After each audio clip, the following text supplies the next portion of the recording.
From VP hopeful Walz and Bill Clinton, then Eye on America, how one election official is working to restore trust in voting, one conversation at a time on the CBS Evening News.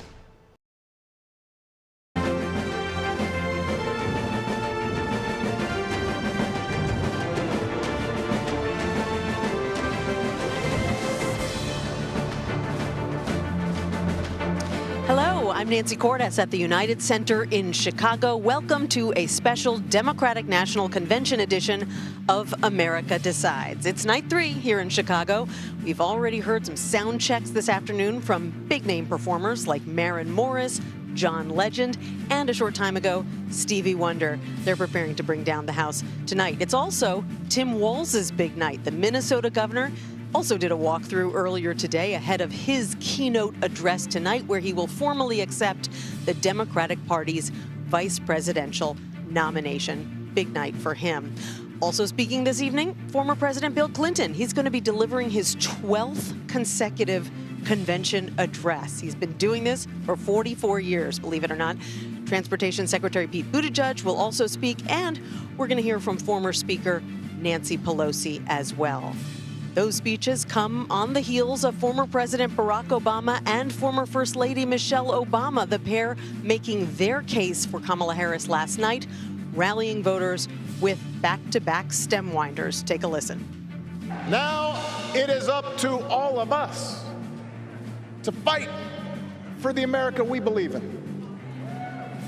And make no mistake, it will be a fight. Consider this to be your official ask. Michelle Obama is asking you, no, I'm telling y'all to do something. Do something. And what are they going to do tonight? Well, for that, I'm going to go now to Weijia Jiang and Ed O'Keefe. Ed is on the floor. Weijia's here with me. It is a White House unit reunion. It is great to be together with the two of you. So, Ed, I'm going to start with you down there on the floor because you experienced all that energy firsthand. It was off the charts when the Obamas spoke. What was that like? And tell us more about how Democrats are planning on following that up tonight. Yeah, it was the First Lady's night. I didn't think more than former President Obama, in that she so forcefully laid it all on the line, even that explicit, this is Michelle Obama asking you to do something. This is one of the most admired, famous women in the world, knew full well that by re-engaging in partisan politics, she was inviting criticism, scrutiny, attacks on her, and she warned her party that they're coming in a way that I think, you know, many of them knew in this hall and perhaps needed to be reminded. Also, that talk at the beginning about the mood, that feeling in your gut that it's been a tough several years. You may not have hope anymore, but that something may be happening here. A nod to her husband's legacy, that movement that he began in 2008, but also capturing a moment in the American psyche that, yes, perhaps something is happening with the Harris campaign now underway, this snap election in November. And, you know, already you're hearing talk that because of that ability to capture the mood, the way maybe Mario Cuomo did in 1984, or her husband did 20 years ago this summer, it could ultimately rank as one of the most memorable, effective convention speeches ever given. If you thought Lil Jon was a lot last night, as you were alluding to, Nancy, it seems the Democratic Party has a few more up their sleeve tonight. We heard sound checks earlier today for Stevie Wonder. We know that John Legend is being joined by Sheila E. for a tribute to Minnesota Governor Tim Walz. Those are, you know, reminders that this party in so many different ways is trying to make connections with voters, in this case, culturally. If it isn't Tim Walz on stage or Bill Clinton tonight that draws you in, maybe it's a clip of Stevie Wonder performing tomorrow morning in your Instagram feed, or the sight of John Legend here on stage that makes a younger voter think twice about this election. Whatever it takes, it seems the Democratic Party is pulling out all the stops to make it happen. Speaking of Little John, Ed, it appears, and I don't know if you got a monitor down there and you can see this, but it looks like you photobombed him last night during his big moment. You were just a few feet away from one of the men of the evening right there. What was that like? It was, I mean, we're standing here at center court of the United Center, and Lil Jon just, you know, strolls out the way he did. And you think to yourself, all those years of studying journalism and political science and covering campaigns, and it comes down to moments like that. definitely a highlight. And look, the reality is you get packed in down here. We were over watching New York throw its delegates at Harris, and Spike Lee was standing there with them, handed me his phone, and said, "Could you take a few pictures?" I said, "Well, look, if the movie director is telling me to take pictures for him, I will oblige." Kind of cross the Rubicon there a little bit, but it's Spike Lee. It's that kind of night. It's that kind of place. And there's going to be more of it tonight and tomorrow. Look, there is a element of Hollywood and the music industry that favors Democrats and is willing to do what they can to help. And the Democrats said, come to Chicago.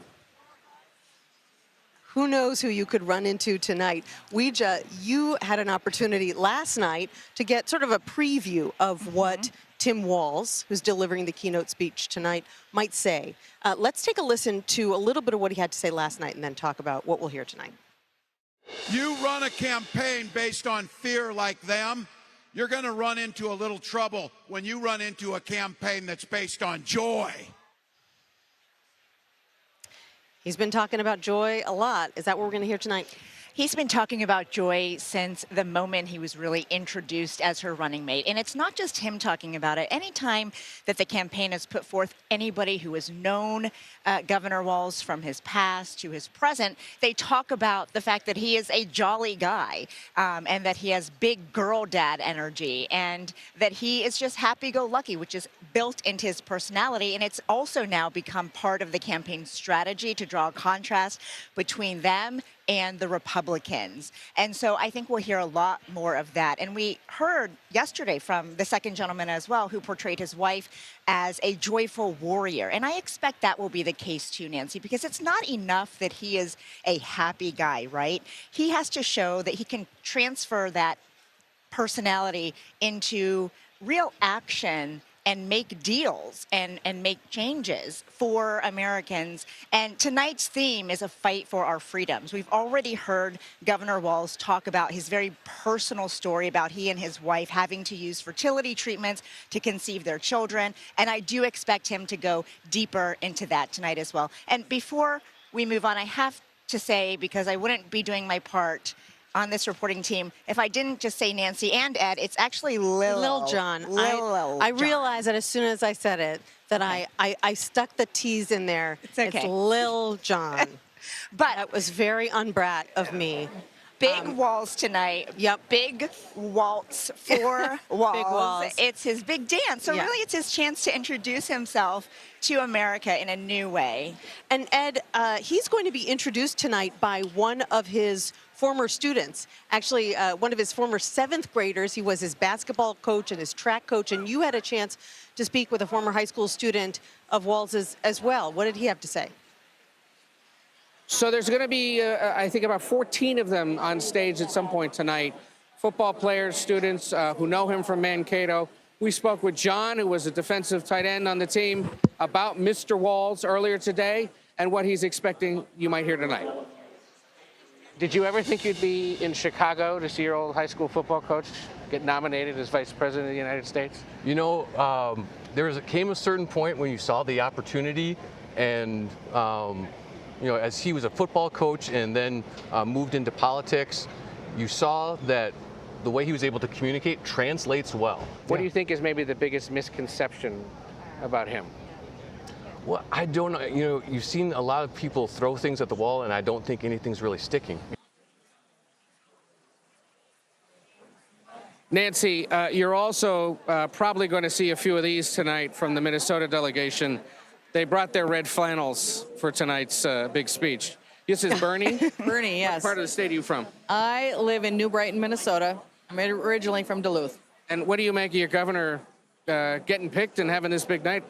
This is a big night, and we are very excited and very proud. I can't tell you what it means for me to be here. I actually get to work with the governor on a pretty regular basis. I'm the president of the Minnesota AFL-CIO. Oh, yeah, and, yeah, you do. So that's a big deal. And just to be here and be with the Minnesota delegation, it's been an amazing, I mean, just the lead up, right? I mean, first we knew that Vice President Harris was going to be the candidate, and then everybody was sitting on pins and needles, and we certainly shared a number of pictures with our governor on Facebook, a lot of us, and so that was a lot of fun. But to be here tonight, and knowing that he's going to speak, I can't tell you how proud I am and just there will be some tears, I'm sure. Yeah. It's going to be an emotional evening, but we're just in a great mood and ready for this to happen. Well, we'll see how it goes. It's going to go great. All right. Thank you, Bernie, for saying hi. Nancy, they're going to stick out real fast, so we figured we'd give you a taste of it. But back up to you. Thanks so much, Ed. Yeah, one of the most memorable moments of Barack Obama's speech last night was when he said that Tim Walz has a lot of flannels in his closet that look like they've been through some things. Ed O'Keefe on the floor, Weijia Jiang here with me. Thanks so much. We'll be talking to you again a little bit later in the night. Well, while the Democratic National Convention continues here in Chicago, former President Trump campaigned in North Carolina today. What he had to say during his first outdoor rally since last month's assassination attempt. You're streaming America Decides. We'll be right back. Now that we have changed the world, it's time to change America.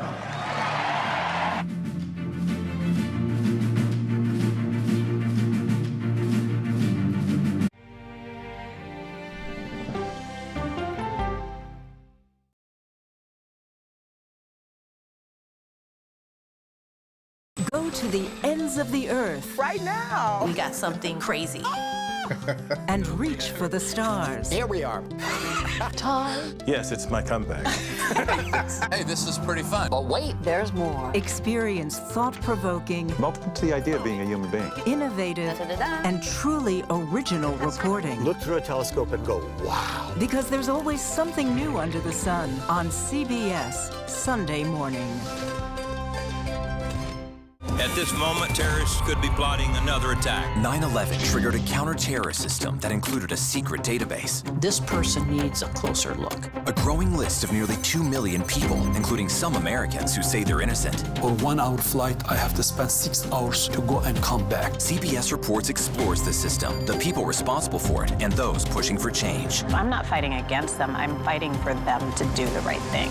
The Watch List, now streaming on the free CBS News app.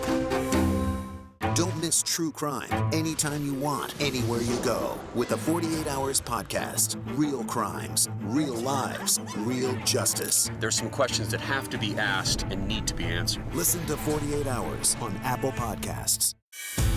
An original documentary from CBS Reports. Imagine yourself in Manhattan with no police, no army, no mayor. The people of Haiti stare down poverty, corruption, natural disasters, and violence. 90% of the guns that are used by gangs in Haiti are American guns. But with an unbreakable spirit and eternal optimism. There are days where I cry, but we can't be discouraged. We still believe in Haiti. They're still able to look ahead with hope. Haiti is on the brink of transformation, a radical shift. Nations are coming together and saying things must change. Fighting for Haiti, now streaming on the free CBS News app. Hey there, welcome to The Uplift. I thought she was a groom, and I stepped back and I went, oh, you're the queen. She's gonna be with me every instant that I'm alive. I just wanted to see if you'd go to Disneyland with me today. I look over at him and he's smiling. I'm gonna remember that the rest of my life. They told us when he was gonna be born, he was only gonna live for 30 minutes. It's really a miracle that he's with us today. The Uplift, stream now on the free CBS News app. When you wake up in the morning, we want to be your go-to team. On our places, bright, shiny faces. I don't go to work in the morning. I go for coffee with my two good friends, and we talk about the world. Your morning routine just got better. CBS Mornings. A CBS News investigation. People looking for love, finding their life savings gone. This could happen to anybody. And sometimes losing their lives. Anything for love. Now streaming on the free CBS News app.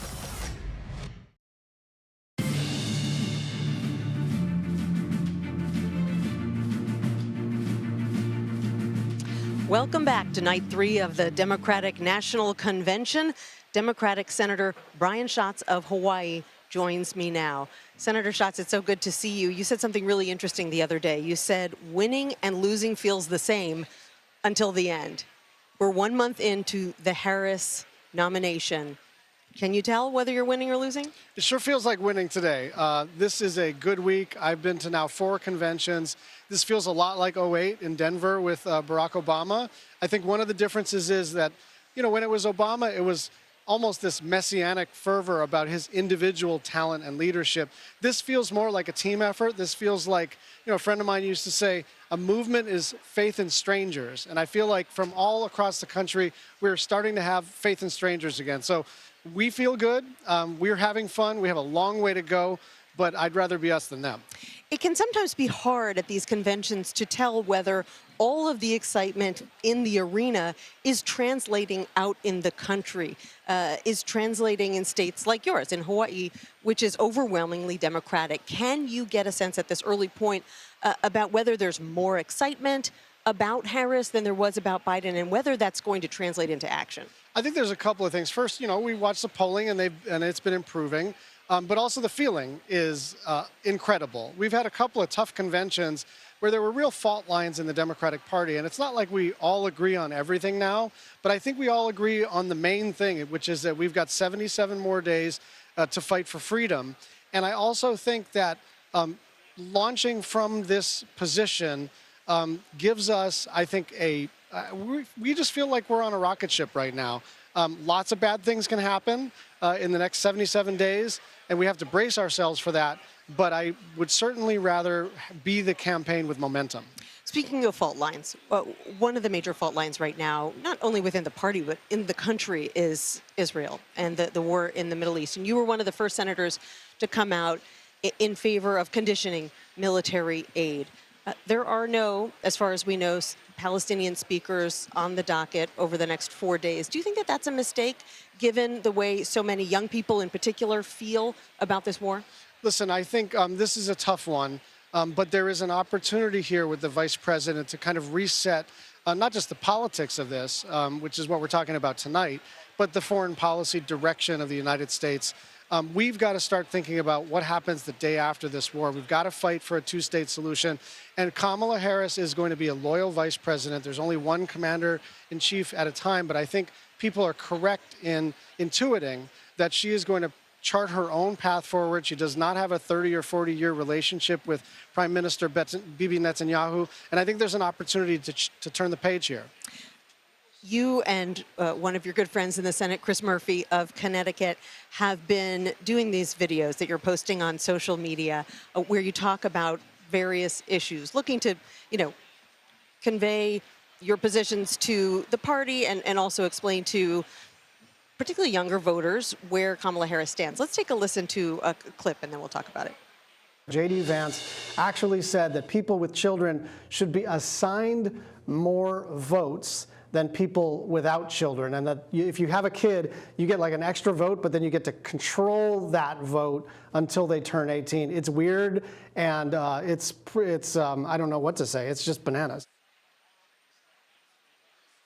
So where did the idea for these videos come from? What are you trying to accomplish? Well, we were texting each other about how we could kind of elevate, I think, some of J.D. Vance in particular. He's got weird ideas. He's your Senate colleague. He's my Senate colleague, and we've had pleasant interactions on a human level, but that's got nothing to do with this. I'm not calling him personally weird. I think it is actually a weird idea to say that if you have children, you get more votes than if you don't have children. And that's not the only weird idea he's got. And I think one of the reasons that I think the Republican Party is having difficulty connecting with the mainstream is that J.D. is kind of in an internet bubble of people who agree with him all the time. And it's kind of the first person who's been a major party nominee for vice president or president who seems to not understand that there are people outside of his little internet bubble that find all of those ideas to be not just weird, but abhorrent and offensive.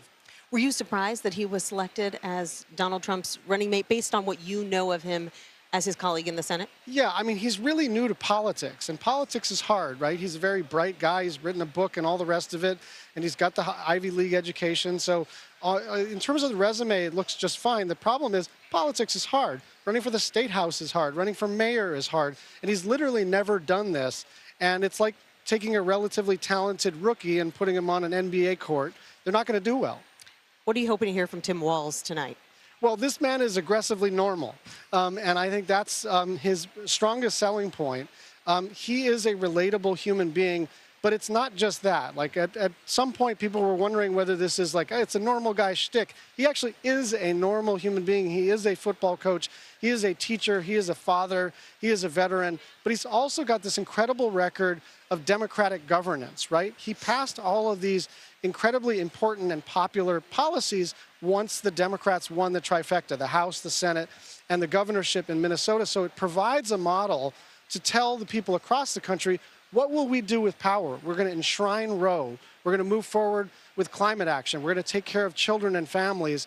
And I think it's a little less scary when we describe it in those terms. None of these propositions are radical. All of them poll very well, and all of them are going to motivate not just our base voters, but a lot of swing voters who want people to be taken care of by their government.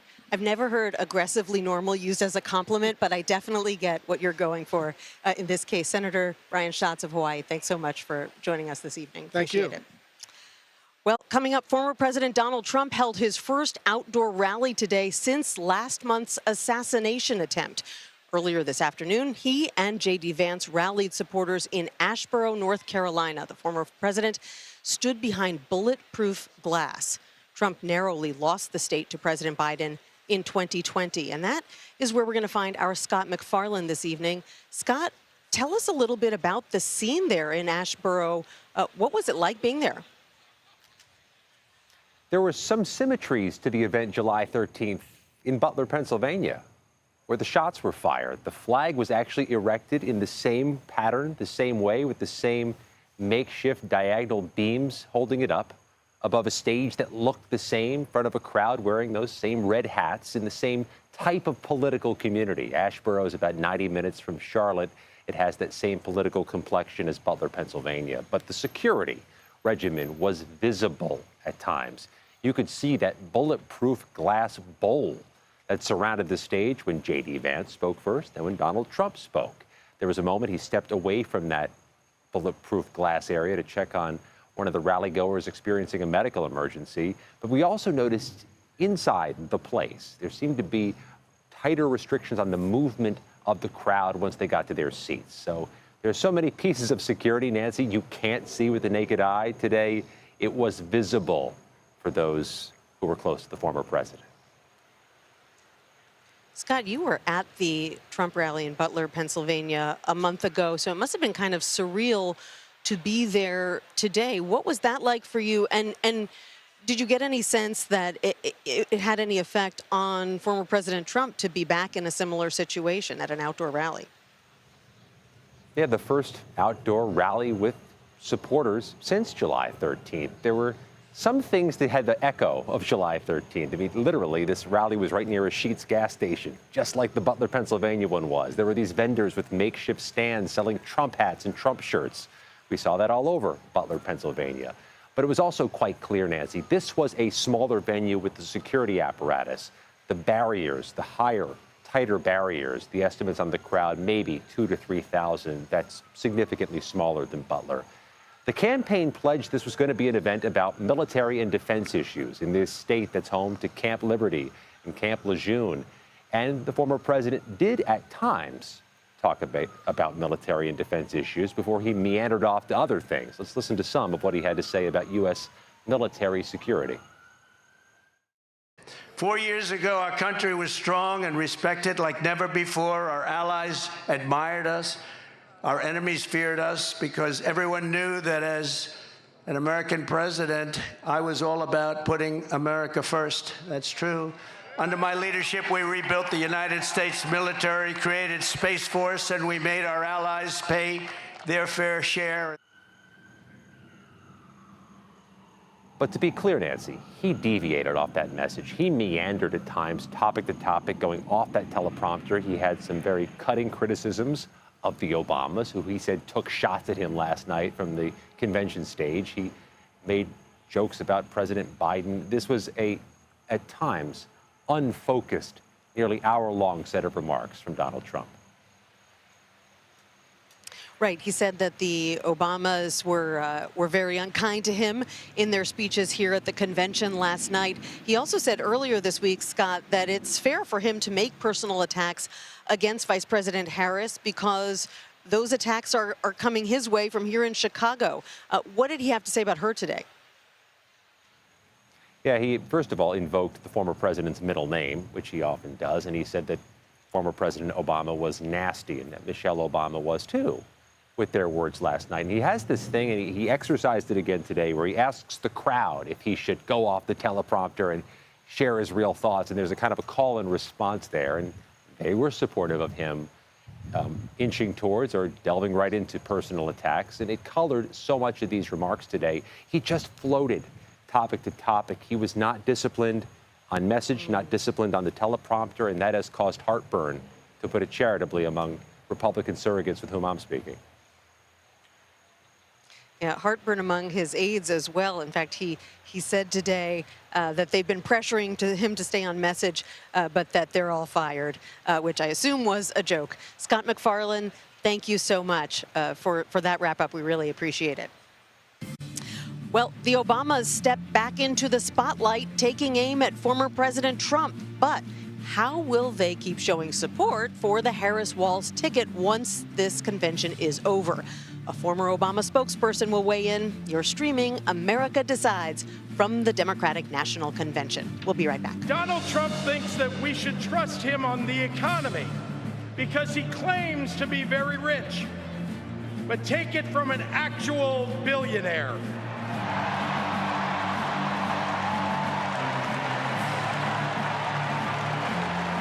Trump is rich in only one thing: stupidity.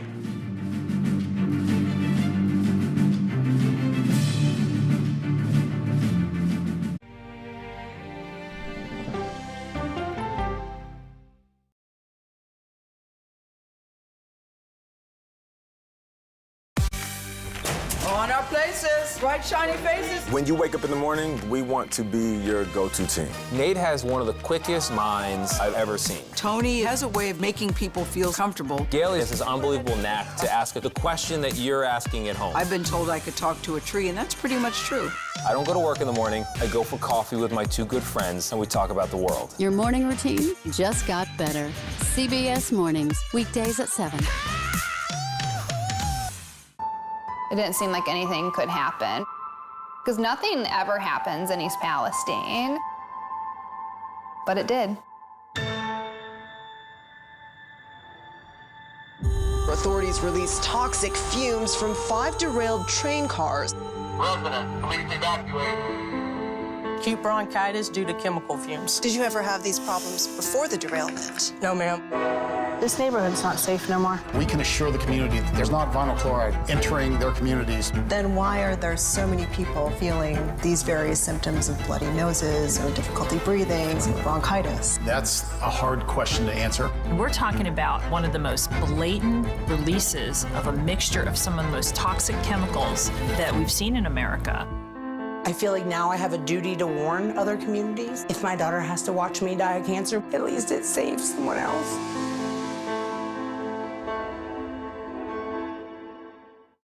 This case. It's like a screenplay, something straight out of Hollywood. But it's not fiction. It's 48 hours. Human remains found this week. 4 families shattered. There's no physical evidence. The mystery would haunt investigators for years. There's some questions that have to be asked and need to be answered. Like a John Grisham novel. A gripping true crime original. 48 hours. Now streaming on the free CBS News app. Stories that inform. You can be really old at 60, and you can be really young at 85. Inspire. How do we unlock the power within ourselves to be who we want to be? And brighten your day. The best part of fame is making people feel good. Always send the people home happy. Make every day a little more like Sunday morning. Here comes the sun. Stream now on the free CBS News app.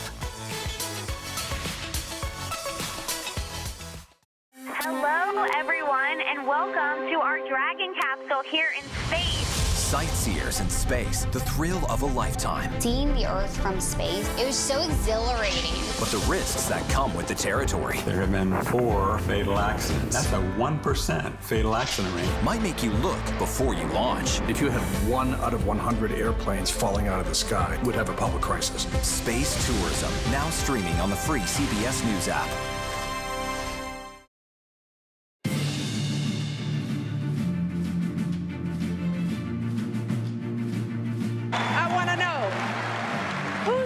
tell him that the job he's currently seeking might just be one of those black jobs? There's the childish nicknames, the crazy conspiracy theories, this weird obsession with crowd sizes.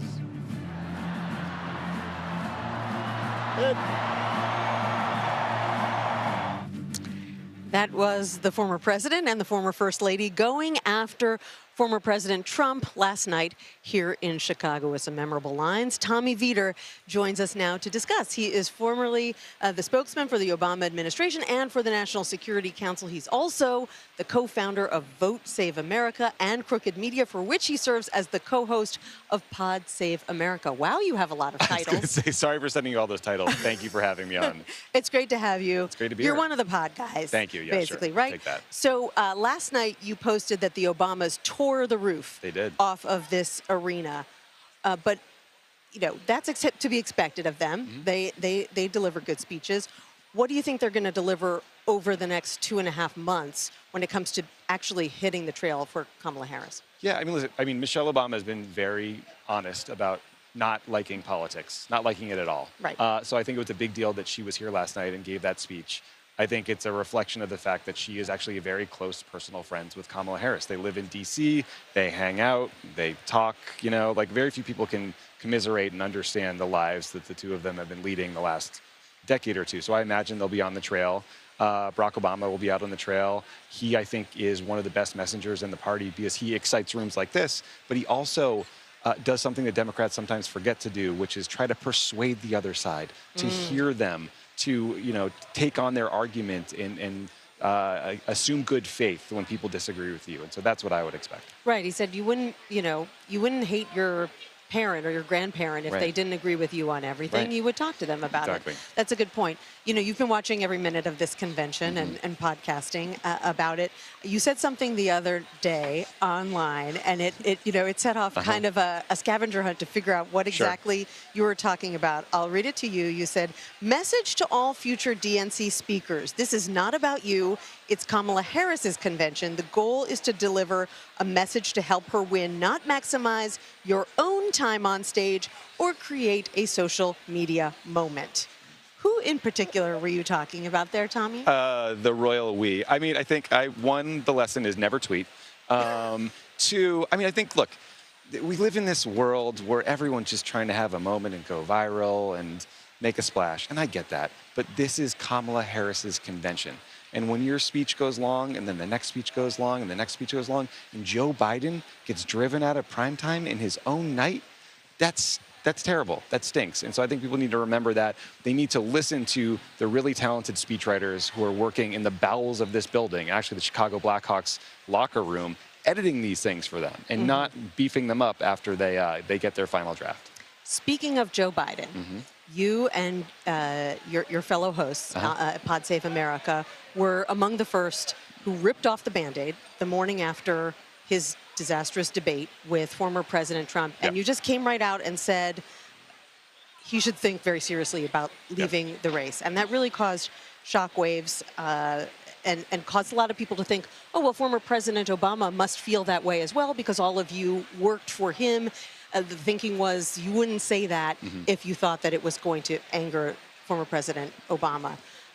Can you walk us through your thought process before you did that podcast about whether it was a good idea or not to go there? To be honest about what we saw. Yeah. I mean, I think look, President Obama is like, I owe everything in my career to him. He's the best boss I've ever had. I don't know that he knows what I do for a living necessarily. He's been on the show, but I don't think he's ever listened to the show. So we're not like checking in with him and making sure arguments are okay. We watched that. Don't sell yourself short. It's a pretty popular podcast. It's a popular podcast, but he's got better things to do. I'm sure he's dipped in at some point. Who knows? So we watched that debate. We're sitting in a hotel room in Boston. We're watching together, and look, it was a train wreck. It was the worst presidential debate I've ever seen, and I think it was clear that my job now is to be honest about what I saw. I don't think it does Democrats any favor to say, let's rally together, we can get through this. Let's tell the American people that they didn't see what their eyes are telling them they saw. And so, I don't know, we figured, say what you think and let the chips fall. But there must have been a few scary weeks for you guys there after, there were a lot of Democrats who came after you, who said that you were being disloyal. And there were a lot of Democrats who in private said that they agreed with you but weren't willing to go public. Yeah, I mean, I think my take on this is I didn't start my own company and my own show to not say what I think, right? So we were just going to be honest. And I think, I don't know, if I woke up the next day and I said, actually that debate was fine, I think our audience would know we were lying and you would have no credibility and they wouldn't listen to us going forward. So I think the Republican Party has become a cult of personality. They do what dear leader Trump tells them to do, and they'll change positions on a dime. Democrats, we are a big motley coalition of different people. We're diverse, age, race, gender, socioeconomic status, and we have debates about things, and I think that's healthy. And yeah, it hurt.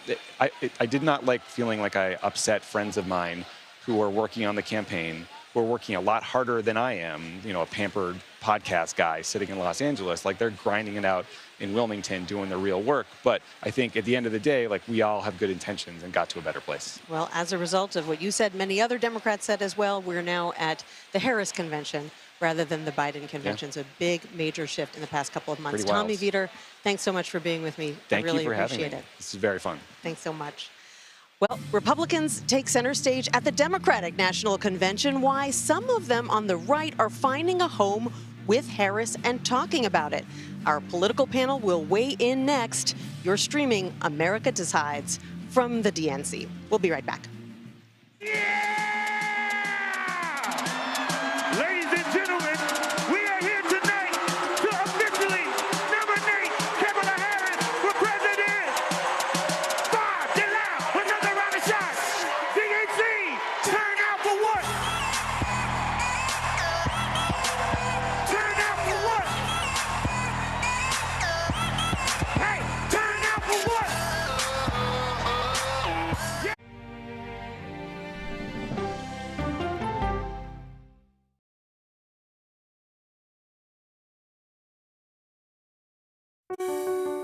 Washington is the seat of power. National security, foreign policy, global economics, every story comes through Washington in some way. We bring some of the most powerful voices in America to the table. We don't just ask the questions, you have to go deeper. We try to understand what's at the heart of the issue we're talking about, to then come forward with solutions. Face the Nation on CBS. The justices ruled that Harvard and the University of North Carolina violated the Constitution. In the aftermath of the Supreme Court decision to end affirmative action in college admissions, uncertainty sets in for some students of color. Affirmative action really gave us an equal opportunity. CBS Reports explores the historic decision and what it means for those chasing an opportunity to change their lives. I knew that college was the ticket to break this cycle. The end of affirmative action, now streaming on the free CBS News app. America Decides is your place for fact-based, unbiased reporting. At the White House, at the Capitol, on the campaign trail. What do you say to those in your party? Any cracks in the Republican Party? Our reporters and our anchors travel the country talking to voters like you about the issues that matter most. Immigration is really a factor right now that are going to be driving your decisions. What would you say to those who say, look, that's just democracy at work? Listening to you and bringing your voice into our coverage. I want a strong, proud America. Is democracy on the ballot in 2024? Let us help you decide. America Decides on CBS News 24/7. Stream our expanded one-hour program Monday through Thursday at 5 p.m. Eastern. An original documentary from CBS Reports. AI is among the most world-changing technologies ever. Curing diseases, scientific breakthroughs, making lives better. They can help us with medical discoveries, scientific discoveries, doing better agriculture, having cures for things like Alzheimer's. It's also going to really transform the way we work. The uplifting potential of artificial intelligence is limitless. It gives you a friend, somebody to chat with 24/7 that is non-judgmental. He makes me feel loved and desired. And so are its downfalls. The problem with all this AI is that it's unpredictable and uncontrollable. The choices we make now will have lasting effects for decades, maybe even centuries. The ChatGPT revolution, now streaming on the free CBS News app. We are about to see American weapons in the hands of Mexican cartels. A gun pipeline to Mexico.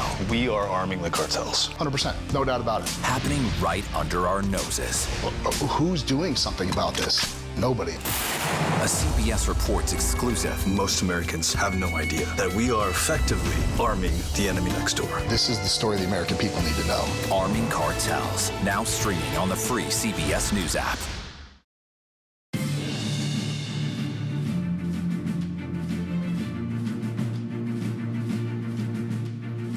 Welcome back to America Decides. It's not only Democrats advocating for Kamala Harris here in Chicago. Several Republicans are arguing that their party needs to move on from Donald Trump. He has no empathy, no morals, and no fidelity to the truth. The grand old party has been kidnapped by extremists and devolved into a cult. The cult of Donald Trump. Let's bring in our political panel now to discuss. Finn Gomez, Toulouse Olorunipa. Finn is CBS News political director, and Toulouse is the White House bureau chief for the Washington Post. Great to see both of you. Finn, yes. Good to have you back here on the podium. We just played some of that sound from Republicans at the DNC last night. We still have a couple more Republicans we're going to hear from over the next couple of days, like Adam Kinzinger. Does an appearance by a never-Trumper like Kinzinger, like Stephanie Grisham, does that move the needle for swing voters? I think it does in certain states, like Georgia. We just heard Donald Trump go a couple weeks ago go after the very popular Republican governor there, Brian Kemp. I think you also have like the Healy Republican in other parts of the state, the sort of more moderate foreign policy focused Republican, and you have like the sort of old school McCain Republican, right, in Arizona, where I think they like Donald Trump's policies, but they do not like Donald Trump personally. I think Stephanie Grisham and sort of the argument that she made about Donald Trump, I think it can move the needle in those places. Right. It reminds people that it's okay to split from your party from time to time. Toulouse, one of the biggest focuses tonight is going to be immigration, which is interesting because that's not typically seen as an issue that is a strength for Democrats. Are they trying to preempt Republican attacks on Harris over her role when it comes to immigration? They are definitely trying to at least neutralize the issue in the minds of voters. Republicans have had a big advantage when it comes to immigration, especially over the past several years under the Biden administration. But in the last few months, Democrats have tried to flip the script by saying that it was Donald Trump that sunk a bill that was bipartisan that would have helped solve the problem at the border. And because he wanted to keep it as a political issue, he told other Republicans not to vote for that bill. And we've heard Kamala Harris say in front of big crowds at big rallies that she would sign that bill as president. And so it is an effort to take a tougher stance. It is an effort for Democrats to try to get ahead of this issue. This is an issue that has become one of the top issues, according to polls, that voters are thinking about. And so it would be political malpractice for Democrats to cede that issue to Republicans. That's part of the reason they want to be talking about it in the way that they want to focus on it during their convention, in a way that will allow them to change the narrative and allow people to see it through their lens as opposed to the lens that Donald Trump has been proposing. I want to ask both of you about a couple of new developments today. We learned that independent candidate RFK Jr. has secured a spot on the Arizona ballot. That's key. Arizona is a battleground state. We also learned that he's going to speak in Arizona on Friday about the future of his campaign. And Finn, his running mate, has been saying this week that they are considering dropping out of the race and throwing their support behind Donald Trump. How would that affect the race? I think it's some of the polling that we have seen that actually would help or could help Donald Trump, because if you look at the polling prior to this news, and CBS News has confirmed that he is seriously considering dropping out of the race, but it will pull more from Donald Trump. His support does help. It pulls more from Donald Trump. Yeah. So conversely, if he did drop out of the race, maybe that support goes to Trump. However, I do think that some of that support are also people who are looking for like another option. It wasn't about RFK Jr. It was initially they didn't want to vote for Trump. They didn't want to vote for Joe Biden. And now, I don't know if that's as strong as they think it might be. However, again, in places like Arizona, it's like there could be some razor thin margins. And our own polling shows that it's essentially, within the margin of error. So, every little bit counts, It could also, Toulouse, clarify things for some moderate independent voters who hear the Kennedy name and assume that he must side with the Democrats. Oh, yeah.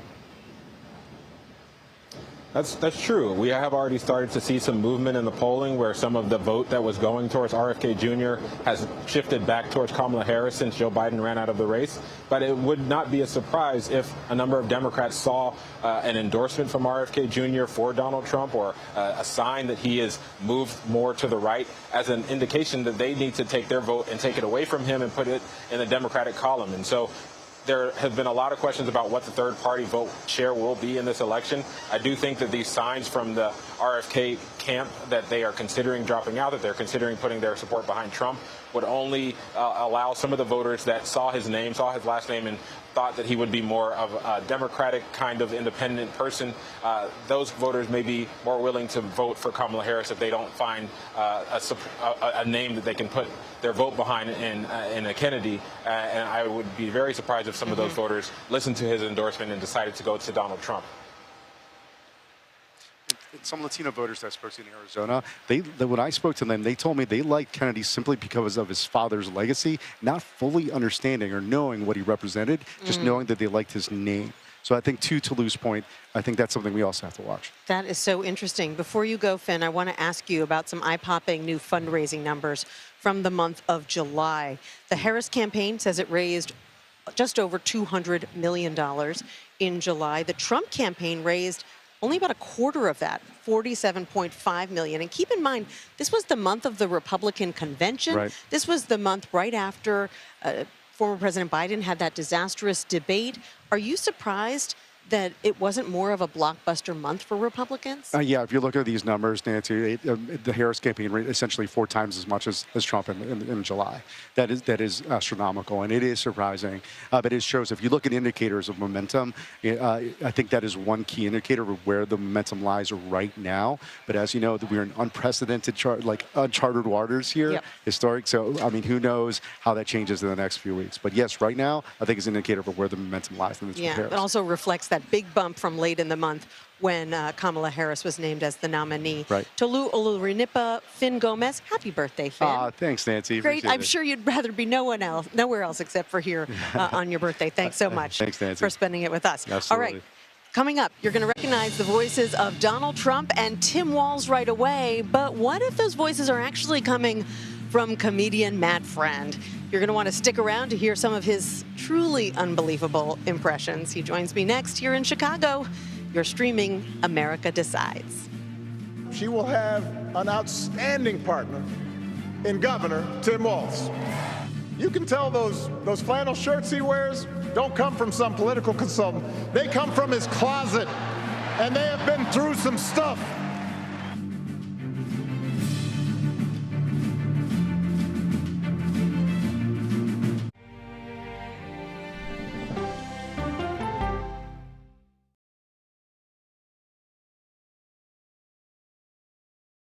Go to the ends of the earth. Right now. We got something crazy.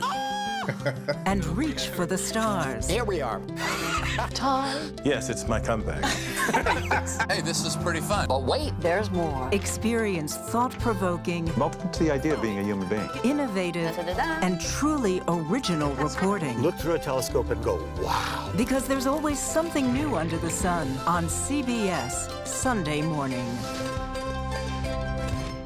At this moment, terrorists could be plotting another attack. 9/11 triggered a counter-terrorist system that included a secret database. This person needs a closer look. A growing list of nearly 2 million people, including some Americans who say they're innocent. On 1 hour flight, I have to spend 6 hours to go and come back. CBS Reports explores the system, the people responsible for it, and those pushing for change. I'm not fighting against them. I'm fighting for them to do the right thing.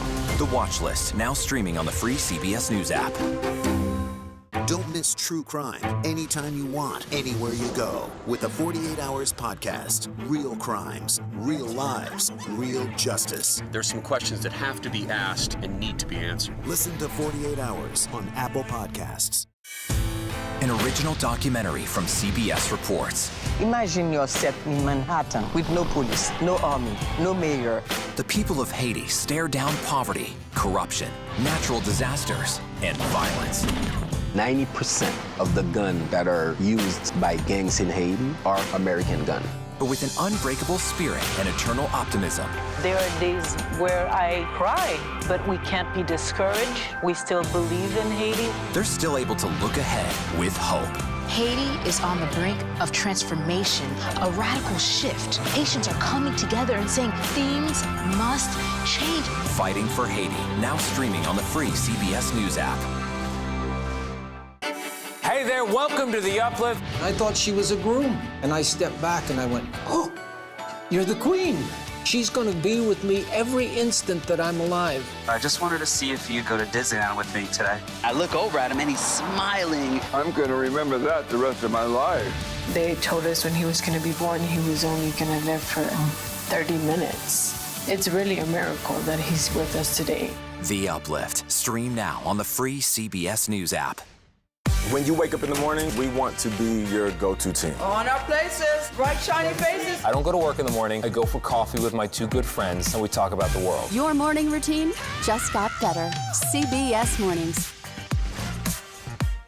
A CBS News investigation. People looking for love, finding their life savings gone. This could happen to anybody. And sometimes losing their lives. Anything for love. Now streaming on the free CBS News app.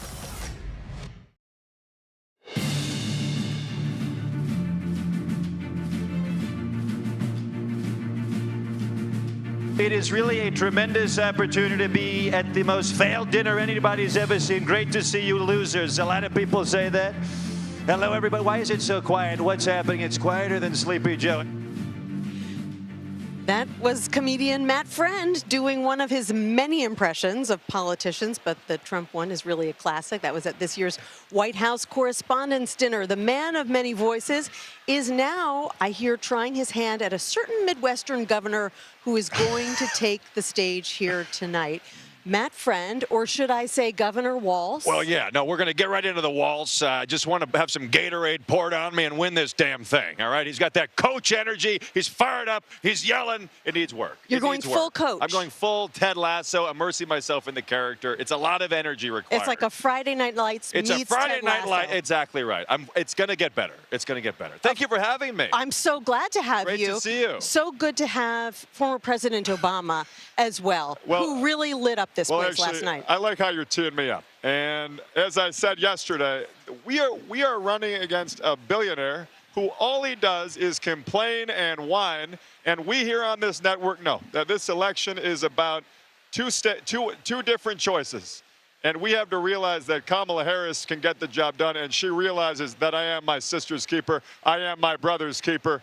Thank you so much. Thank you. You know, Mr. President, some people are saying, that some people are saying Pennsylvania Governor Josh Shapiro sounds a little bit like you and has some of your mannerisms. Well, yeah, I'm working on the Shapiro. He's just got the same Obama movements. He's kind of too cool for school. My faith serves me to lead.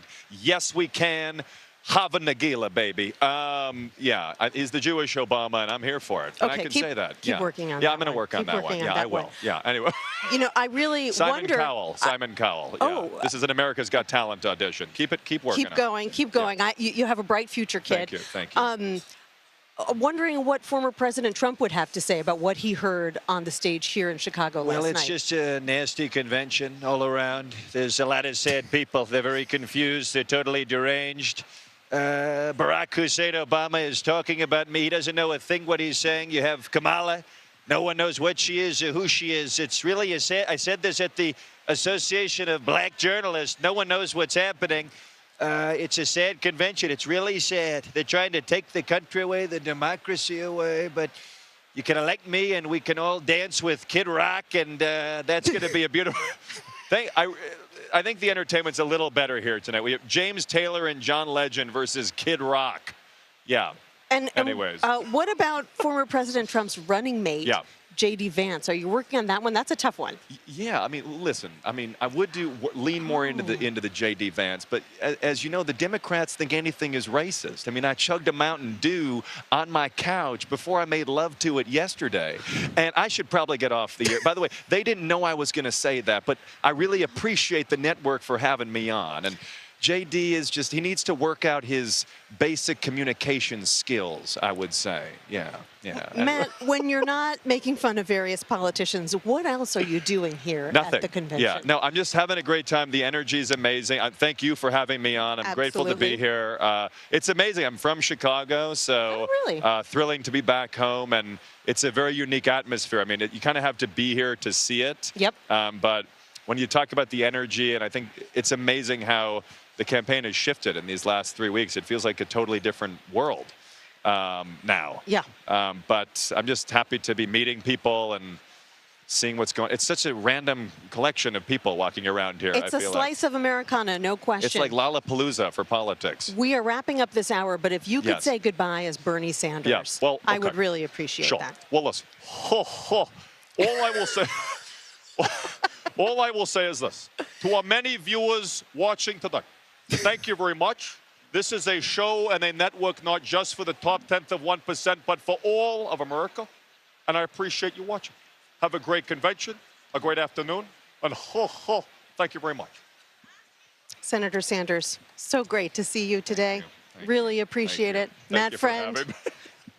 Thanks for making us laugh. Thank you for having me. We appreciate it. Thanks for giving me the chance. And that does it for now. As we've been reporting, Minnesota Governor Tim Walz will officially accept the Democratic vice presidential nomination tonight, the real Tim Walz. During his keynote address, CBS News special coverage of the Democratic National Convention will continue all evening long. I'll be back at 7 p.m. Eastern with more of this. The Daily Report with John Dickerson is next.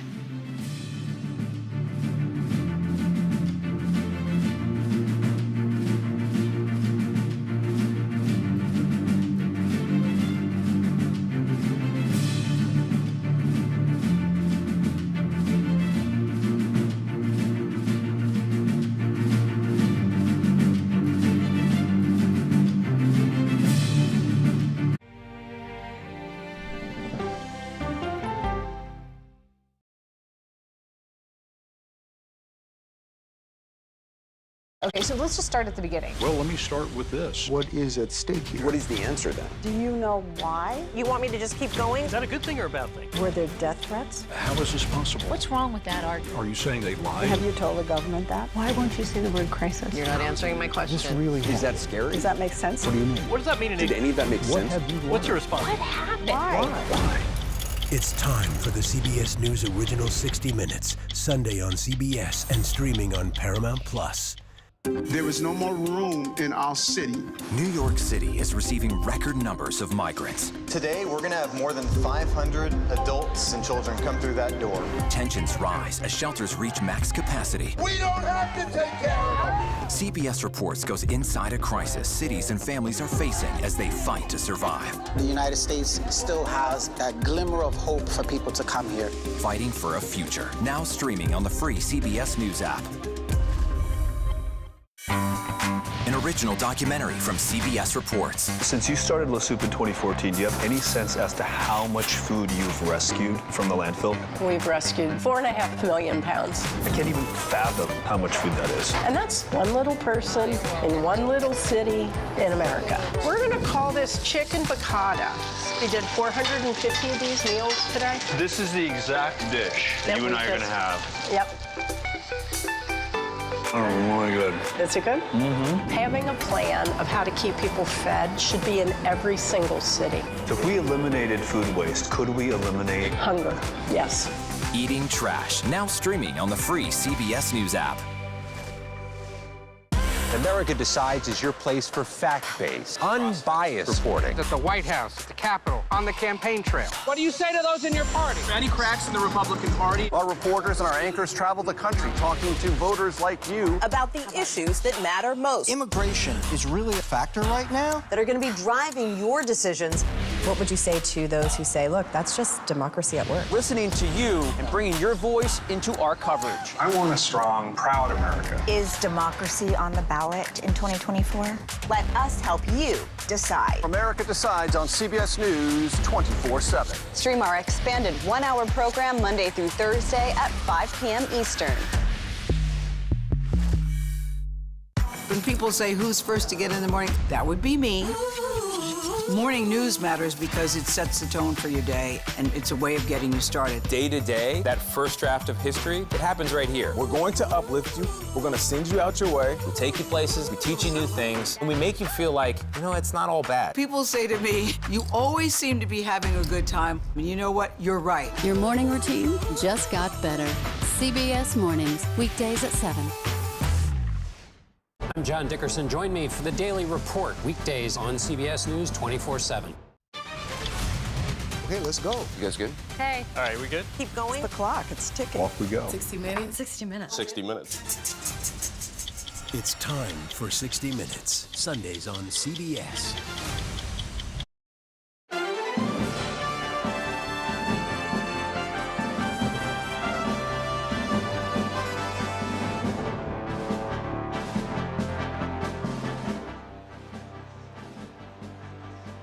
Hello, thank you for joining us. I'm John Dickerson in Chicago on the third day of the Democratic National Convention.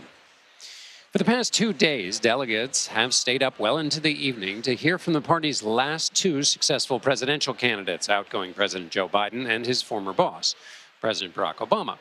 Tonight, they will finally hear the first extended remarks from the current ticket. Minnesota Governor Tim Walz will introduce himself to Democratic voters as he formally accepts the party's nomination for president.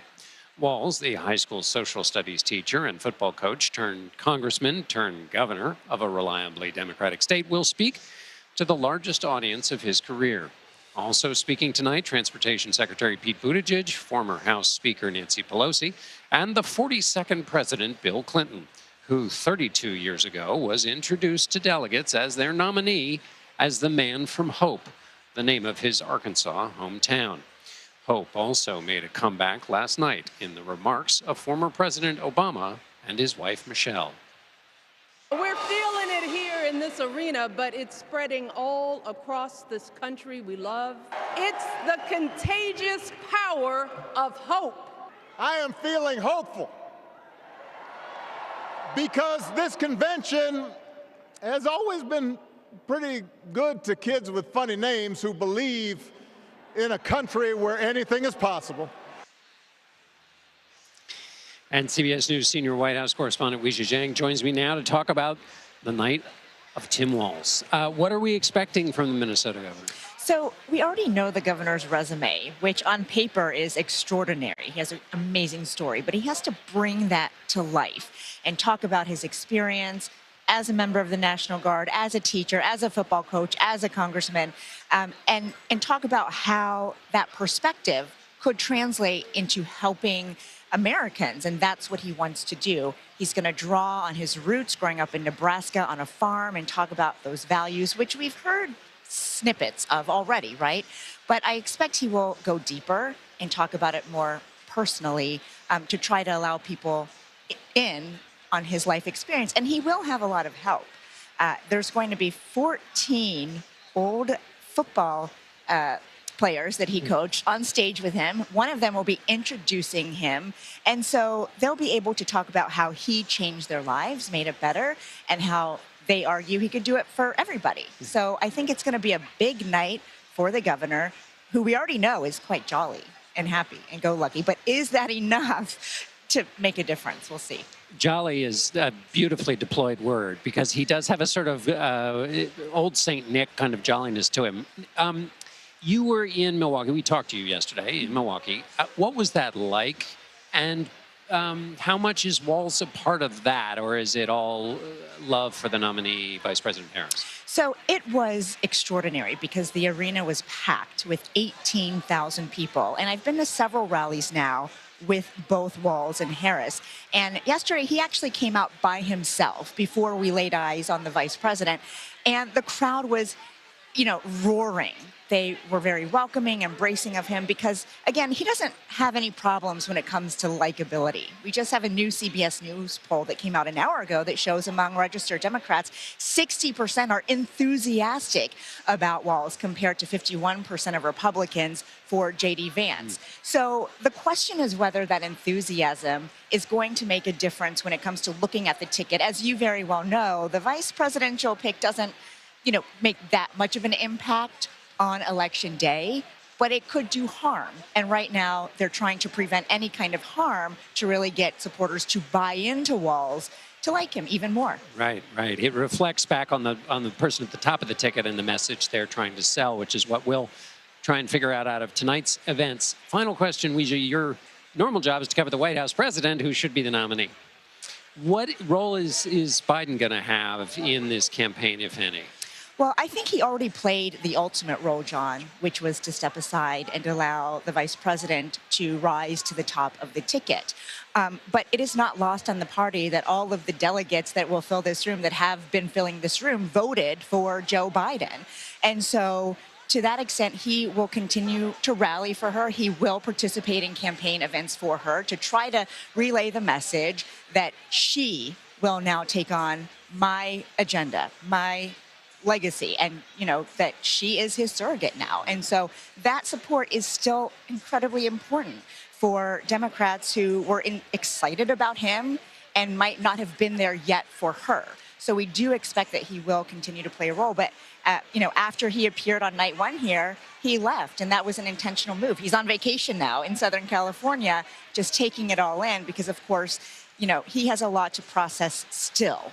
Even though he passed on the figurative torch, this was not easy for him. And so I think after his time off, he will hit the campaign trail for Paris. White House correspondent Weijia Jiang. Thanks a lot, Weijia. Sure. Just a few miles from the United Center here, police released dozens of protesters who took part in a Tuesday night rally outside the Israeli consulate in downtown Chicago. Police held them overnight at a temporary courthouse set up specifically for DNC-related arrests. Authorities said they began arresting the protesters after they turned violent and that the group did not have a permit to protest, unlike the other organizations. I want to now bring in my colleague, Lindsay Reiser, from our studio in New York. Lindsay, you've got the rest of the highlights from today, including what's been going on with the Trump campaign. So over to you. That's right. Thanks, John. We'll see you back here later this hour. Former President Donald Trump spoke at a rally in North Carolina earlier today. It was his first outdoor rally since the assassination attempt on his life during a similar event in Butler, Pennsylvania last month. His event today, alongside his running mate, Senator J.D. Vance, is part of a packed week of campaign events meant to counter the Democratic National Convention during Trump's remarks. During Trump's remarks, he called out his White House predecessor. Did you see Barack Hussein Obama last night? Take little shots. He was taking shots at your president. And so was Michelle. They always say, sure, please stick to policy, don't get personal. And yet they're getting personal all night long, these people. Do I still have to stick to policy? CBS News congressional correspondent Scott MacFarlane is following the Trump campaign from North Carolina. So, Scott, the president talked about some foreign policy, his America First agenda. He also riled the crowd when asked if he should avoid personal attacks. What are some of your key takeaways from today? This was a campaign event that the campaign said would be focused on defense and military issues. And at times it was, but he really did meander his way through these 50 to 60 minutes of remarks, often deviating from the teleprompter and often interjecting some cutting criticisms of the Democratic convention speakers, including President Biden, calling him old and saying it was too angry. He did criticize the Obamas for their blistering criticisms of him. And there were these moments in which he just seemed to fade from topic to topic, which is to a degree consistent at Trump rallies. But at this one, there were some noticeable differences. First of all, the setup. It was a bit smaller, more compact, with tighter security. You could see the bulletproof glass bowl that surrounded the stage and the podium. There were these containers stacked up. The roofs were being manned. There was drone surveillance, we've learned. And there was a smaller crowd. This was a crowd you can measure maybe in the hundreds, maybe 1,000 or two, much smaller than the crowd at Butler, Pennsylvania, July 13th. But there was this symmetry, Lindsay, between that event and this one. The political complexion of Asheboro, North Carolina, very similar to Butler. The makeup of the stage, the way the flag was hung with cranes diagonally above the stage, almost an exact replica of Butler as he returns to these open-air rallies between now and November 5th. Let's talk about North Carolina. It's a swing state. Trump carried it in 2016 and 2020. How is he doing there now, and what are the issues driving voters there? All kinds of campaigns like to talk all kinds of confident speak about where they're going to try to play, in what states they're going to try to win. Measure them by the amount of money and the amount of time they put into a state. And both campaigns, Lindsay, are putting a lot of money and a lot of time into North Carolina, an indication they recognize this is a key battleground state, not just a battleground state. The Trump campaign thought this is the right place to talk about the military in a state that's home to Camp Lejeune and Fort Liberty, but they also recognize that North Carolina represents what other battleground states represent, states that are winnable on other issues, including the economy, inflation. The vice president's campaign would argue this is winnable on the issue of women's reproductive rights and democracy. We'll see how much more time both sides play in North Carolina, but they've all been here a lot. And I can tell you, Lindsay, having been on the ground here, this state is just saturated with campaign ads. I'm sure residents there are looking forward to this election being over. Scott McFarland, thank you. There were noticeable differences at Trump's rally today as a result of the security failures that allowed for the assassination attempt on July 13th. So for more on this, CBS News Homeland Security and Justice reporter Nicole Skanga joins me now. Nicole, Scott touched on it a little bit. We saw the bulletproof glass, usually a level of security reserved for sitting presidents. What were some of the other security changes? Lindsay, good to be with you. You heard it from Scott, counter sniper teams in the wings. And we saw those teams deployed for former President Trump's for the first time this campaign cycle on July 13th. But what wasn't at that rally in Butler ahead of the assassination attempt, but was here today, counter drone assets, drone technology, advanced counter surveillance teams. U.S. Secret Service had boots on the ground of today's event site a full week ago, conducting a sort of robust walkthrough that frankly didn't take place leading up to July 13th, according to law enforcement sources. A note on that ballistic glass you mentioned: when former President Donald Trump stepped on stage today in Asheboro, North Carolina, it was the first time he was surrounded by that sort of armored shield since January 2021, that heavily rated glass-clad polycarbonate material, so heavy that Secret Service now has to pre-position those shields in battleground states so it's ready to deploy to the former president campaign events. The only others you'll see protected by it, you mentioned the sitting president and vice president. Nicole, you have been reporting that a great deal of focus on this investigation into what went wrong is communication and the lack thereof between Secret Service and local law enforcement. I understand there's a new committee that's going to look into this. What can you tell us? Yeah, Lindsay, this is key. The Department of Homeland Security is working with the Secret Service to establish a committee that will be tasked with creating a uniform communication channel. What does that mean? A single radio frequency that U.S. Secret Service, federal law enforcement partners, local and state law enforcement officials assisting the agency could use to communicate with one another in real time. Notably, on July 13th, and the acting Secret Service Director Ronald Rowe has conceded this, that sort of uniform communication did not exist. Those communication problems delayed critical information from being relayed to the Secret Service about the gunman. The panel still being assembled. It will be led by Heather Fong. She's the acting assistant secretary for the Office of State and Local Law Enforcement within DHS. She's also a former San Francisco chief of police.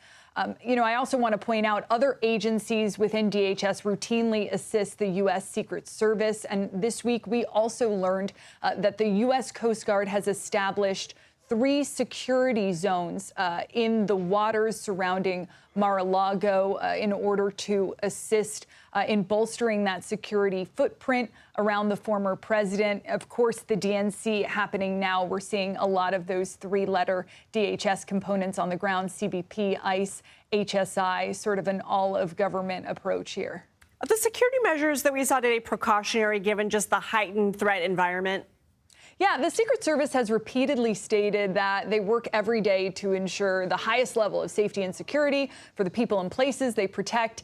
It is the case that prior to July 13th, the agency became aware of a heightened Iranian threat stream targeting the former president. And since then, the detail has been requesting and in some case receiving more assets for the former president, even amid this immense operational failure in Butler, Pennsylvania. It's also the case that prior to July 13th, prior to local police spotting the assailant on site on that day, Thomas Crooks was not on the radar of federal, state, or local law enforcement, and concerns about that kind of under-the-radar lone wolf attack persists. Law enforcement officials have called July 13th a wake-up call, and amid this very complex threat environment that we're in right now, today's precautionary measures could become tomorrow's operational response. Lindsay. Nicole Skinga, thank you. Thank you. The U.S. added far fewer jobs during most of 2023 and part of 2024 than was previously reported. According to revised government data, the economy actually added 2.1 million jobs in the 12 months that ended with March. The growth was overstated by roughly 818,000. This was a routine revision the government does every year to account for late data. The new numbers showed the economy was weaker than expected, a signal that the Fed could cut interest rates next month in its inflation fight. Former President Bill Clinton is set to speak at the DNC for the 12th consecutive time tonight. We'll discuss his history at the DNC and how political conventions have evolved throughout history in both parties. Plus, an update from the luxury yacht that sank off the coast of Italy earlier this week. We'll tell you what rescue teams discovered today after the break. You're streaming The Daily Report.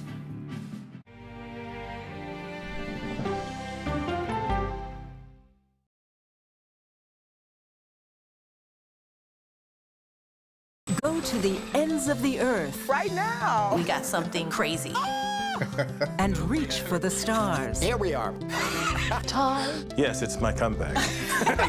Hey, this is pretty fun. But wait, there's more. Experience thought-provoking. I'm open to the idea of being a human being. Innovative and truly original reporting. Look through a telescope and go, wow. Because there's always something new under the sun on CBS Sunday morning.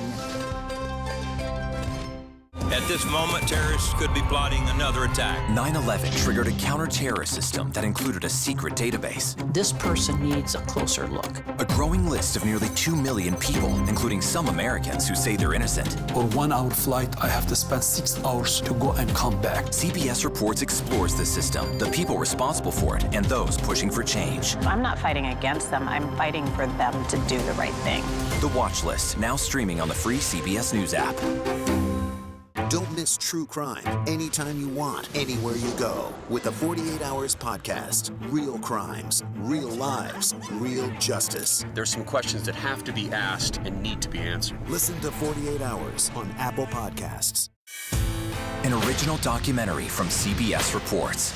Imagine yourself in Manhattan with no police, no army, no mayor.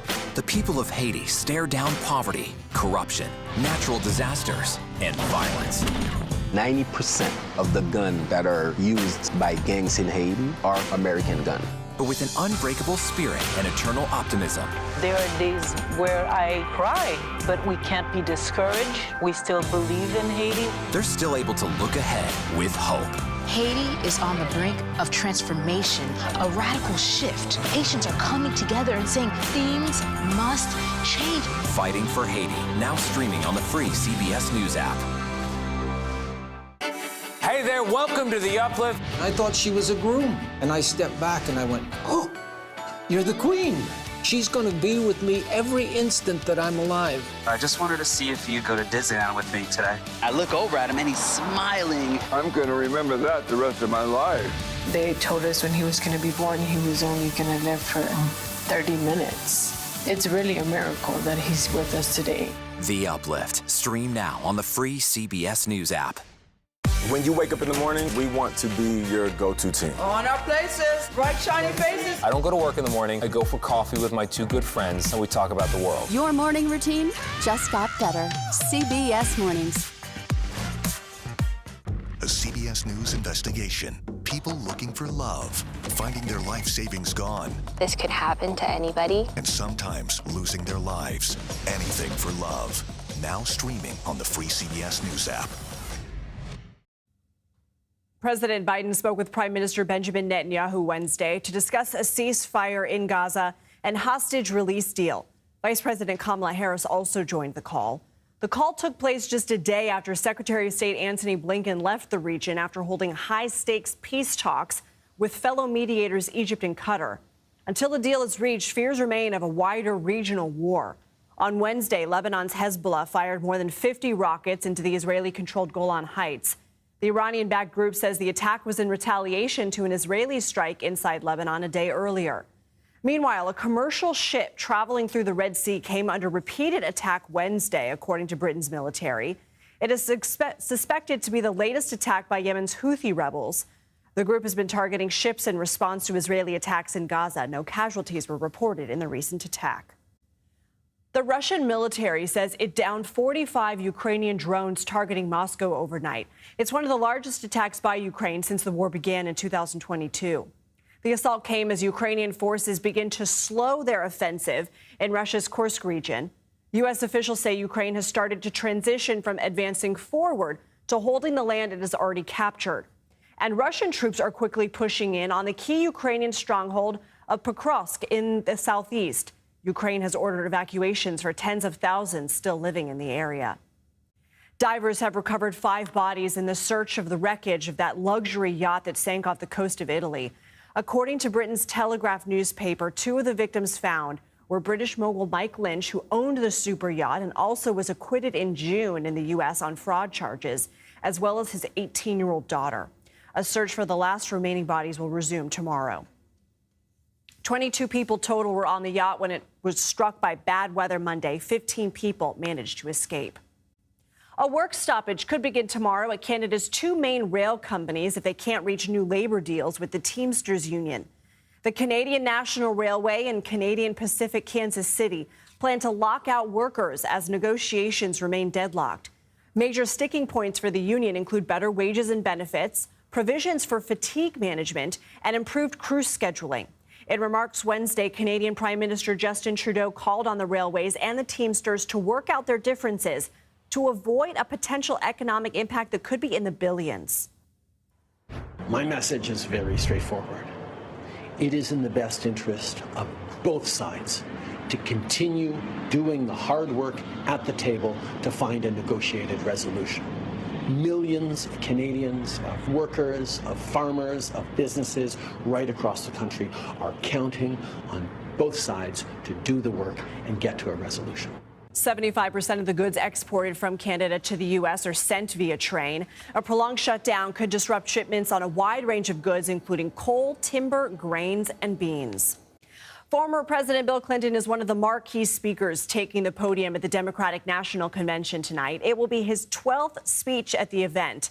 His first came 44 years ago in 1980 as the 33-year-old governor of Arkansas. Here are some highlights from conventions past. I thank you for supporting the new Democratic agenda that has taken our country to new heights of prosperity, peace, and progress. As always, of course, the lion's share of the credit goes to the American people who do the work, raise the kids, and dream the dreams. Senator Obama's life is a 21st century incarnation of the old-fashioned American dream. His achievements are proof of our continuing progress toward the more perfect union of our founders' dreams. Doug Brinkley joins us now from Chicago. He is the Catherine Sanoff Brown Chair in Humanities and a professor of history at Rice University. Doug, thanks for being here. When Clinton won the presidential election in '92, the Democratic Party was deeply divided. It had lost 5 of the last 6 presidential elections. How would you compare the division within the party then and now and the country at large? Well, Bill Clinton did something quite miraculous. He started defining himself as a new Democrat, meaning after Walter Mondale lost in 1984 and Dukakis in '88, Clinton started saying, I'm something different. I'm not a liberal. I have different concerns. But really, his '92 convention speech is one of the masterpieces in political theater. He ended up getting the highest spike out of a convention in polling because of the speech he gave. And people started, everybody knew he could deliver a great speech, but 92 put him into the stratosphere. And of course, he goes on to beat George Herbert Walker Bush and the third party candidate, Ross Perot. You know the Clintons well. What can we expect to hear tonight? Well, when I got to Chicago, I got Sunday on the 18th. I had a meal after a chat with President Clinton and Hillary Clinton, with Senator Wyden and his wife, and a couple, Jim and Wendy Abrams, just very quiet. They had a little cake because his birthday was the 19th. And I got to ask President Clinton about some of the past moments. And he went in telling us about his train ride in 1996.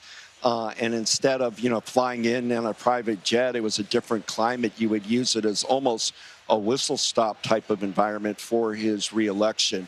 And then, of course, in 2000, just how important it would have been if Al Gore would have embraced Bill Clinton. He was sky-high still Clinton in the polls. He could have won a third term.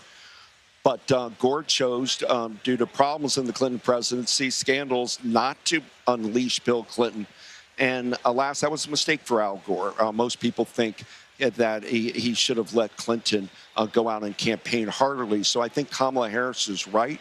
Bill Clinton to speak here, talk about bread and butter, kitchen table issues, the economy, and hopefully use them, you would think, in places like Pennsylvania and Wisconsin, where he would be an incredible surrogate because he still has a charisma to him. He's still able to draw people in and break down what real American life is. The best thing about Clinton is he talks to people, meaning he'll talk to somebody who works at a laundromat. He'll talk to somebody who's working on the street. And collectively, he finds a way to understand the real economic concerns of the American public better than most politicians or presidents ever. Doug, there have been a lot of comparisons drawn between this convention and that of 1968. I mean, do some circumstances remind you and sort of make you feel like time is a flat circle? I mean, for example, Lyndon B. Johnson had announced he wouldn't seek re-election, protests outside the convention hall, then against the Vietnam War, this time around the Israel-Hamas war. It did ring my bell of 68. I wrote an essay for Vanity Fair recently about the comparisons. But in 68, once Lyndon Johnson stepped down March 31, he had already done badly in the New Hampshire primary. Johnson, his health had deteriorated. Eugene McCarthy, the senator from Minnesota, was already up and running. And of course, then Robert F. Kennedy entered, won California primary, and was tragically killed. So when you got to Chicago, it really was a tinderbox. And Mayor Daley had overdone the police inside the convention hall. People like Dan Rather, the CBS reporter, was upbeat. Journalists being tear-gassed outside.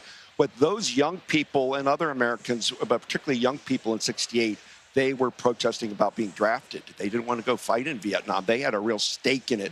So it was much more contentious. This has sort of been contained, lower key, but that doesn't mean what's happening in the Gaza war isn't deeply significant. But it hasn't really affected the milieu within the United Arena, except for perhaps hyper security precautions. Doug Wrigley, always good to talk to you. Thank you. Thank you. Still to come, Donald Trump is trying to distance himself from Project 2025, but new CBS News reporting finds that the two may be more linked than he'd like. Our Vice President of Data Journalism joins us to explain. You're streaming The Daily Report.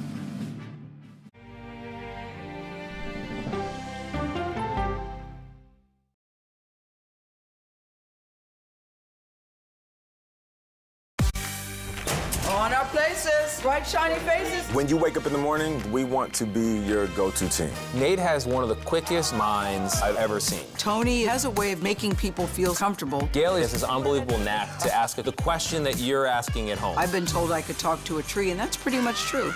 I don't go to work in the morning. I go for coffee with my two good friends, and we talk about the world. Your morning routine just got better.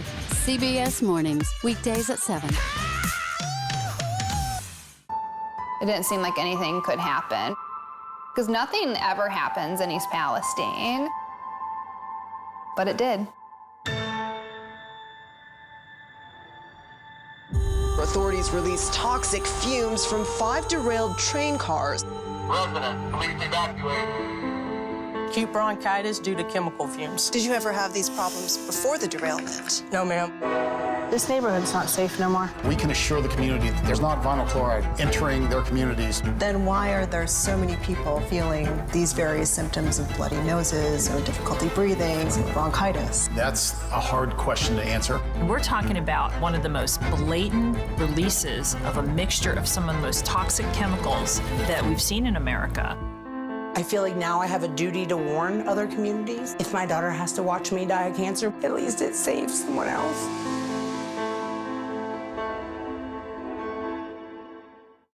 This case. It's like a screenplay, something straight out of Hollywood. But it's not fiction. It's 48 hours. Human remains found this week. 4 families shattered. There's no physical evidence. The mystery would haunt investigators for years. There's some questions that have to be asked and need to be answered. Like a John Grisham novel. A gripping true crime original. 48 hours. Now streaming on the free CBS News app. Stories that inform. Or you can be really old at 60, and you can be really young at 85. Inspire. How do we unlock the power within ourselves to be who we want to be? And brighten your day. The best part of fame is making people feel good. Always send the people home happy. Make every day a little more like Sunday morning. Here comes the sun. Stream now on the free CBS News app. Hello, everyone, and welcome to our Dragon capsule here in space.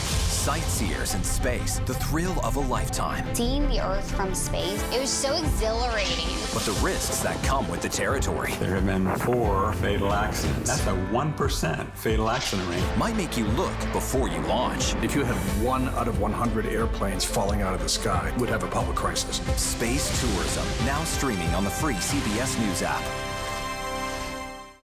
Welcome back to the Daily Report. I'm Lindsay Reiser. Here are some additions to our top stories. Night 3 of the Democratic National Convention is starting, featuring more party titans like former President Bill Clinton, Speaker Emerita Nancy Pelosi, and Vice Presidential candidate Tim Walz set to speak. Some speakers are planning to address immigration in an effort to define policy under a possible Harris administration. While Vice President Harris will be the star speaker of the final night of the DNC tomorrow, the Obamas were the stars of night 2. Last night, former President Barack Obama and former First Lady Michelle Obama took to the stage to encourage voters to leave what they call the chaos of Trump's administration behind for a new chapter under Harris. On the Republican side of the 2024 race, former President Trump held his first outdoor rally today in North Carolina since his attempted assassination. Surrounded by bulletproof glass, Trump talked about national security, but also launched more personal attacks against Harris. You've probably been hearing a lot about Project 2025 this election cycle, especially during the Democratic National Convention. During Tuesday night speeches, multiple lawmakers held up an oversized cover of the project's proposal book. Democrats have used Project 2025 as a warning about what might occur if Trump wins a second term. But what is it? Curated by the Heritage Foundation, the 900-page initiative claims to be a, quote, comprehensive guide for the next conservative U.S. president. It offers several different proposals to create a sweeping overhaul of the executive branch. Donald Trump and his campaign are actively distancing themselves from Project 2025, with the former president even calling some of the recommendations, quote, abysmal. However, our CBS News data journalism team went through the project's documents line by line and found more than a third of the 735 proposals were aligned with Trump's past policies and current promises. John Kelly is the vice president of data journalism for CBS News and Stations. He joins us now to talk about the findings. So, John, of those 271 proposals you found that relate to Trump, how many were executive orders and official White House policies? Right. We compared the language of the proposals in the document against policies that had already been implemented. And about 80 of them were things that were executive orders or rules and regulations within agencies during the first Trump term. Another 21 were that, as well as things that the former president has repeated on the campaign trail, reiterating his support for. What about your analysis about former Trump administration officials and their connection to Project 2025? We went back and looked at the work histories for all 38 of the people that are listed as primary authors of the report, including the two leaders of Project 2025. And 28 of those 38 people worked during the Trump administration, during that first term, working everything from senior advisors to agency officials and leaders of large projects. 271 proposals out of 735 are aligned with Trump. Where do the rest of the proposals come from?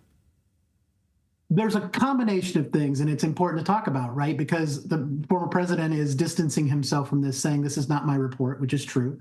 It was produced by the Heritage Foundation and some of their allies in the conservative political world. The others are undetermined. Some are things that Trump has specifically opposed, actually.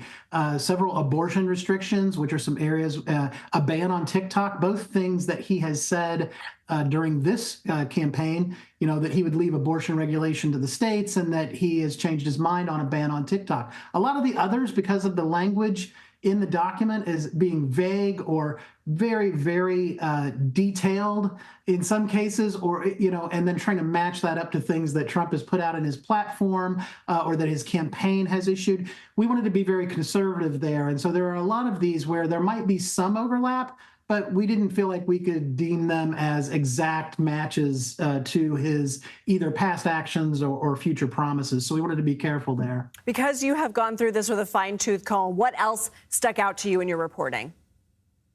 I think it's interesting, that there has been a lot of conjecture about the report, right, on both sides of the political aisle and a lot of talk about it. And it seemed like regardless of the fact that the former president had said he was not involved, it felt important that the thing that mattered within the document is that it is a policy roadmap. It's a blueprint for an administration. And it felt like the most important thing to do was drill into the actual words. What are the actual things that are being proposed? And how are those things lining up with the very voluminous campaign documents, on Trump's campaign website and the proposals that he's made and the things that he has said at his rallies, and really focusing on those policies is the place. Certainly that number includes some of the standard fare for Republican politicians for decades: reduced taxes, less regulation, reducing the size and spending of government. But a lot of them are the kind of policies that people have been talking about and raising real questions about, related to gender ideology and his pledge to remove protections for racial and ethnic groups and do mass deportations. Some of the things that really got people fired up, those are things that do match up directly with what he's saying in speeches on the trail and what he's done when he was president before. John Kelly, appreciate your reporting. Thank you. Thank you, Lindsay. Less than a mile away from the convention center in Chicago, there was a standoff last night between police and an escaped fugitive. Joshua Zimmerman had been facing charges of attempted murder and armed robbery when he evaded officers at a courthouse in Mississippi more than 2 months ago.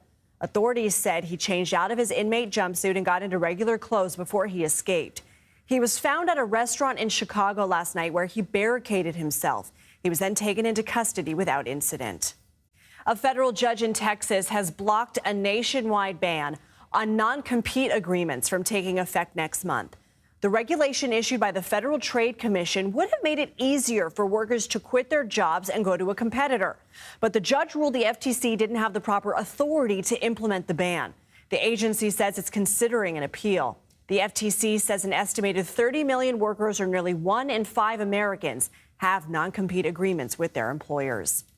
Ford is dropping plans to develop fully electric SUVs. It will instead focus on making hybrid vehicles. The automaker said the change was designed for customers looking for lower-priced vehicles with larger ranges. The market for EVs has dwindled, with one AAA report citing concerns over driving range as well as high cost and a lack of public chargers.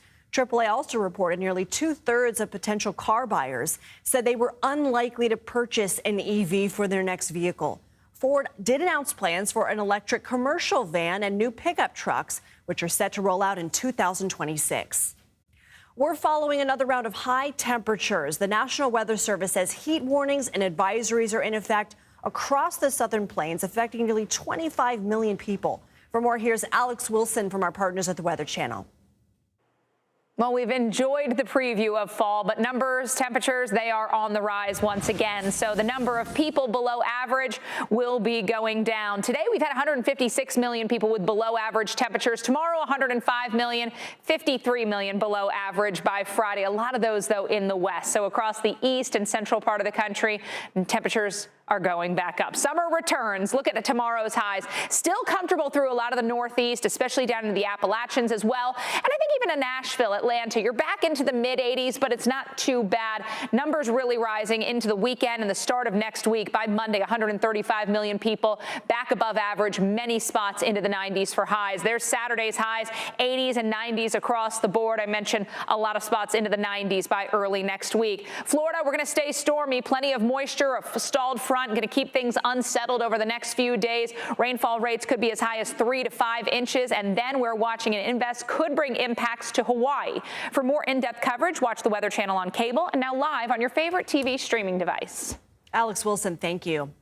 New flashpoints in the South China Sea. Chinese and Philippine Coast Guard ships collided in the region. How the U.S. could respond to protect its allies. You're streaming The Daily Report.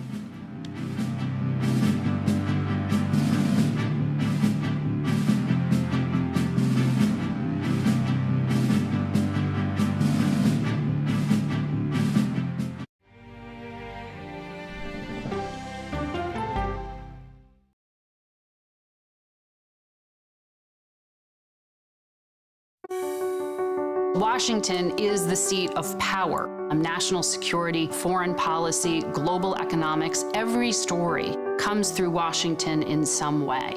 We bring some of the most powerful voices in America to the table. We don't just ask the questions, you have to go deeper. We try to understand what's at the heart of the issue we're talking about, to then come forward with solutions. Face the Nation on CBS. The justices ruled that Harvard and the University of North Carolina violated the Constitution. In the aftermath of the Supreme Court decision to end affirmative action in college admissions, uncertainty sets in for some students of color. Affirmative action really gave us an equal opportunity. CBS Reports explores the historic decision and what it means for those chasing an opportunity to change their lives. I knew that college was the ticket to break this cycle. The end of affirmative action, now streaming on the free CBS News app.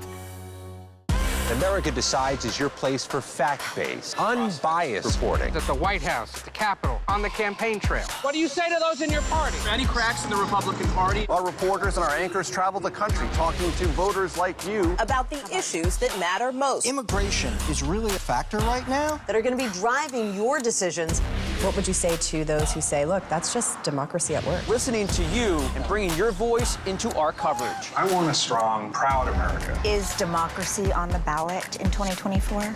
Let us help you decide. America Decides on CBS News 24/7. Stream our expanded one-hour program Monday through Thursday at 5 p.m. Eastern. An original documentary from CBS Reports. AI is among the most world-changing technologies ever. Curing diseases, scientific breakthroughs, making lives better. They can help us with medical discoveries, scientific discoveries, doing better agriculture, having cures for things like Alzheimer's. It's also going to really transform the way we work.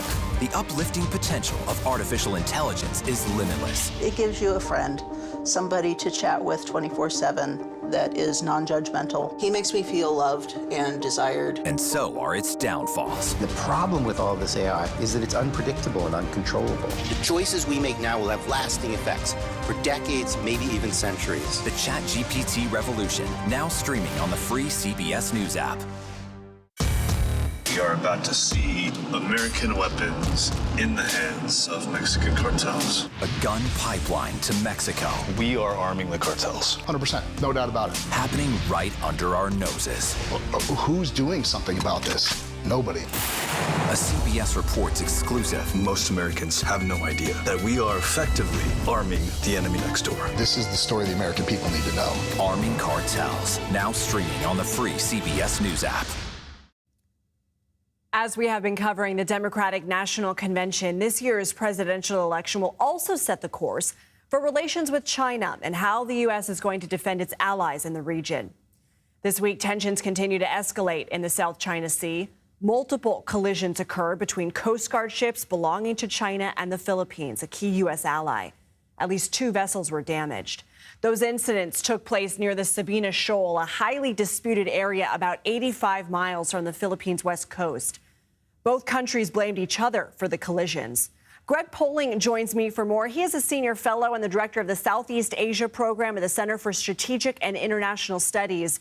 Greg, good to have you. Why has the Sabina Shoal become a flashpoint in the territorial disputes between China and the Philippines, and what led to the recent collisions? Well, there's nothing that special about this shoal, but it's one of those hundreds of coral reefs that China lays claim to in the South China Sea, despite the fact that international law says that it belongs to China's Southeast Asian neighbors. In this case, the Philippines. As you said, the thing's only about 80 miles from the coast of the Philippines and more than 650 from the coast of China. What led to this incident is that the Philippines was just trying to go by the shoal to resupply a military outpost it has on another island, and the Chinese Coast Guard tried to block their path, which led to these 2 collisions. China has warned the U.S. not to intervene in South China Sea disputes. How is the U.S. assessing this situation? This is extremely dangerous. You know, the U.S., we hear so much about Taiwan and other flashpoints, but the South China Sea is the one that I think everybody's worried we could wake up tomorrow. You could hear about an incident like this that nobody expected that leads to an exchange of fire between China and a U.S. treaty ally, the Philippines. So it's certainly something that I think keeps military advisors and others in Washington up at night because of the unpredictable nature of this dispute. If that were to happen, what would the U.S. response be? Well, that's largely up to the Philippines. But U.S. officials in both the Trump and Biden administration have been clear that these areas are covered by the U.S.-Philippine Mutual Defense Treaty, our oldest treaty alliance in Asia. And if China kills Filipinos, we are legally and morally obligated to respond in whatever way the Philippines wants. You mentioned politics. What kind of policy impact could the November election have on this region, including the conflict here and with Taiwan? You know, the Philippines and most Southeast Asian governments are less worried about a Trump or a Harris administration than some of our other allies, particularly in Europe. In the case of the Philippines, they feel pretty good either way. They viewed Trump as tough on China, even though he didn't have much to say about the South China Sea. And they feel like Harris is a known quantity. She became the first vice president to ever visit Palawan, the part of the Philippines closest to the South China Sea, and has had a big role in advancing this U.S.-Philippine alliance that's under a renaissance right now. But in a Trump administration, I mean, Trump has sort of avoided the idea of whether the U.S. would come to its defense, right? Well, Trump himself never said the word South China Sea in a public speech in 4 years in office. But it was Mike Pompeo, when he was Trump's Secretary of State, who went to Manila in 2019 and made this promise that the South China Sea is covered by the U.S.-Philippine alliance. So even if Trump himself doesn't care, you know, his government did, and his administration did invest in this alliance. Greg Poling, thank you. Thank you. Longtime New Jersey Congressman Bill Pascrell has died at the age of 87. The 14-term Democratic representative was first elected to Congress in 1996. He led the fight to access former President Donald Trump's personal tax returns and is being remembered for his work on tax deductions, clean energy projects, and creating the Congressional Brain Injury Task Force. Pascrell died 70 days before the general election, so by law, county committee members need to select a new Democratic nominee by August 29th. Following the death of the world's oldest person, Guinness World Records has officially passed the title on to a 116-year-old woman in Japan. Tomiko Ituka was born in 1908. She got married when she was 20 and had 4 children.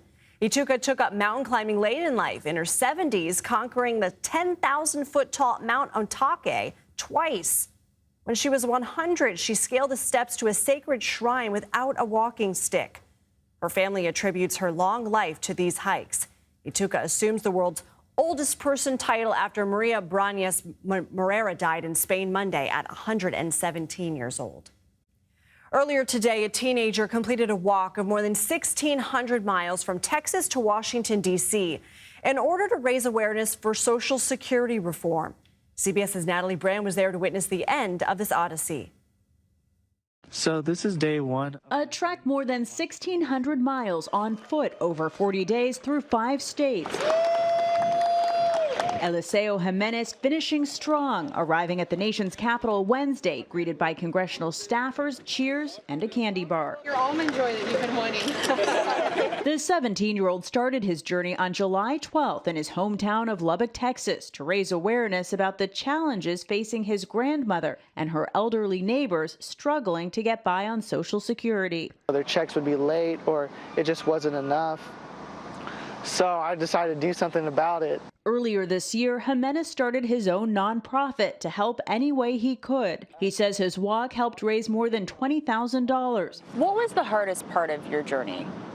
Definitely being away from my family, I think, and then the heat. Carrying only a single backpack full of supplies, Jimenez suffered blisters, poison ivy, and at times slept on public benches. But the kindness of strangers kept him going. Along the way, I found a few nice people that let me stay in their house here and there, and even a church. On this trip, I learned that the nation's actually pretty unified and everyone's pretty lovely. While in D.C., Jimenez met with staff from his Texas congressman's office to talk about what can be done to address issues with Social Security. He'll fly back home just in time to start his senior year of high school. I'm gonna have one hell of a college essay, I'll tell you that. And will continue to push for change. Natalie Brand, CBS News, Washington. Like that he found the country's unified. Tonight, Tim Walz makes his mark on the DNC. Coming up, we'll check back in with John Dickerson during this critical moment for the Democratic vice presidential nominee. You're streaming The Daily Report.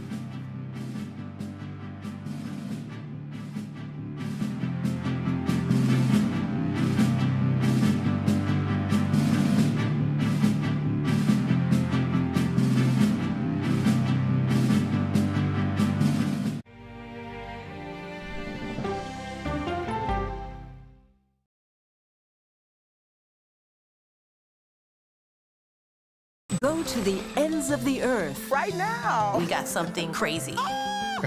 And reach for the stars. Here we are. Time. Yes, it's my comeback. Hey, this is pretty fun. But wait, there's more. Experience thought-provoking, Welcome to the idea of being a human being. innovative, and truly original reporting. Look through a telescope and go, wow. Because there's always something new under the sun on CBS Sunday morning.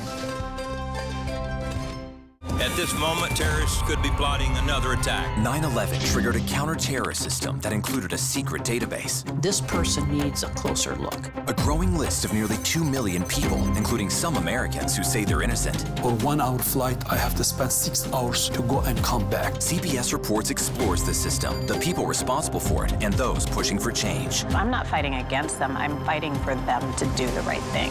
The Watch List, now streaming on the free CBS News app. Don't miss true crime anytime you want, anywhere you go. With the 48 Hours podcast. Real crimes, real lives, real justice. There's some questions that have to be asked and need to be answered. Listen to 48 Hours on Apple Podcasts. An original documentary from CBS Reports. Imagine yourself in Manhattan with no police, no army, no mayor. The people of Haiti stare down poverty, corruption, natural disasters, and violence. 90% of the guns that are used by gangs in Haiti are American guns. But with an unbreakable spirit and eternal optimism. There are days where I cry, but we can't be discouraged. We still believe in Haiti. They're still able to look ahead with hope. Haiti is on the brink of transformation, a radical shift. Nations are coming together and saying things must change. Fighting for Haiti, now streaming on the free CBS News app. Hey there, welcome to The Uplift. I thought she was a groom, and I stepped back and I went, oh, you're the queen. She's gonna be with me every instant that I'm alive. I just wanted to see if you'd go to Disneyland with me today. I look over at him and he's smiling. I'm gonna remember that the rest of my life. They told us when he was gonna be born, he was only gonna live for 30 minutes. It's really a miracle that he's with us today. The Uplift, stream now on the free CBS News app. When you wake up in the morning, we want to be your go-to team. On our places, bright, shiny faces. I don't go to work in the morning. I go for coffee with my 2 good friends, and we talk about the world. Your morning routine just got better. CBS Mornings. A CBS News investigation. people looking for love, finding their life savings gone. This could happen to anybody. And sometimes losing their lives. Anything for love. Now streaming on the free CBS News app. Minnesota Governor Tim Walz formally accepts the Democratic nomination for vice president. While the focus is on Walz, delegates will also hear from former President Bill Clinton and Speaker Emerita Nancy Pelosi. We're back with John Dickerson at the Democratic National Convention in Chicago. John, what are you watching for tonight? Well, Lindsay, let's start with the man of the evening, vice presidential candidate Tim Walz, and then we'll go to Clinton. Last night here, the second night of the Democratic Convention, it was like politics night at the dance club. There were celebrities everywhere. There was music. There were the two biggest celebrities in politics right now, Barack Obama and Michelle Obama. It was a night of all of the crackling parts of the culture that the Democratic Party wants to access as they try to convince voters and get people to pay attention who don't vote before. Tim Walz is the kind of person who has to text his kids to find out who all those people who showed up at last night at the DNC were. He is the normal guy, and that's kind of his pitch and his place in the campaign. They put out a video of Tim Walz, which is narrated by his wife, and it is thick with his kind of roots of the country, small town, farms, schools. I mean, think about his career. He is a politician, was in the House, and obviously he's a governor, but I mean, school teacher, he's not a lawyer. And it really emphasizes, and the pitch about his bio really emphasizes that. There's also a policy emphasis in this video about him that I'll be watching for to see how much of that comes out in the speech he gives, which is there are a lot of progressive items that he got passed in Minnesota. Family and medical leave, for example, legalization of marijuana use.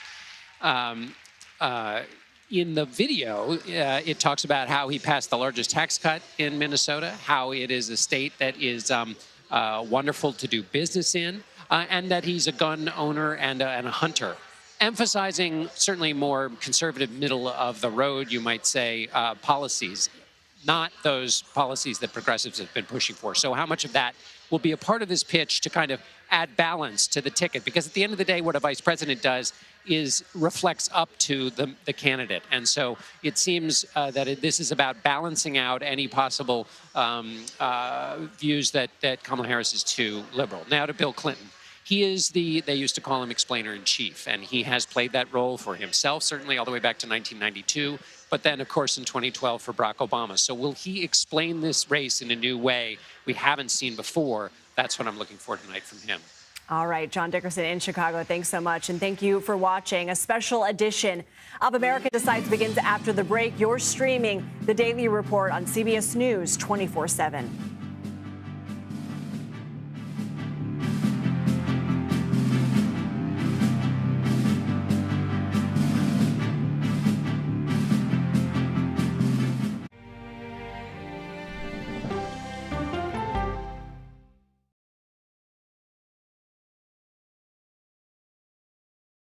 Okay, so let's just start at the beginning. Well, let me start with this. What is at stake here? What is the answer then? Do you know why? You want me to just keep going? Is that a good thing or a bad thing? Were there death threats? How is this possible? What's wrong with that argument? Are you saying they lied? Have you told the government that? Why won't you say the word crisis? You're not answering my question. Is that scary? Does that make sense? What do you mean? What does that mean in Did any of that make sense? What's your response? What happened? Why? It's time for the CBS News Original 60 Minutes, Sunday on CBS and streaming on Paramount Plus. There is no more room in our city. New York City is receiving record numbers of migrants. Today, we're going to have more than 500 adults and children come through that door. Tensions rise as shelters reach max capacity. We don't have to take care of them. CBS Reports goes inside a crisis cities and families are facing as they fight to survive. The United States still has that glimmer of hope for people to come here. Fighting for a future. Now streaming on the free CBS News app. An original documentary from CBS Reports. Since you started La Soup in 2014, do you have any sense as to how much food you've rescued from the landfill? We've rescued 4.5 million pounds. I can't even fathom how much food that is. And that's one little person in one little city in America. We're going to call this chicken piccata. We did 450 of these meals today. This is the exact dish that you and I are going to have. Yep.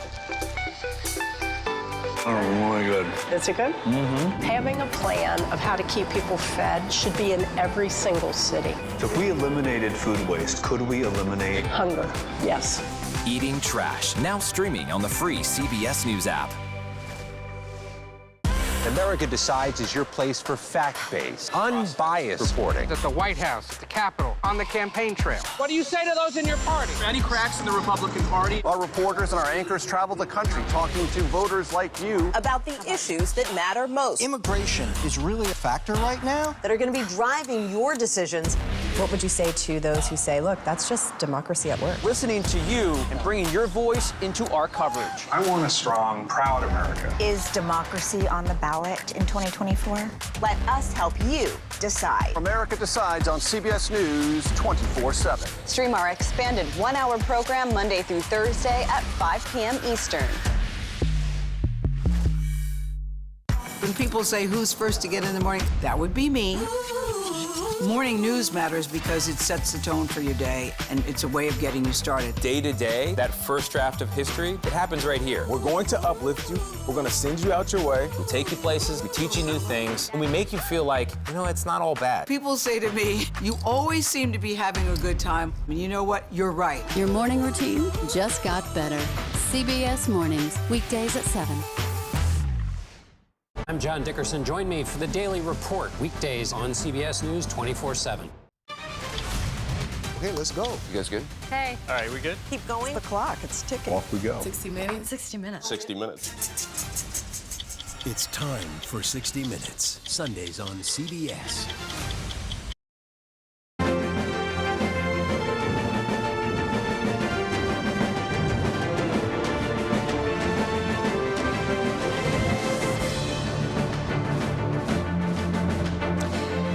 I'm Nancy Cordes at the United Center in Chicago, and welcome to a special Democratic National Convention edition of America Decides. Delegates are gathering here at the United Center for night 3 of the Democratic National Convention, where Minnesota Governor Tim Walz will take center stage later tonight as he formally accepts the party's nomination for vice president. You see him there walking through, getting a feel for things a little earlier today. Also speaking this evening will be Transportation Secretary Pete Buttigieg, former House Speaker Nancy Pelosi, and the 42nd President of the United States, Bill Clinton, who, believe it or not, will be delivering his 12th consecutive speech at a Democratic National Convention. To kick things off, I'm joined by my colleagues Robert Costa and Weijia Jiang. Robert is here with me. Weijia is down near the floor. So Weijia, set the stage for us tonight on night 3. The theme tonight, because there's a theme every night, is Fight for Freedoms. What is the message that they're trying to get across tonight?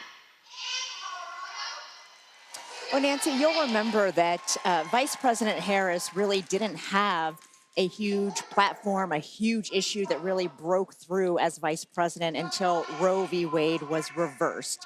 And then she really was able to communicate to voters, to Americans in a different way, in a powerful way about reproductive freedoms, about the woman's right to choose. So we expect that that will certainly be a huge topic tonight, and also the threat of democracy, which this campaign has worked to build a case against the former president, Donald Trump, and try to lay out to the American people what they say is at risk if he were to go to the White House again. And so when it comes to those themes, that is what we will be listening for. But Nancy, tonight really is all about Governor Tim Walz, as you very well know, his opportunity to introduce himself to America in his own way. And to that end, he has already spoken before about his very personal journey that he and his wife have been on, using fertility treatments to conceive their children. So we expect that to be a portion of his speech, but that's just one facet of who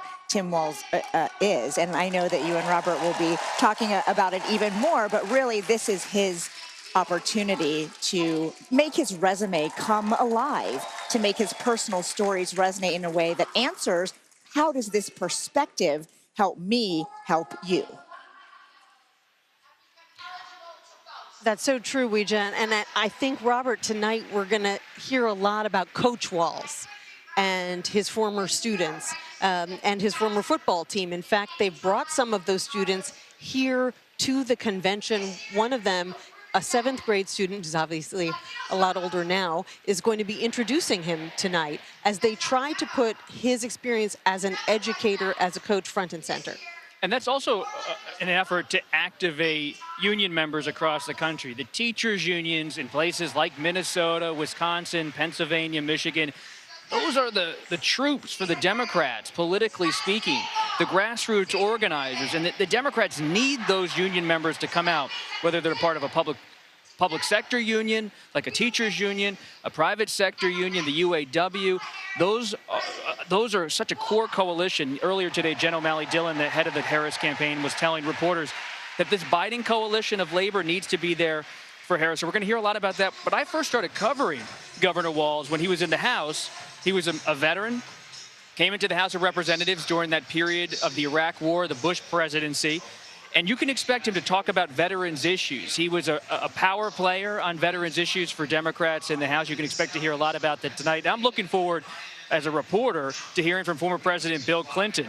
Now, we all know he doesn't want, the Democrats are looking for more Clinton 2012, when he was the great explainer of the Obama economic message, not maybe Clinton 1988, when he had such a bad speech infamously at the Democratic National Convention. He had to go on the late night shows and play it down and be a little self-effacing about that moment. But most Democrats are expecting an effective performance from Clinton. I'm told by people close to Clinton that he wants to have a little fun, have some joy, and have the spirit of 1992. Remember what the song was in 1992 for his convention, Don't Stop Thinking About Tomorrow. Fleetwood Mac, great song. We can talk about that later. But that's part of the Harris message of looking forward. And Clinton is going to help her, I'm told, to have that forward-looking pitch, not just to look back on Trump.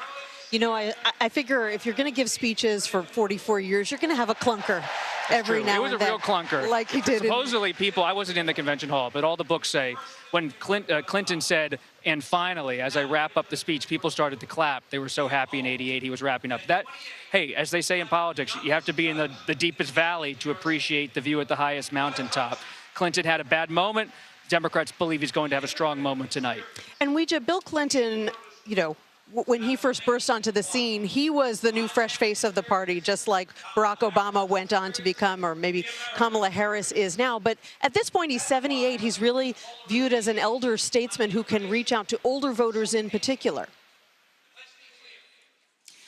Right, Nancy. So he does have a role tonight of bridging the past with the present. And it is not lost on this party that the delegates that have filled this arena night after night, they voted for Joe Biden. And so this will be an opportunity to connect with those supporters of Biden and to make sure that that coalition is still strong for those people who might not have been ready to embrace Vice President Harris yet.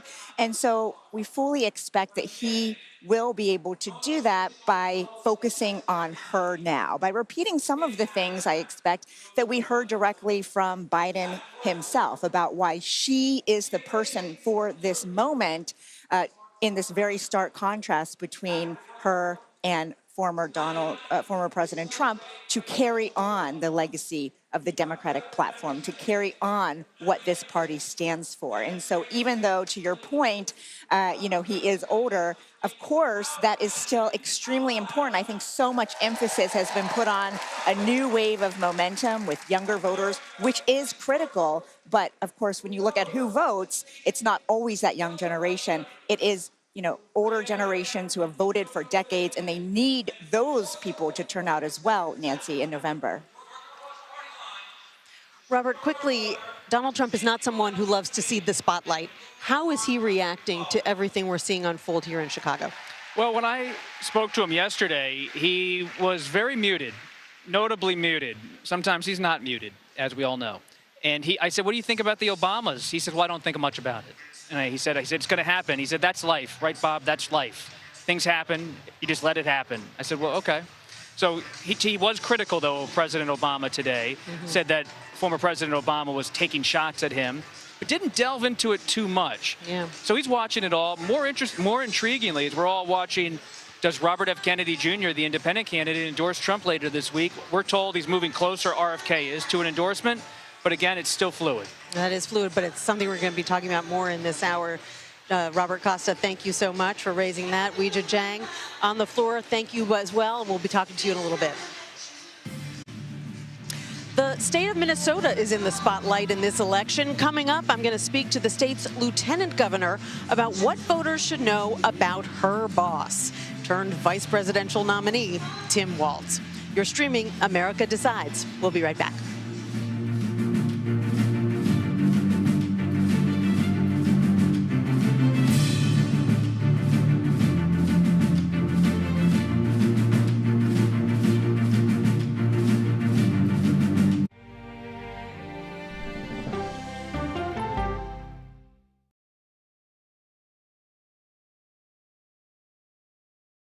Go to the ends of the earth. Right now. We got something crazy. And reach for the stars. Here we are. Time. Yes, it's my comeback. Hey, this is pretty fun. But wait, there's more. Experience thought-provoking, Welcome to the idea of being a human being. innovative, and truly original reporting. Look through a telescope and go, wow. Because there's always something new under the sun on CBS Sunday morning. At this moment, terrorists could be plotting another attack. 9/11 triggered a counter-terrorist system that included a secret database. This person needs a closer look. A growing list of nearly 2 million people, including some Americans who say they're innocent. For 1 hour flight, I have to spend 6 hours to go and come back. CBS Reports explores the system, the people responsible for it, and those pushing for change. I'm not fighting against them. I'm fighting for them to do the right thing. The Watch List, now streaming on the free CBS News app. Don't miss true crime anytime you want, anywhere you go. With the 48 Hours podcast. Real crimes, real lives, real justice. There's some questions that have to be asked and need to be answered. Listen to 48 Hours on Apple Podcasts. An original documentary from CBS Reports. Imagine yourself in Manhattan with no police, no army, no mayor. The people of Haiti stare down poverty, corruption, natural disasters, and violence. 90% of the guns that are used by gangs in Haiti are American guns. But with an unbreakable spirit and eternal optimism. There are days where I cry, but we can't be discouraged. We still believe in Haiti. They're still able to look ahead with hope.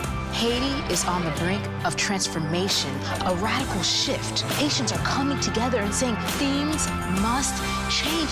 Fighting for Haiti, now streaming on the free CBS News app. Hey there, welcome to The Uplift. I thought she was a groom, and I stepped back and I went, oh, you're the queen. She's gonna be with me every instant that I'm alive. I just wanted to see if you'd go to Disneyland with me today. I look over at him and he's smiling. I'm gonna remember that the rest of my life. They told us when he was gonna be born, he was only gonna live for 30 minutes. It's really a miracle that he's with us today. The Uplift, stream now on the free CBS News app. When you wake up in the morning, we want to be your go-to team. On our places, bright, shiny faces. I don't go to work in the morning. I go for coffee with my 2 good friends, and we talk about the world. Your morning routine just got better. CBS Mornings. A CBS News investigation. People looking for love, finding their life savings gone. This could happen to anybody. And sometimes losing their lives. Anything for love. Now streaming on the free CBS News app.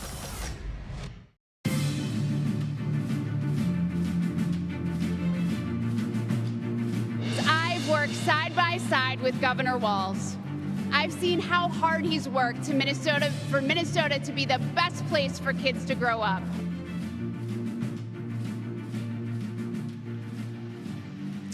That was Minnesota Lieutenant Governor Peggy Flanagan speaking about her political partner, Tim Walz, the man of the evening, the man she won 2 elections with in 2018 and then again in 22. And Walz will take the stage himself just a few hours from now.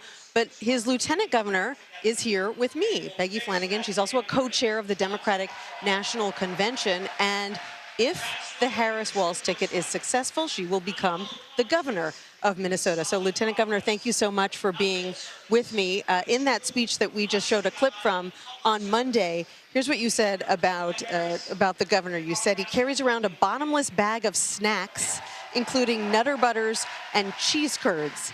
What else should voters know about the governor of your state? Well, I think that is a snapshot of who he is. He is so thoughtful and caring. Oh, so these snacks are not for himself; they're no, for they're others? for sharing. Absolutely. And he, he is a teacher and a coach and a veteran, and that big dad energy that folks are talking about. All of that's for real, and that's who he is. And he is a leader, and I think he's earned this. What do you think we're going to hear from him tonight? I think you're going to hear a little bit about how he grew up in rural Nebraska, grew up on a farm, and all of, frankly, the lessons that taught him that helped him to really be committed to public service. I think you're going to hear a little bit about the Harris-Walz agenda for America, and then I think you're going to hear him be an incredible partner and hype man for the next president of the United States, Kamala Harris. I have to ask you, it isn't always easy for men in power to talk about women in power in a very generous way. It doesn't always come naturally. It seems to come naturally to him. He has been Kamala Harris's biggest hype man, talking about her accomplishments, talking about her joy in a way that seems very authentic. Has that been your experience as a woman in power with him in Minnesota? That has absolutely been my experience. We decided to run together a year before the election because we wanted people to know what they were going to get, and we had different lived experiences. He came from the 9th largest agricultural district in the country, a rural community, was in the military, and I was a nonprofit executive, Native woman, suburban mom. And he created a space for my voice and for my expertise. And I see him modeling that, of course, with the vice president. Is there something that you know about him as a leader, having served with him in Minnesota, that you think would be important for voters to know about? I think we have been through some incredibly difficult moments in Minnesota, but also some incredibly joy-filled moments. He always is compassionate. He goes directly to the people who are most impacted, and he's a teacher at heart. And part of the, being a good teacher is being a good listener and a good learner. And he's really humble. And I think we could use that kind of perspective right now in our politics. What do you think of the criticisms of his military record, and specifically when he chose to leave the military? So here's what I would say. He served for 24 years in the Army National Guard. He has an incredible track record of service. He also continued to serve folks in the military and veterans once he was in Congress, and then as the governor of Minnesota. I have seen nothing but a deep commitment to service, and I think those critiques are unfair, frankly.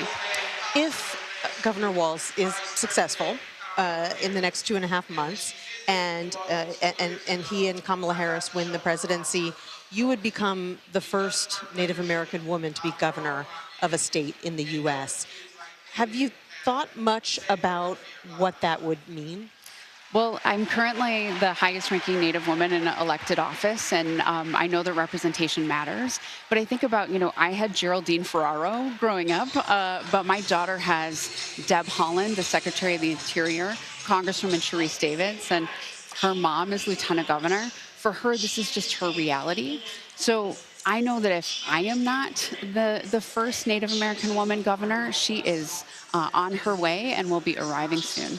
It looked during the roll call last night like the Minnesota delegation was the place to be. Obviously, it's been pretty exciting and somewhat unexpected. He was kind of a dark horse in this contest to be Kamala Harris's vice presidential nominee. What has the atmosphere been within that Minnesota delegation over the past few days? And are you looking forward to John Legend tonight, paying tribute not just to Tim Walz, but to Prince, to our beloved Minnesotan? Prince? Absolutely.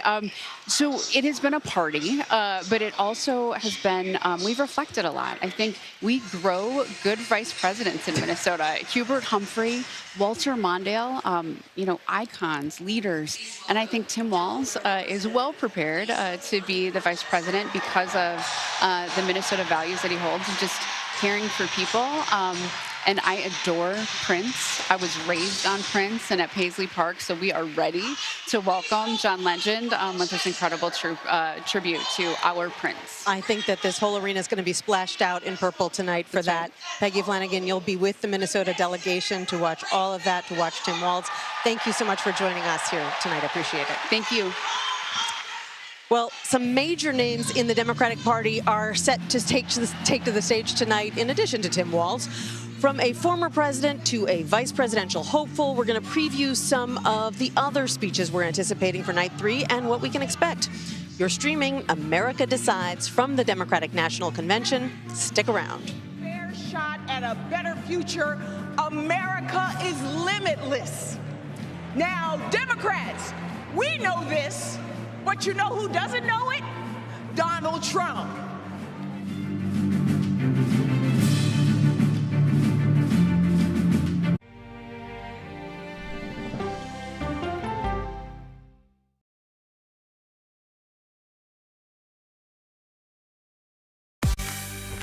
On our places, bright, shiny faces. When you wake up in the morning, we want to be your go-to team. Nate has one of the quickest minds I've ever seen. Tony has a way of making people feel comfortable. Gail has this unbelievable knack to ask the question that you're asking at home. I've been told I could talk to a tree, and that's pretty much true.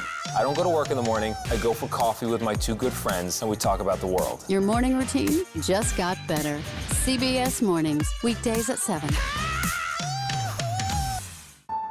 It didn't seem like anything could happen, because nothing ever happens in East Palestine, but it did. Authorities released toxic fumes from 5 derailed train cars. Resident, please evacuate. Acute bronchitis due to chemical fumes. Did you ever have these problems before the derailment? No, ma'am. This neighborhood's not safe no more. We can assure the community that there's not vinyl chloride entering their communities. Then why are there so many people feeling these various symptoms of bloody noses or difficulty breathing, bronchitis? That's a hard question to answer. We're talking about one of the most blatant releases of a mixture of some of the most toxic chemicals that we've seen in America. I feel like now I have a duty to warn other communities. If my daughter has to watch me die of cancer, at least it saves someone else.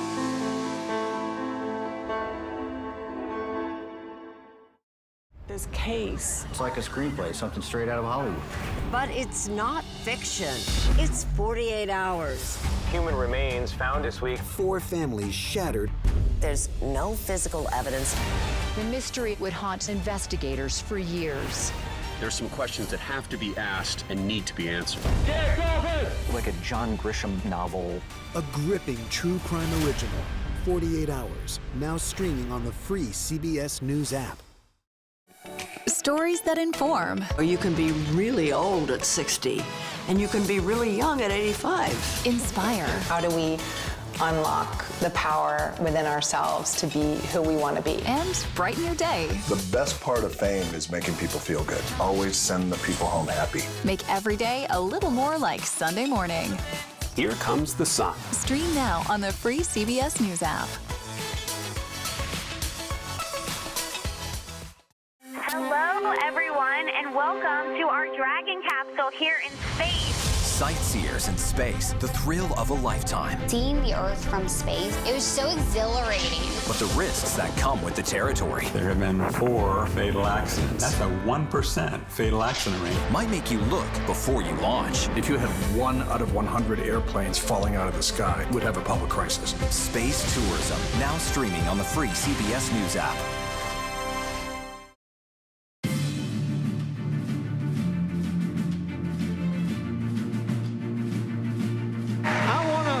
A man who believes with no doubt that we can build a new American dream economy driven by innovation and creativity, by education, and yes, by cooperation.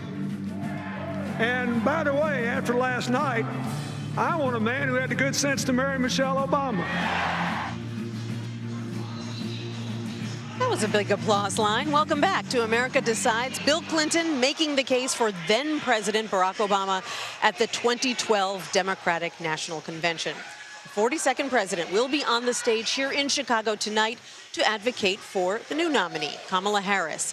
CBS News political contributor Ashley Etienne joins us now. She is also the former communications director for Vice President Harris. Ashley, great to see you. Bill Clinton has a complicated history. Many younger voters view his legacy differently than older voters do. How do you think he can best help Kamala Harris tonight?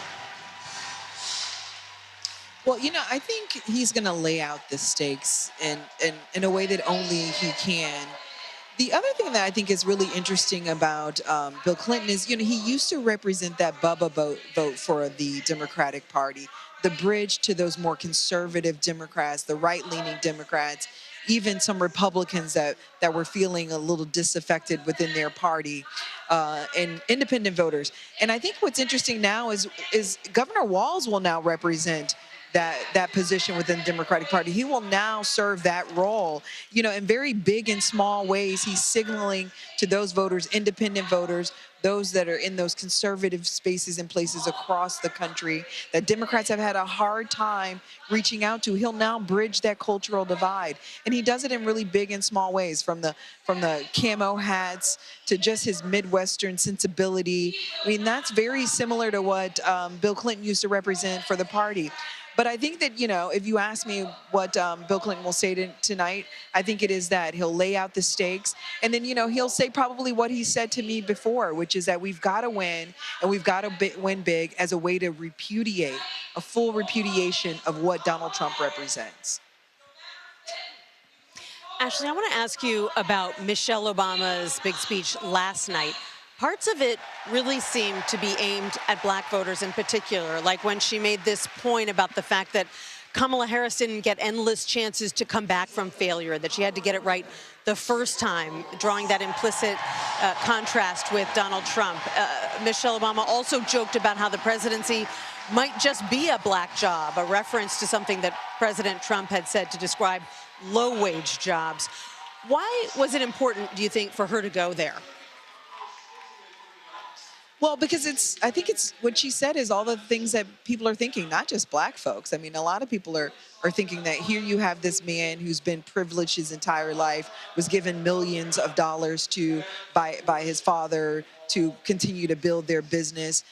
And he failed at doing that, failed at being president. So, I mean, what I took from her speech is that she was calling a spade a spade. I mean, she was relating it and putting it in the context in terms of race, but she only used Donald Trump's phrase when he said black jobs. So it wasn't as though she was trying to make a deal of race. I think what she was trying to do is make very plain why it is that Donald Trump is not fit to be president today, and really draw the contrast in terms of who he is and who we are as the American people. That, again, here is this privileged man who was given everything, as a silver spoon, born with a silver spoon in his mouth, and he's going to not just denigrate Michelle Obama as well as Kamala Harris, but really the rest of America. So that's really what I think she was trying to achieve. Less about race, but more about drawing this contrast with who Donald Trump is and who we are as American people, and what makes him different from us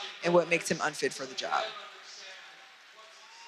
Ashley, you worked for years as the communications director for Nancy Pelosi, who is set to speak tonight. She has been locked in something of a rocky relationship with the current president, former nominee, ever since she pushed publicly for him to perhaps step aside. What do you expect to hear from her tonight?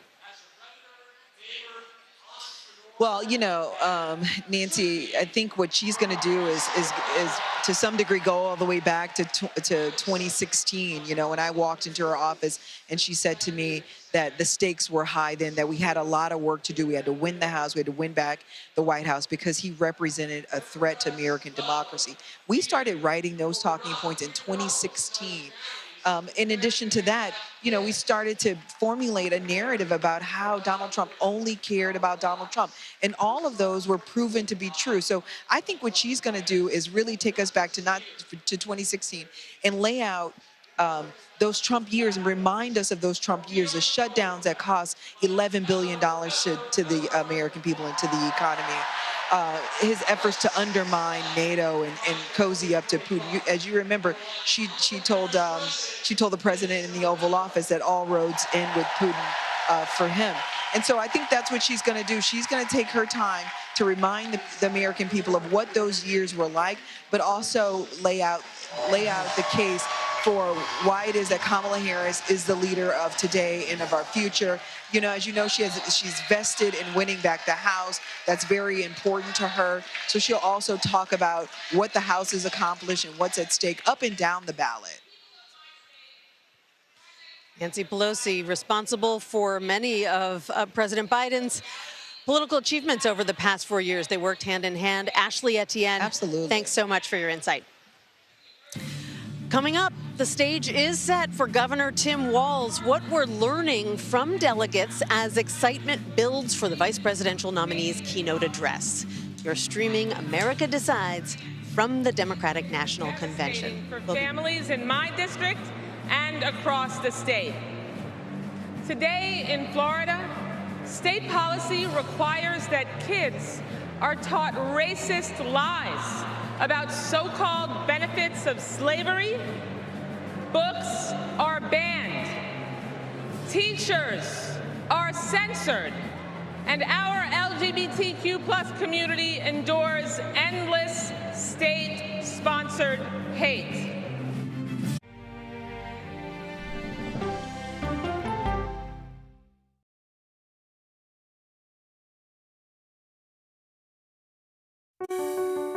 Washington is the seat of power. National security, foreign policy, global economics, every story comes through Washington in some way.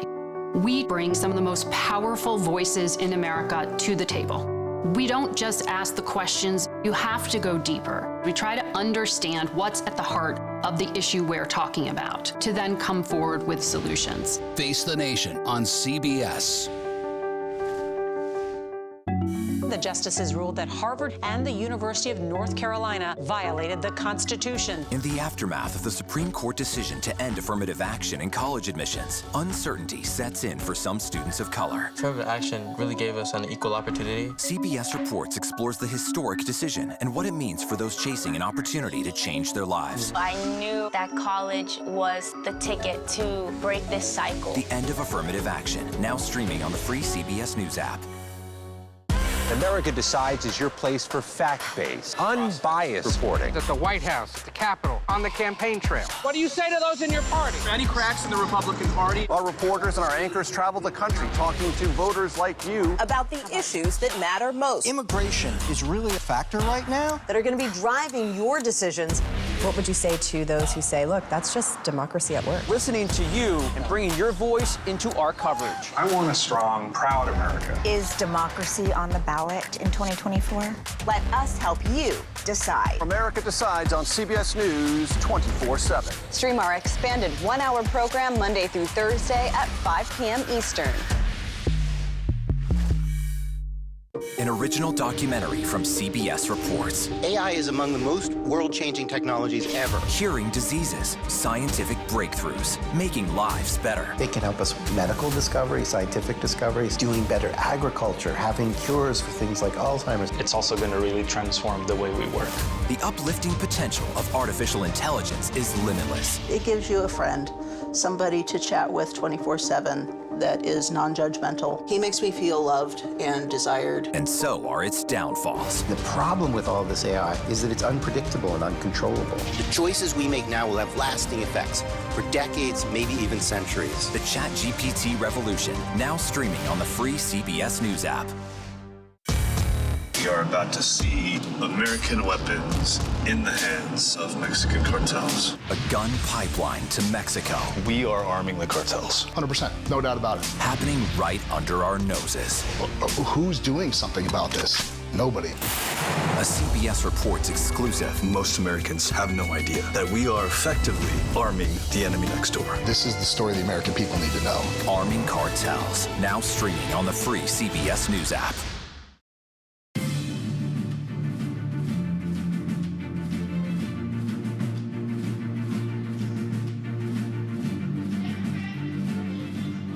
Welcome Welcome back to our continuing coverage of the Democratic National Convention. We're keeping an eye on the excitement here in Chicago ahead of Governor Tim Walz's speech a little later tonight. And Ed O'Keefe joins us now from the floor of the convention where, Ed, the delegates aren't just gearing up for a night of political speeches, they're also kind of gearing up for a concert. They're going to hear from John Legend and Sheila E.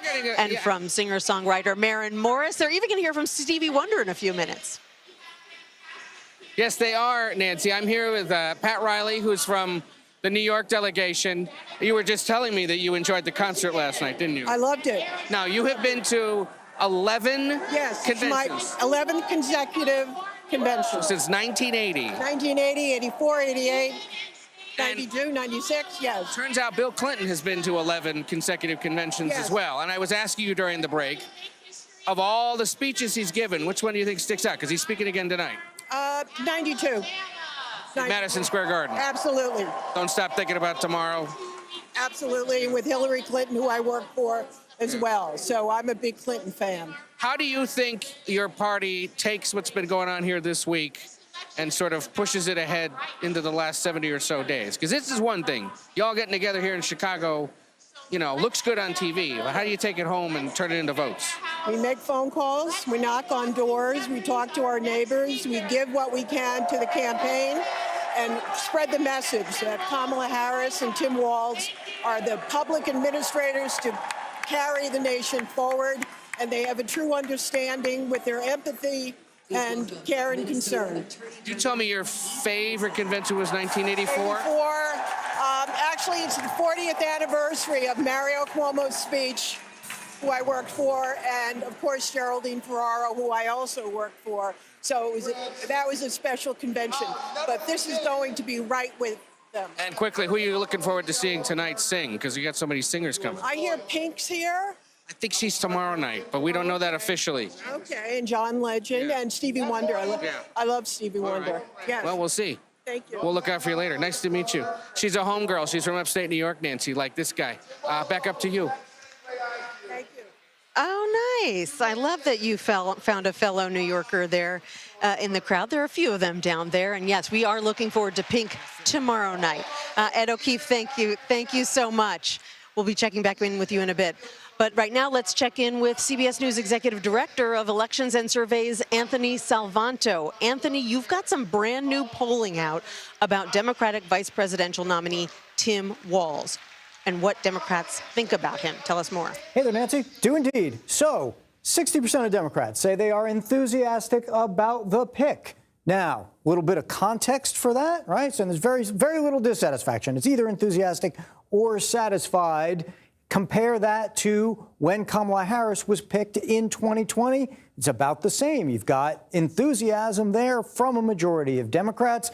But let's also compare that, Nancy, to what we've got on the Republican side. And it is fairly comparable. Democrats, 60% enthusiastic about Walz. 51% of Republicans were enthusiastic about Vance. Look, it takes a while, if at all, to pick up what impact a VP might have on a ticket. It's not going to happen overnight. These are folks that generally are just introducing themselves to the country, and so it can take weeks for that to play out as they go out there. But we'll keep an eye on it. This is where they start. This is the baseline, Nancy. Right, and this is such an unusual situation where voters are figuring out how they feel about the presidential nominee and the vice presidential nominee at the same time, because all of this is so new. Anthony, you're also tracking how voters feel about immigration, which is a big theme at the convention tonight. What are you learning? Yeah, the biggest thing about it is that you want to talk about whether or not, first of all, is the border a crisis or a problem? And for most Americans, it is serious, if not a crisis. That's number one, although that number for crisis has come down a little bit in recent weeks. But as far as Harris's impact on it is concerned, because you know the Republicans are trying to tie her to what they definitely see as a crisis. So we asked that. How much impact do you think she's had on the situation so far? And it's about a third that think she's had a lot. Most people think at least some. So what you're looking at here is, can they take on that issue and kind of move the needle about what might happen were she to be elected because, and I'll end with this, she has a deficit to Donald Trump on whether their policies would decrease border crossings. He's got 3/4 of voters who think his policies would, but she's got 1 in 5 voters who think that her policies would. Will she necessarily make up that gap? That remains to be seen, but can she close that gap is probably the thing to watch, at least coming out of this, Nancy. And it'll also be interesting to watch how they talk about the issue tonight. Anthony Salvanto, thank you so much. Appreciate it. Ian Sams is the senior national spokesperson and the senior advisor for rapid response for the Harris-Walz campaign. He formerly served as the White House spokesperson for oversight and investigations. And fun fact, Ian, you just joined the campaign Monday. 5 days ago? No, Monday. 2 days ago? Yes. You picked a very relaxing time to jump on board. Super chill. Tell us a little bit about your role and why you decided to leave the White House to come to the campaign. Well, you know, we've got 75 days left of the campaign. A lot of energy right now, but a lot of work to do. It's going to be a really close race. Obviously, former President Trump has uniform support in the Republican Party.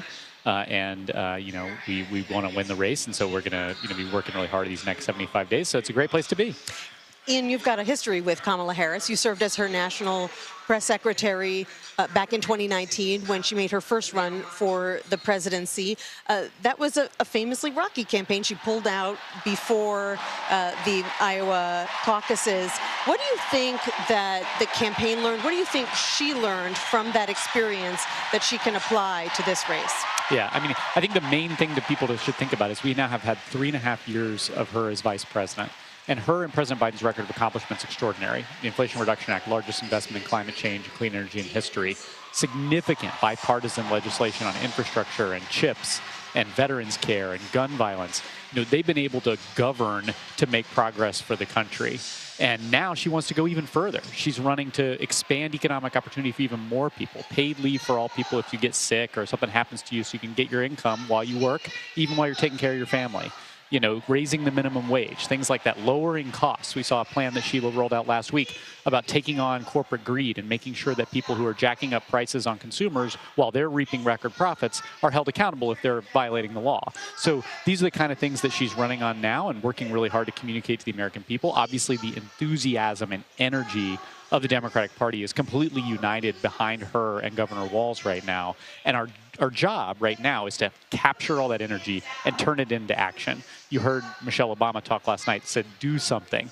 So what we're trying to do right now is take all this energy, enthusiasm, what we saw last night in Milwaukee with 18,000 people at the Fiserv Arena there, capture all that energy, turn it into volunteer signups, door knocking, people who are communicating with their friends through apps and texting to make sure that they know what's at stake in this election and turn out the vote in November. Because there's a lot of energy right now, and that's fun, and that's great and exciting, but we're harnessing that to try to actually go out there and do the hard work to win the campaign.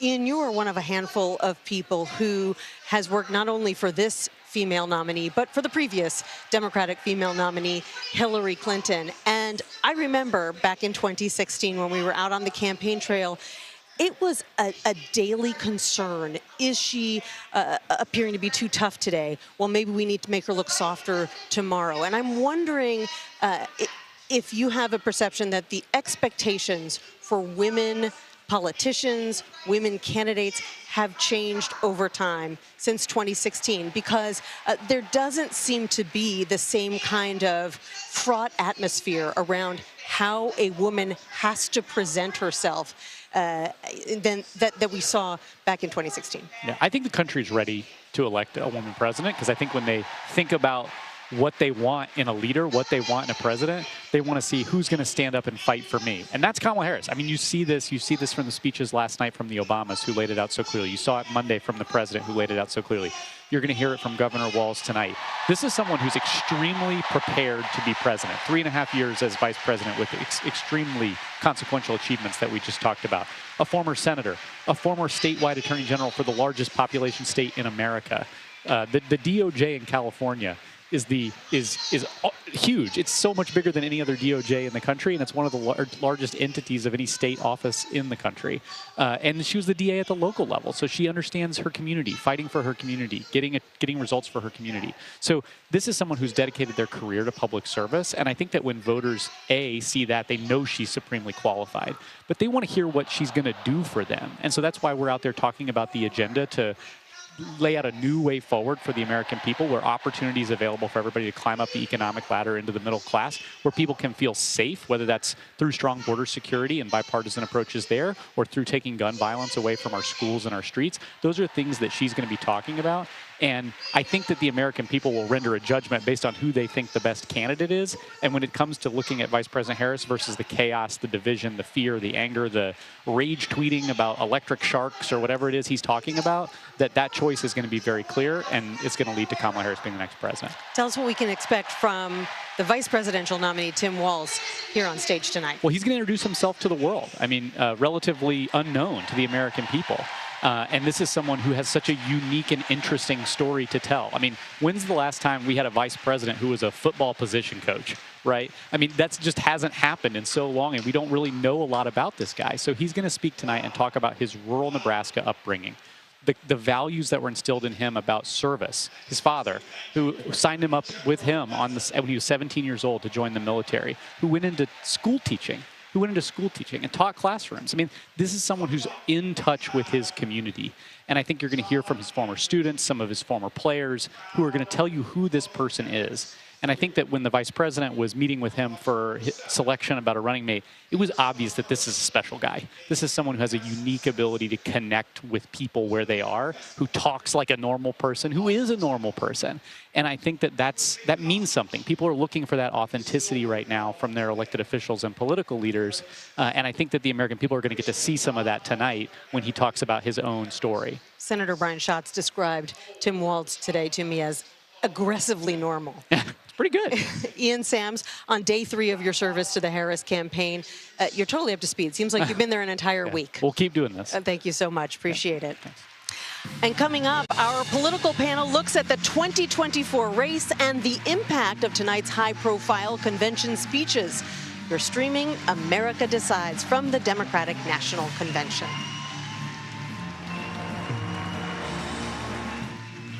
Thank you. I'm good.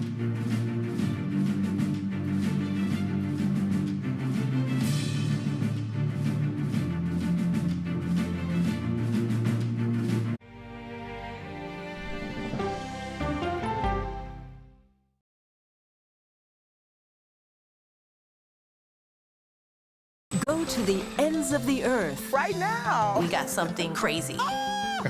And reach for the stars. Here we are. Time. Yes, it's my comeback. Hey, this is pretty fun. But wait, there's more. Experience thought-provoking. I'm open to the idea of being a human being. Innovative and truly original reporting. Look through a telescope and go, wow. Because there's always something new under the sun on CBS Sunday morning. At this moment, terrorists could be plotting another attack. 9/11 triggered a counter-terrorist system that included a secret database. This person needs a closer look. A growing list of nearly 2 million people, including some Americans who say they're innocent. On 1-hour flight, I have to spend 6 hours to go and come back. CBS Reports explores the system, the people responsible for it, and those pushing for change. I'm not fighting against them. I'm fighting for them to do the right thing. The Watch List, now streaming on the free CBS News app. Don't miss true crime anytime you want, anywhere you go. With the 48 Hours podcast. Real crimes, real lives, real justice. There's some questions that have to be asked and need to be answered. Listen to 48 Hours on Apple Podcasts. An original documentary from CBS Reports. Imagine yourself in Manhattan with no police, no army, no mayor. The people of Haiti stare down poverty, corruption, natural disasters, and violence. 90% of the guns that are used by gangs in Haiti are American guns. But with an unbreakable spirit and eternal optimism. There are days where I cry, but we can't be discouraged. We still believe in Haiti. They're still able to look ahead with hope. Haiti is on the brink of transformation, a radical shift. Haitians are coming together and saying things must change. Fighting for Haiti, now streaming on the free CBS News app. Hey there, welcome to The Uplift. I thought she was a groom, and I stepped back and I went, oh, you're the queen. She's going to be with me every instant that I'm alive. I just wanted to see if you'd go to Disneyland with me today. I look over at him and he's smiling. I'm going to remember that the rest of my life. They told us when he was going to be born, he was only going to live for 30 minutes. It's really a miracle that he's with us today. The Uplift. Stream now on the free CBS News app. When you wake up in the morning, we want to be your go-to team. On our places, bright, shiny faces. I don't go to work in the morning. I go for coffee with my two good friends, and we talk about the world. Your morning routine just got better. CBS Mornings. A CBS News investigation. People looking for love, finding their life savings gone. This could happen to anybody. And sometimes losing their lives. Anything for love. Now streaming on the free CBS News app.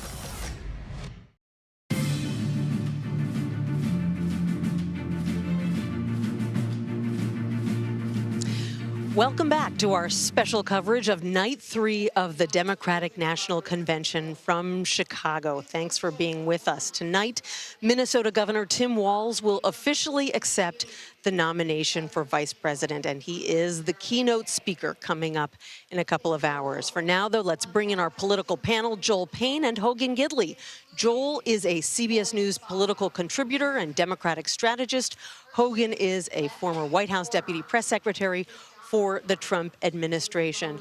Joel, good to have you here at the convention. I want to start with you.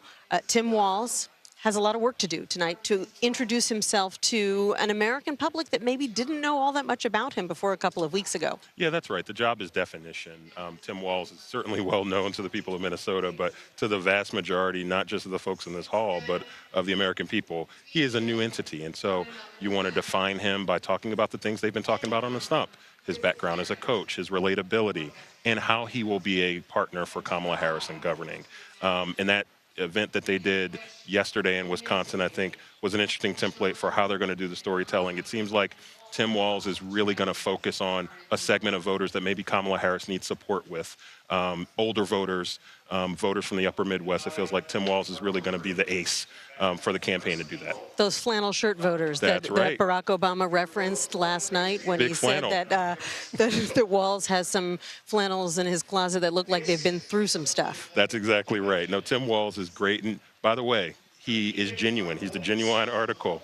Just ask the folks in Minnesota who he's worked across the aisle with. I think Tim Walz is going to bring down the House tonight. The Obamas really set the bar high yesterday evening, and I think Tim Walz will raise it even higher tonight. Walz has been talking a lot about joy on the campaign trail. I anticipate he'll probably bring it up again tonight. And Hogan, you know, I first met you when you were a young whippersnapper working on the Mike Huckabee campaign. And he was somebody who brought a lot of joy out onto the campaign trail. He wore the mantle of governor lightly. He liked to joke around, and that was pretty intoxicating for voters. How worried are Republicans about the fact that Democrats are seizing this mantle of joy and happiness, and that that's something that will be really appealing to voters in the middle?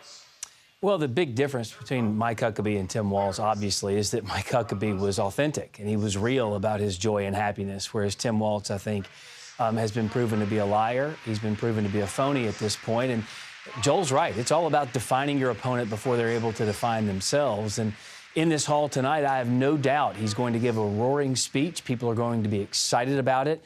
The problem is the Trump campaign will immediately seize on a lot of the things he has to say.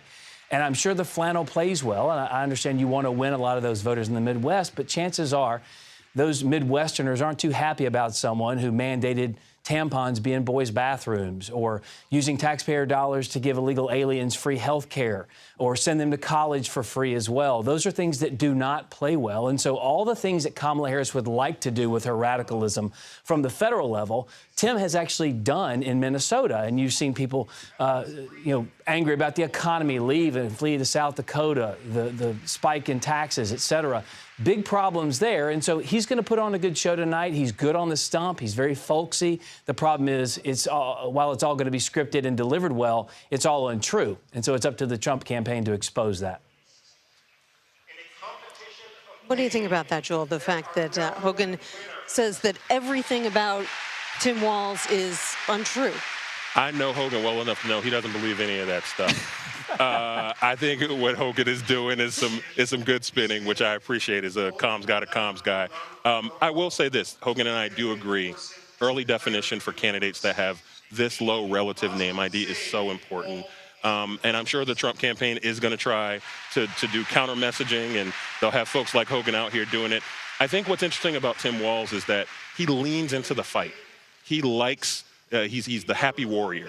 And I actually think that that's a real benefit for Kamala Harris to have on the campaign trail, somebody who does not mind taking a punch and throwing a punch. And I think the American people will be very impressed with what they see from Tim Walz tonight. Hogan, we got new fundraising numbers today from both the Democrats and the Republicans. And in July, which should have been a blockbuster month for the Trump campaign, you had the Republican convention. You were, at a point where the Democrats were reeling after President Biden had that terrible debate. You even had former President Trump survive an assassination attempt, and yet the Democrats, the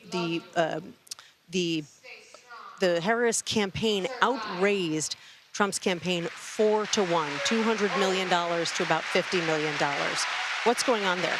Well, a lot of those folks were on the sidelines because, as even CBS reported, that Democrat donors were furious that Biden was still at the top of the ticket. And let's not forget, pushing him out and getting rid of him kind of culminated with that exclamation point on Monday night. Here's your last speech. Thanks a lot. Pat you on the head. Now get away. We're trying to, build a convention here. So those donors were on the sidelines waiting around. And it stands to reason they were holding their money for someone who didn't have a pulse and wanted to give it to someone who did have a pulse. So, of course, the Democrats are excited about this. But much like Tim Walz, the more you see of Kamala Harris, the less likable she is. You've seen that because she ran for president, and she was out in front throwing punches at Joe Biden, calling him a racist and a rapist. And none of those things actually landed. In fact, it turned a lot of folks off. So if the Democrats continue to keep her in that bubble, keep her on teleprompter, she's very effective. But once she starts getting off script and getting asked questions, you realize how much of a failure she has been. And the interesting part of this whole convention this week is they're trying to pretend as though they haven't been in power for the last 4 years. The country is facing high prices for gas and groceries, open borders, wars all over the world. They're responsible for all of these things. So it's a weird messaging struggle that they're facing at this convention, trying to pretend as though it's all Donald Trump, it's all his fault. But you guys have been in power. Thus, the American people blame you for the failures, and rightly so. Hogan Gidley in Washington, D.C., Joel Payne here with me in Chicago. I want to thank both of you for your insights this evening. Thanks, Dan. And that does it for me for now. I'll see you in a bit with my colleague Norah O'Donnell and the rest of the CBS News team. You've been streaming America Decides from the Democratic National Convention.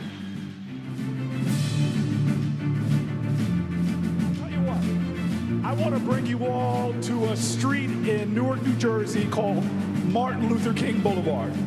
On that street was this incredible housing project called Brick Towers. We never mistaked wealth with worth. In those towers was a tenant president named Miss Virginia Jones. Her son was murdered in the 1980s in the lobby of one of those buildings, but she was a woman of invincible joy. And I'll tell you this, I used to ask her, how are you so joyful?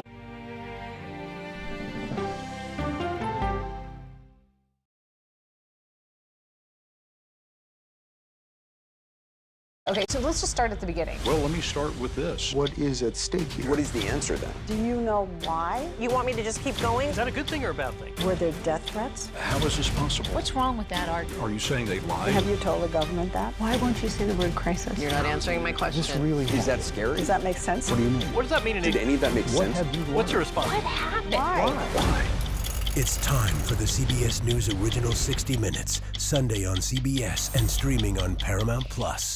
There is no more room in our city. New York City is receiving record numbers of migrants. Today, we're going to have more than 500 adults and children come through that door. Tensions rise as shelters reach max capacity. We don't have to take care of them. CBS Reports goes inside a crisis cities and families are facing as they fight to survive. The United States still has that glimmer of hope for people to come here. Fighting for a future. Now streaming on the free CBS News app. An original documentary from CBS Reports. Since you started La Soup in 2014, do you have any sense as to how much food you've rescued from the landfill? We've rescued 4.5 million pounds. I can't even fathom how much food that is. And that's one little person in one little city in America. We're going to call this chicken piccata. We did 450 of these meals today. This is the exact dish that you and I are going to have. Yep. Oh, really good. Is it good? Mm-hmm. Having a plan of how to keep people fed should be in every single city. So if we eliminated food waste, could we eliminate hunger? Yes. Eating Trash, now streaming on the free CBS News app. America Decides is your place for fact-based, unbiased reporting. At the White House, at the Capitol, on the campaign trail. What do you say to those in your party? Any cracks in the Republican Party? Our reporters and our anchors travel the country talking to voters like you about the issues that matter most. Immigration is really a factor right now that are going to be driving your decisions. What would you say to those who say, look, that's just democracy at work? Listening to you and bringing your voice into our coverage. I want a strong, proud America. Is democracy on the ballot in 2024? Let us help you decide. America Decides on CBS News 24/7. Stream our expanded one-hour program Monday through Thursday at 5 p.m. Eastern. When people say who's first to get in the morning, that would be me. Morning news matters because it sets the tone for your day, and it's a way of getting you started. Day to day, that first draft of history, it happens right here. We're going to uplift you. We're going to send you out your way. We take you places, we teach you new things, and we make you feel like, you know, it's not all bad. People say to me, you always seem to be having a good time. And you know what? You're right. Your morning routine just got better. CBS Mornings, weekdays at 7. I'm John Dickerson. Join me for the Daily Report, weekdays on CBS News 24/7. Okay, let's go. You guys good? Hey. All right, we good? Keep going. The clock, it's ticking. Off we go. 60 minutes. 60 minutes. 60 minutes. It's time for 60 Minutes, Sundays on CBS.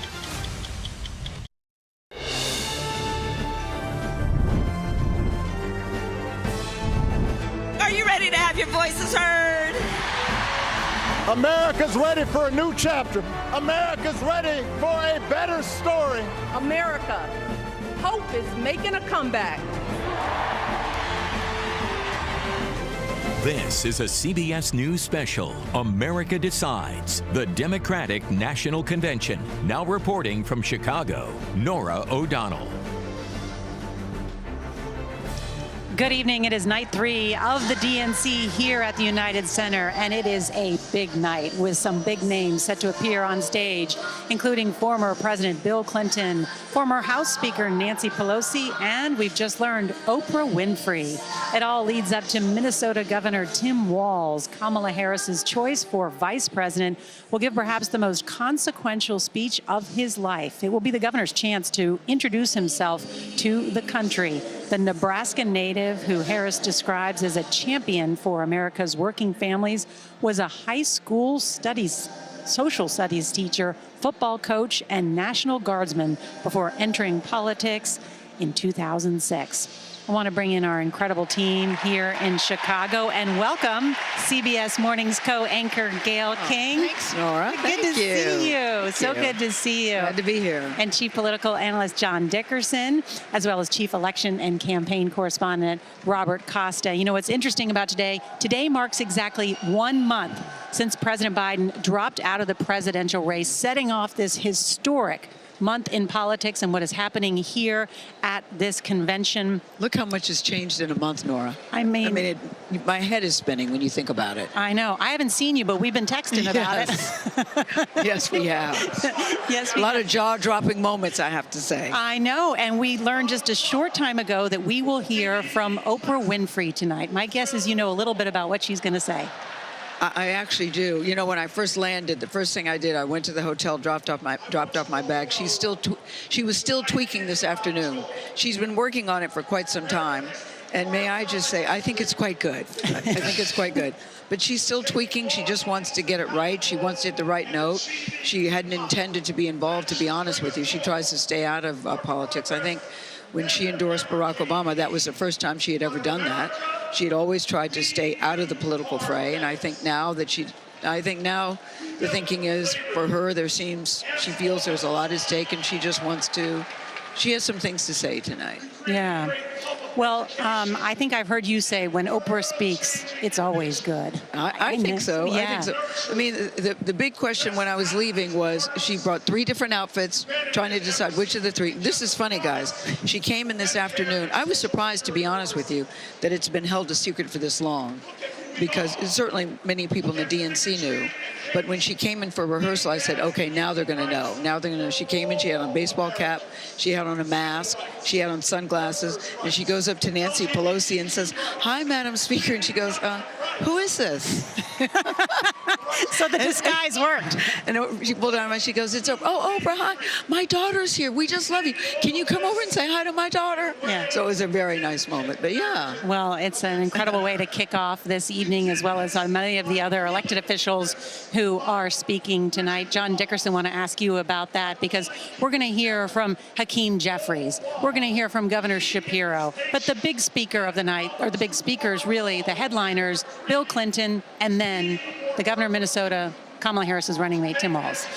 Let's start with Tim Walz first. Last night we saw what was the equivalent of kind of politics night at the dance club. There were celebrities, there was music, there was full cultural on blast. Tim Walz is the guy who texted his daughter and said, "Who were those people?" He didn't know who Little John was? No, I'm saying this is not reporting, Gail. This is an analogy. I know. Didn't you think he said that? Did he really I know. Said that? I was like, wait a minute.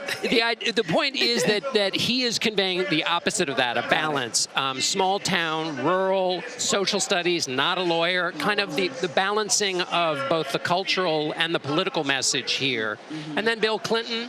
They used to call him the explainer-in-chief. Yes. In 1992, when he first ran, he would take economic issues and say, this inequality you feel and experience in your life, here is the specific way government fixes that and the way I will walk you through to an outcome that you like. He did it then for Barack Obama in 2012. Mm-hmm. One can imagine that would be excellence for him tonight if he can do it. It's his 12th time at this, though, but that's his great skill. And part of that thread line, here we have the man from Hope, Bill Clinton, and Michelle Obama talking last night about hope is making a comeback. It's making a comeback. And Chicago is such a part of this story. For former President Obama talking about hope, former President Bill Clinton nominated here in 1996. And Gail, Chicago has a lot of history with Oprah Winfrey. Yes, the talk show was here for 25 years, yeah. So, I mean, for her, it really does feel like a homecoming of sorts, which also added to the appeal for her to be here tonight. Yeah, there's so much history going on here in Chicago that has hosted so many conventions, and of course... Yeah, 26, yeah. This will be the 26th tonight, yeah. Mm-hmm. So they know what they're doing. You know, I heard somebody said New York has Broadway, LA has Hollywood, but Chicago knows how to put on a convention. I suspect we're going to see all of that. But so far, I couldn't get over last night, guys. I was watching at home. I thought it was such an electrifying night yesterday. I can't imagine what it was like being here in this room. It was electrifying, and part of it, you know, I wish in some ways I was down on the floor, yes, you know, with many of the people, and that's where CBS Mornings co-host Tony DeCopel has been for us all week. And Tony, love checking in with you to just get a sense of what it's like on the floor with all the delegates. Well, Nora, good evening to you. I've got a special treat for you, because one of the themes of every night, and I'm sure it'll be true tomorrow night as well, is how Democrats plan to help workers and working families. Unions in this country are a big deal. Tens of millions of people are members of unions, and their ability to shape politics and business in this country goes all the way back to the 1700s. So what role will unions play in 2024? I've got just the person to answer that question. Sean Fain, the president of United Auto Workers, is here with me. One of the only individuals in the whole arena wearing a red shirt, which happens to be the color of the other party. But you make clear where you stand. Yeah, we wear red every Wednesday in the UAW, and in labor it stands for solidarity among all the working class people. So this is something we do every Wednesday, and but you know, we wear red and it says vote Harris. So it's just something we do as a united movement. Sean, we were talking earlier, and I'm hoping you can clear up for our viewers a bit of a contradiction, because if you look at the polling, most Republican voters do not support unions in general. They think they have a negative effect on the country. And yet, as you acknowledged in your speech a couple nights ago, about a third of your membership voted for the Republican in the last 2 elections. How do you explain that? Yeah, well, I don't think most Republicans don't support organized labor. I think most elected Republicans don't. I think they are typically, the Republican Party is a party that represents corporate greed, and they represent anytime there's legislation that gets put before Congress, typically it's a straight party line vote. Democrats typically vote for working class people. Republicans don't. And we're talking about some of our members. I mean, look, it's a democracy. There's members that have maybe single issues why they vote a certain way, but overall, a huge majority of our members will vote for Kamala Harris and Tim Walz, and I believe that we're going to win come this fall. We're at a potentially pivotal moment politically, because while the UAW has endorsed Kamala Harris and Tim Walz, the Teamsters have not. They are apparently going to think about it over the weekend. They're waiting to hear more on how a Harris-Walz administration would lift workers' wages. Do you know something they don't? Have you been told or given any assurances about what will happen with wages in the next administration? Well, we've already seen under Biden-Harris, we've already seen wages increase, and through our bargaining last contract, our record contracts we bargained for, we had the biggest increases in our history. And that also benefited non-union workers at Toyota, Honda, Nissan. As soon as we bargained our contracts, they gave 10% increase to their workers because they knew we're coming for them. And so, and you look at the Teamsters are still on the fence, but virtually every other union in this country is supporting Kamala Harris and Tim Walz. And, I will say this. In 1980, the air traffic controllers and the Teamsters supported Ronald Reagan, and we saw how that worked out for them. In a pretty chummy recent conversation between Donald Trump and Elon Musk on the X platform, Donald Trump complimented Elon Musk for his ability to unceremoniously and without much empathy fire striking workers.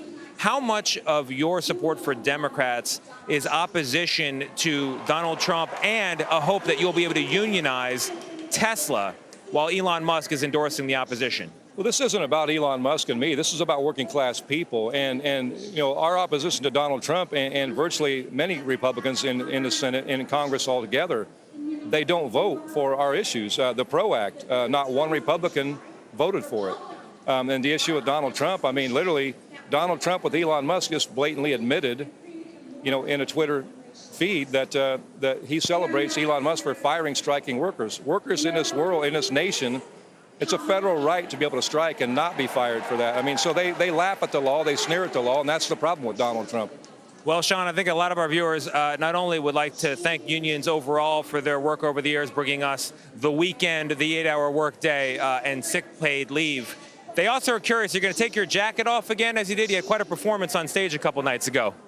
Maybe not tonight. We'll see how hot it gets in here. It's been pretty hot here all week, though. These members, these delegates are all fired up and ready to go. They're ready to stand up for Kamala Harris and Tim Walz, and we'll see. All right, Sean, thank you very much. It has not actually been temperature-wise very hot in here. This is a hockey rink a lot of times of the year, and I think they could play tonight. I'll send it back to you, Nora. Great interview, Tony. Thank you so much. Let's check in now with senior White House and political correspondent Ed O'Keefe. He is also on the convention floor. And Ed, tell us where you are. Oh, Nora, we're in Minnesota. Big place to be tonight because Tim Walz, the governor, is speaking. The swag includes cutouts of the governor's face. That's quite a prop. And then the flannel. Show us what you got here. I mean, down to the. You see this, Jared? Don't you know? And her shoes, right? Why are we wearing flannel tonight, remind me? Because of our governor. He's all about wearing the buffalo plaid, not plaid. Not buffalo plaid, not just flannel. Yeah. What's the difference? Well, this is just the design. Buffalo plaid is the official uniform of the state of Minnesota, and so you will see it quite represented in our delegation here today. A guy with a tie on back there who's ignoring us. He didn't want to talk, but hi, Scott. Good to see you. Okay. Real quick, your first time delegate, Tyler, right? That's correct. You yes. didn't know coming into this that your governor would be the guy tonight. We definitely did not. It's been a huge surprise for us, but we are incredibly excited to share Tim Walz with the world. He is the same man that you see on TV as who he is behind the scenes, just an incredibly compassionate human being. I understand you had done some research on a topic that the governor was raising before he was picked regarding J.D. Vance and Appalachia. That's why we say Appalachia, but it's all right. Your argument and the governor's argument was that you don't think J.D. Vance is representing that part of the country correctly, right? That's right. I'm in Minnesota now, but I grew up in Appalachia, and a lot of people think that we have similar stories. We both grew up working class and wound up going to Yale and having a legal career. But I think that J.D. Vance does not represent those working class values. In fact, he has done everything he can to undermine working class America, and I think he has a real scorn for the kind of people that raised him. We need to have scorn for the political system that is holding Appalachian people down, and so I'm really quite frustrated by how J.D. Vance has been trying to represent Appalachia. Well, it's going to be a big night for you guys. Buffalo plaid, right? Also, the other hot item that delegates is your hat. I'm pointing at your hat. Yeah. These camo Harris Walz hats here, big items as well, Nora. Also going to be on sale at the Minnesota State Fair, which starts tomorrow, so you can go out and get it there. That is a good state fair. Gail, not for nothing, have had a lot of requests for you to join us on the floor, because as you know, in the Twin Cities, we're pretty big in the morning and at night, but they specifically said, is Gail here? And you are. So if you'd like to join us, just putting it out there, Nora. All right. Nora, you too, for that matter, both of you. All right. We'll talk later. What do you think, Gail? You ready to go make a journey down the floor? If Ed would give me some credentials, I'd love to come. Come on up, Ed. Please come get me. I will definitely come down. You will be mobbed down there. Everyone will want to see you, Gail. Let's check in with our senior White House correspondent, Weijia Jiang. She has been on the road with Vice President Harris, including last night's packed campaign rally at Fiserv Forum in Wisconsin. And tonight, Weijia is at the podium, and that is right near the stage. And Weijia, you've got a prime spot there to see everything that's happening on the stage and even behind the stage. And Nora, I've already been using my camera to be the professional stalkers that we are, trying to see backstage, because I'm looking at the holding room and we'll be able to see all of the speakers and their families as they prepared to deliver remarks tonight. One interesting thing, Nora, is we are told that Governor Walz doesn't really use a teleprompter. This is not something he is used to, so he has had to practice a lot just to know how to do it, because it's not a skill that you can just dive into. And so I think tonight will be an extension of what we saw last night, Nora.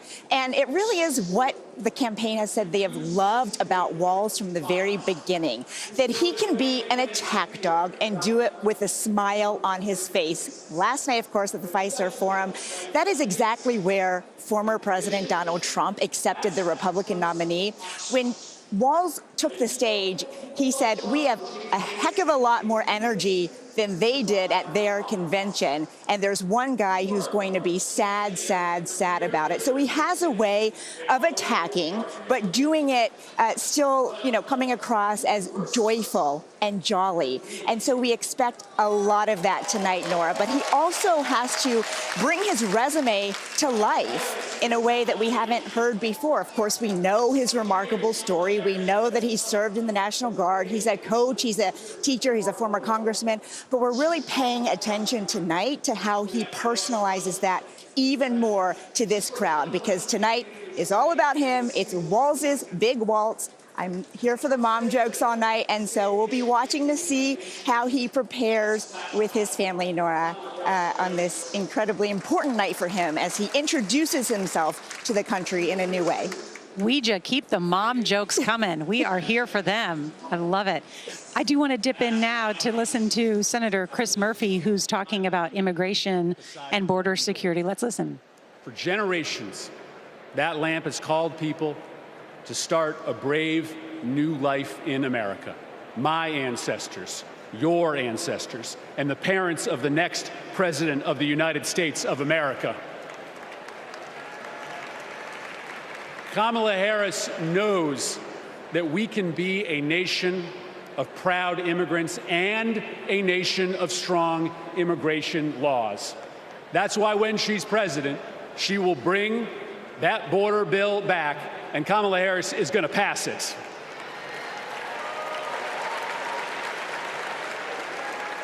How do I know this? Because in this race, there is only one candidate who has ever been willing to do the worthy, redeeming work of making our country better, of recognizing that we do not have to choose between celebrating our heritage and enforcing our laws, right? The beautiful thing about America is that we can be both. We can be a nation of immigrants who love their country and a nation with a secure border. And there is only one candidate. There is only one candidate who can deliver that vision of America, and it's Kamala Harris. Thank you very much, Democrats.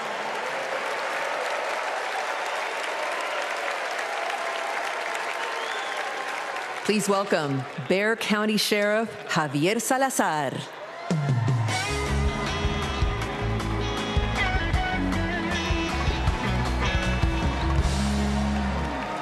On the other side of the border, the traffickers, they pack migrants into 18-wheelers like cattle, 50, 100 at a time.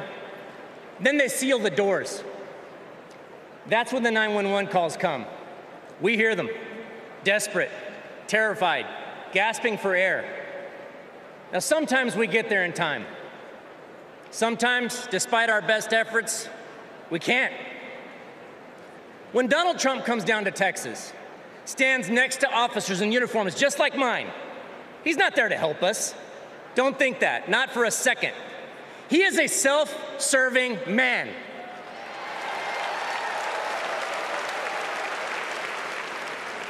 I mean, look, just like when he killed the border bill, he just made our jobs harder. Now, Kamala, on the other hand, has been fighting border crime for years. She's gone down to Mexico and worked to stop the traffickers. And when the traffickers didn't stop, she put them in jail. Now, down in my neck of the woods, we call that fooling around and finding out. I may be paraphrasing a bit. We protect them. Now, the border sheriffs that I know, right, and we're like Kamala. We protect and serve. We enforce the law. We show compassion. And we fight like hell to protect our border. Because as we've always known in Texas, cuando luchamos, ganamos. When we fight, we win.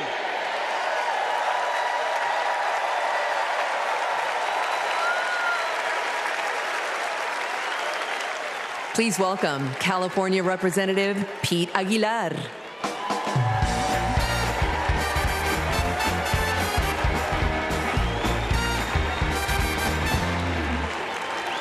I'm Pete Aguilar, chair of the Democratic Caucus. For 4 generations, my family has called California home. I grew up in San Bernardino, a working-class community defined by family, faith, and hard work. These values, shared by Latino families across this country, are what made my family's American dream possible. And only Kamala Harris and Tim Walz will protect the American dream so that every family can earn a living, own a home, and reach their full potential. This is a vision for America that Donald Trump will never understand. All he knows is chaos and division. He talks about tearing American families apart, pitting neighbor against neighbor, community against community. Compare that to what Kamala Harris has done as vice president. Almost 500,000 people who live here and are married to a U.S. citizen can now apply for lawful permanent residents. DACA recipients who graduated college have easier access to work visas. And we would have much more security at the border if Donald Trump hadn't tanked the bipartisan bill. Folks, we don't have to choose between a secure border and building an America for all. Under President Harris, we can and will do both. As a prosecutor, she took on transnational gangs and cartels. As president, she will fight for pathways to citizenship. And I can tell you, as the highest-ranking Latino in Congress, our community understands the stakes in this election because we believe in the promise of this country. We believe our nation is stronger when we keep families together. We believe our union is more perfect when dreamers become doctors, teachers, construction workers, and military service members. Latinos believe in that American dream and a brighter future. One where we secure our border, fix our broken immigration system, and unlock economic opportunity for all. And together, we will win. Thank you.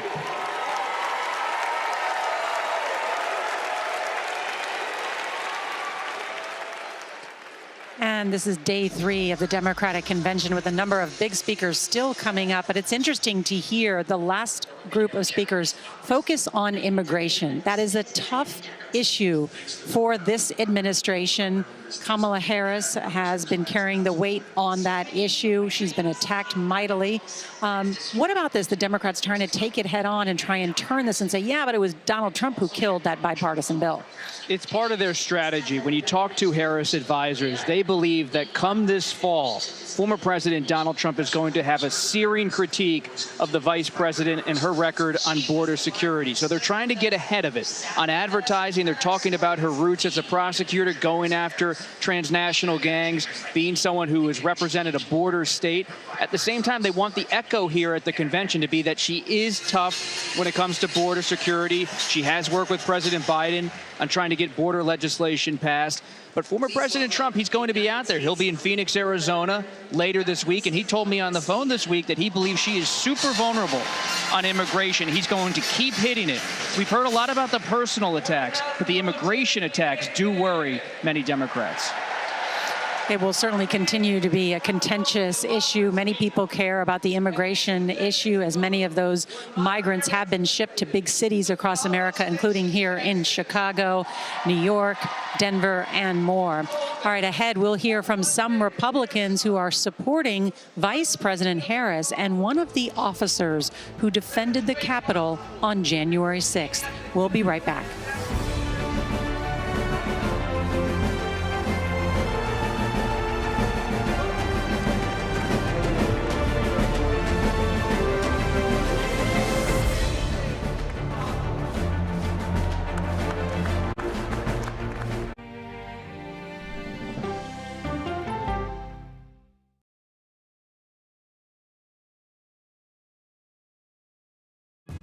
Coming up, our series. Wait a minute. Tom, is that you working the camera? Keep leaning out of your close-up.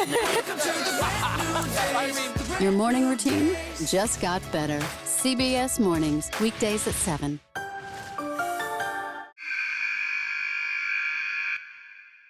I had progressively fallen deeper into the world of online sports betting. The risk is the rush. What do you think is driving the spike in popularity? I think it's legality.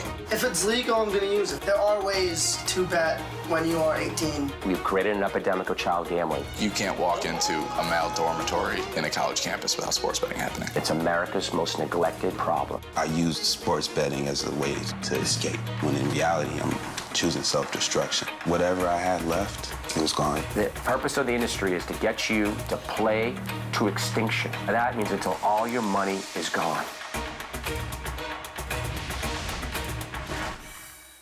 Go to the ends of the earth. Reach for the stars. Yeah, I just took off. That kind of thing. Oh, that's pretty good. Because there's always something new under the sun on CBS Sunday morning.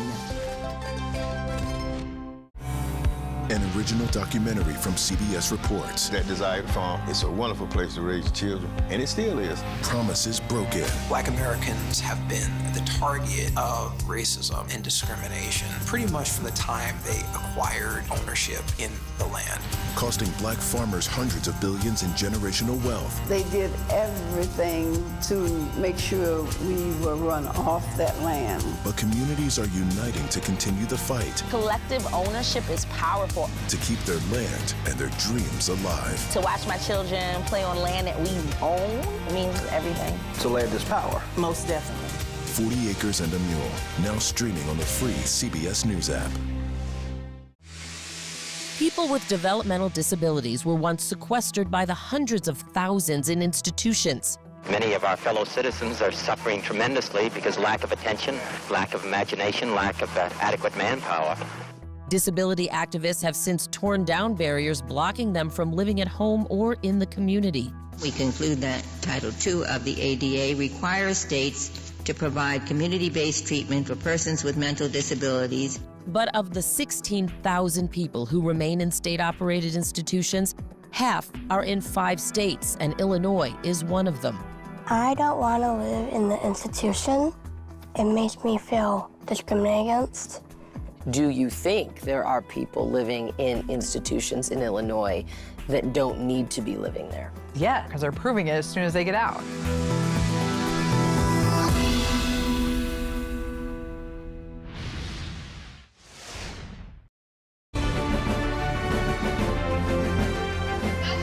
Welcome back to CBS News coverage of the Democratic National Convention. Let's listen now to former White House Homeland Security Advisor from the Trump administration, Olivia Troy, who resigned 4 years ago in protest.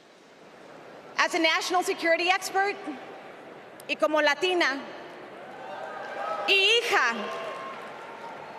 de una inmigrante mexicana que realizó el sueño americano, being inside Trump's White House was terrifying. But what keeps me up at night is what'll happen if he gets back there. The guardrails are gone. The few adults in the room the first time resigned or were fired. I grew up in the kind of working family that Trump pretends to care about. Conservative, Catholic, Texan. July 4th was our most sacred holiday. Those values made me a Republican. And they're the same values that make me proud to support Kamala Harris. Not because we agree on every issue, but because we agree on the most important issue, protecting our freedom.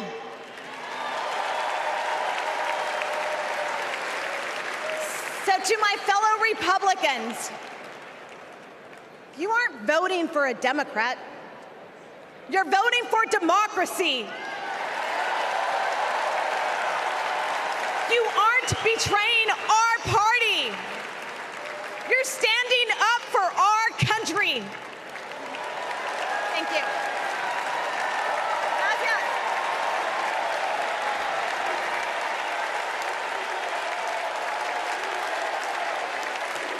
Please welcome former Georgia Lieutenant Governor Jeff Duncan.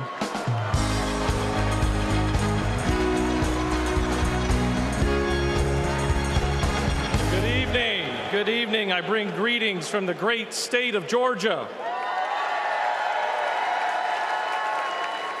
So let's get the hard part out of the way. I am a Republican. But tonight, I stand here as an American.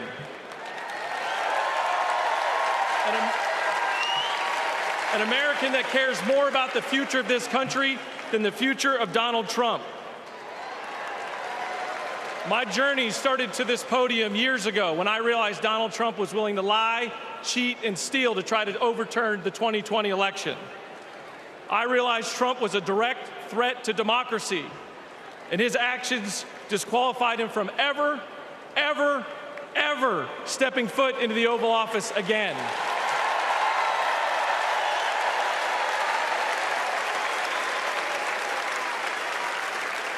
I could spend my time revving up this crowd, but I'm certain I don't have to talk anybody out of voting for Donald Trump here.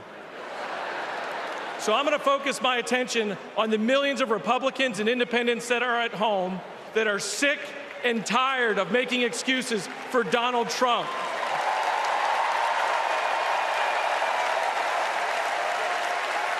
If Republicans are being intellectually honest with ourselves, our party is not civil or conservative.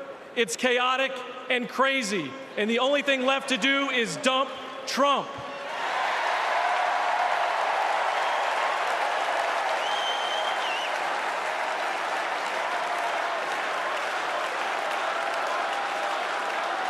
These days, our party acts more like a cult worshiping a felonious thug. Look, you don't have to agree with every policy position of Kamala Harris. I don't.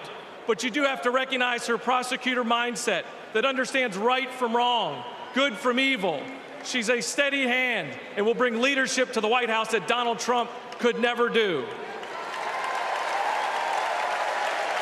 Let me be clear to my Republican friends at home watching. If you vote for Kamala Harris in 2024, you're not a Democrat, you're a patriot.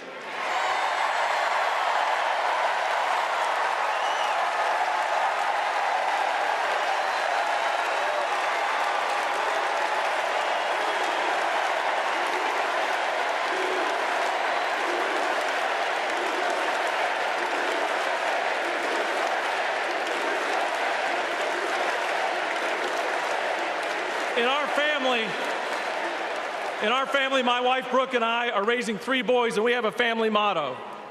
And it says, doing the right thing will never be the wrong thing.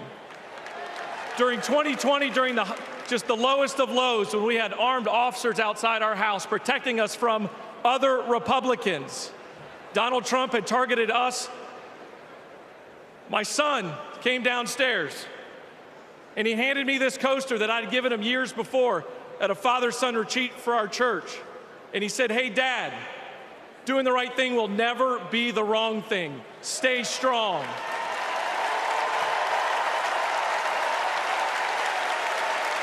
To my fellow Republicans at home that want to pivot back towards policy, empathy, and tone, you know the right thing to do. Now let's have the courage to do it in November. Thank you, and God bless you.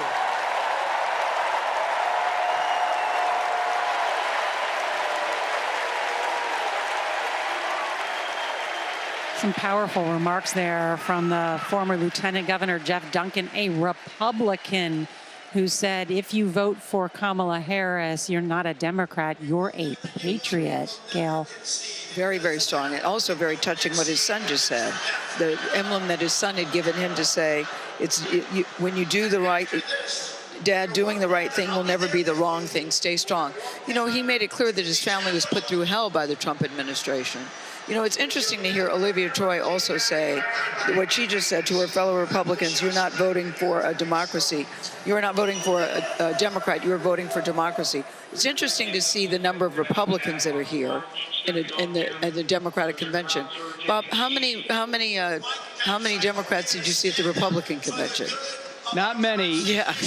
What you see. My point, exactly. And Democrats believe, if you look at the suburbs of Atlanta, Georgia, there's a real opportunity there. Traditional Republicans like Jeff Duncan, who don't feel comfortable in Donald Trump's Republican Party, they could go and maybe vote for Kamala Harris, the Vice President of the United States. They don't have to do it publicly, though, the way they're doing it. They don't. But listen, Democrats believe there's a soft support for Trump among the GOP. Think about the Republican primary. How many times when we were tracking it for CBS News, even after she got out of the race, did we see 15 or 20% of the vote for Nikki Haley? Yes. Because when people go in the privacy of a polling booth and they look around and nobody's watching, they'll maybe pull it for a Democrat or someone like Nikki Haley if she's on the ballot. She's not on the ballot, though. And so Democrats know a lot of these Republicans are going to stay home, but they need some of them at least to show up. And just one more point on Olivia Choi. At a political convention, you kind of feel like, well, this is all politics. What she represents is the number of people who worked with Donald Trump. If you were doing a job interview and you interviewed references, you've got a dozen or so former high-level Trump officials who say he should not be allowed back in the presidency. Imagine you were doing a job interview and you got 12 negative references for the CEO you were hiring for a company. You would no longer try to hire that CEO. She is representative of high-level people who have made a judgment about his ability. And just to build on that, they're not... Remember, Mike Pence wasn't even at his convention. That's right. Just think about that for a second. Your own vice president. To build on that idea of references, they're not saying he did a bad job. They're saying he's dangerous. Yeah. That he can't get anywhere near the White House, the Oval Office again. And that's what puts this at a level that we've never seen before in any political convention, in any presidency. I mean, I'm sure there were people who are not going to support Andrew Johnson, but I'm just saying we've never had former officials of such high level. Yeah. But it's notable, though, inside the Trump campaign, they don't take a lot of this seriously. They do not believe, and they might be wrong, that January 6th breaks through, that people are going to vote on that issue. They think this election is going to come down to how people feel economic pain and issues like border security and maybe a few other issues like abortion rights. But it's not going to be about Trump's conduct. They believe Trump's personality and history are so baked into the electorate that the Democrats can play it up as an issue, but it really will only be on the fringes of the GOP vote. Again, they might be wrong, but that's how they see it. But Donald Trump keeps saying on January 6th he's planning to pardon some of the people who are convicted. It'll be interesting that when the security officer takes the stage to see what he has to say about that. We are going to hear shortly from the Capitol Police Sergeant Ganell, who, of course, has spoken out publicly and in some of these hearings as the Democratic Party has a different view, which is that January 6th does resonate with viewers. Does it resonate with suburban women? Does it resonate with those independent voters? We know that those are already rock-solid Republicans. You're right. They're not interested in hearing about January 6th. The Democrats already baked in. What about that small sliver of independence? It'll be interesting to see. And it's coupled with the issue of race. I mean, a lot of Republicans out there like Jeff Duncan, they see former president's track record on issues like race. They see his track record on issues like January 6th, and they say, I'm just not comfortable with how he talks about these issues. Let's listen in now to Congressman Benny Thompson, who was the chair of the January 6th committee that led investigation into the facts of that attack. Like most of my colleagues, I had one goal: to uphold the votes of the American people, the cornerstone of our American democracy. But as what you've just witnessed, let me remind you that the members of that violent mob had another goal. They wanted to stop the peaceful transfer of power for the first time in American democracy. Thank God they failed. Because in this country, we settle our differences at the ballot box, not through violence. It took a long time to get here, and we are not going back. Because I remember that dark history. It's my own history. In this life, my father never cast a vote because of Jim Crow. So I dedicated my career to protecting the votes against violence and discrimination. You can imagine what I felt on January 6th when I saw with my own eyes those insurrectionists trying to take that away. They did it to rob millions of Americans of their votes. They did it because Donald Trump couldn't handle losing. He lied about the election fraud. He called his conspiracy-led mob to Washington. He would rather subvert democracy than submit to it. Now, he's plotting again. His campaign proclaims that elections won't end until the moment of inauguration. We will win or it was rigged. We win or else. This is Donald Trump's America. Elections are about choice. Choose democracy, not political violence. Choose the America we've always taught our children to love. Choose Kamala Harris.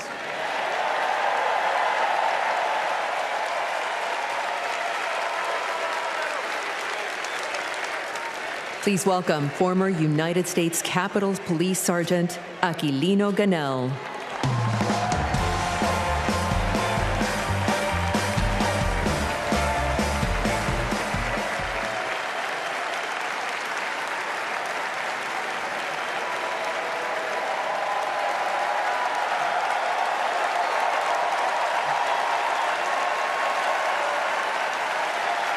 Thank you. Thank you.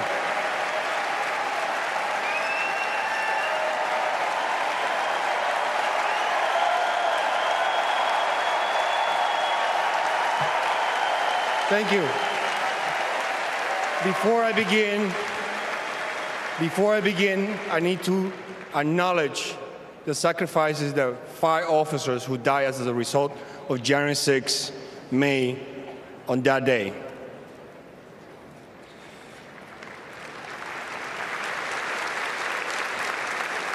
My name is Aquilino Ganell.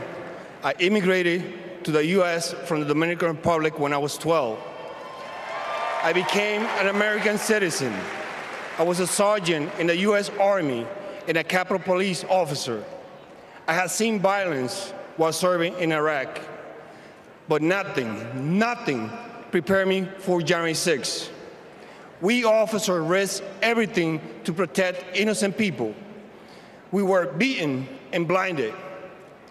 I was assaulted with a pole attached to the American flag. President Trump summoned our attackers and sided with them. He betrayed us. When I joined the Army and Capitol Police, I took an oath to defend the Constitution. I did so with duty in my soul, and I still feel it. To Donald Trump, I ask, why don't you?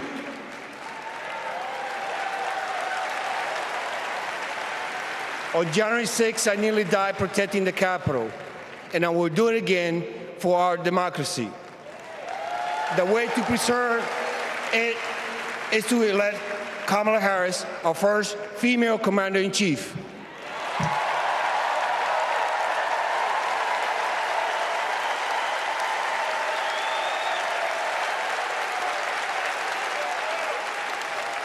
Please welcome New Jersey Representative Andy Kim.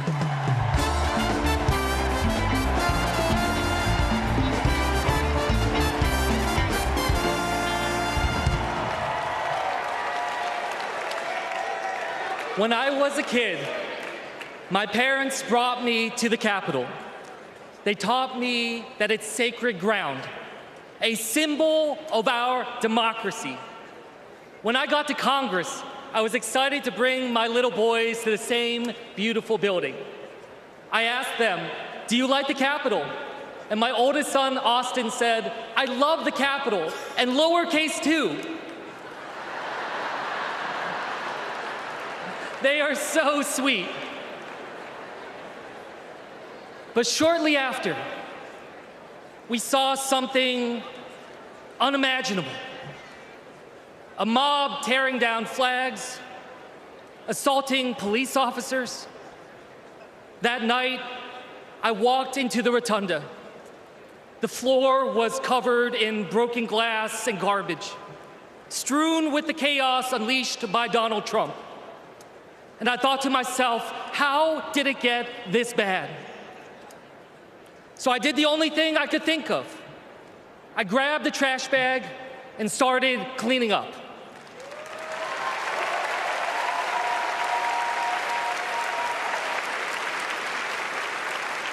What I learned on January 6th is that all of us are caretakers for our great republic. We can heal this country, but only if we try. Many of you are doing your part through your voices and your votes. Always remember, this chaos that we see, it doesn't have to be this way.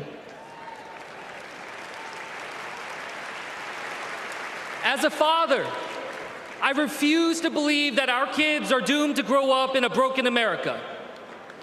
There is a hunger right now in this country for a new generation of leadership to step up. Let's choose Kamala Harris and Tim Walz. Let's do this for our kids and our grandkids. Thank you.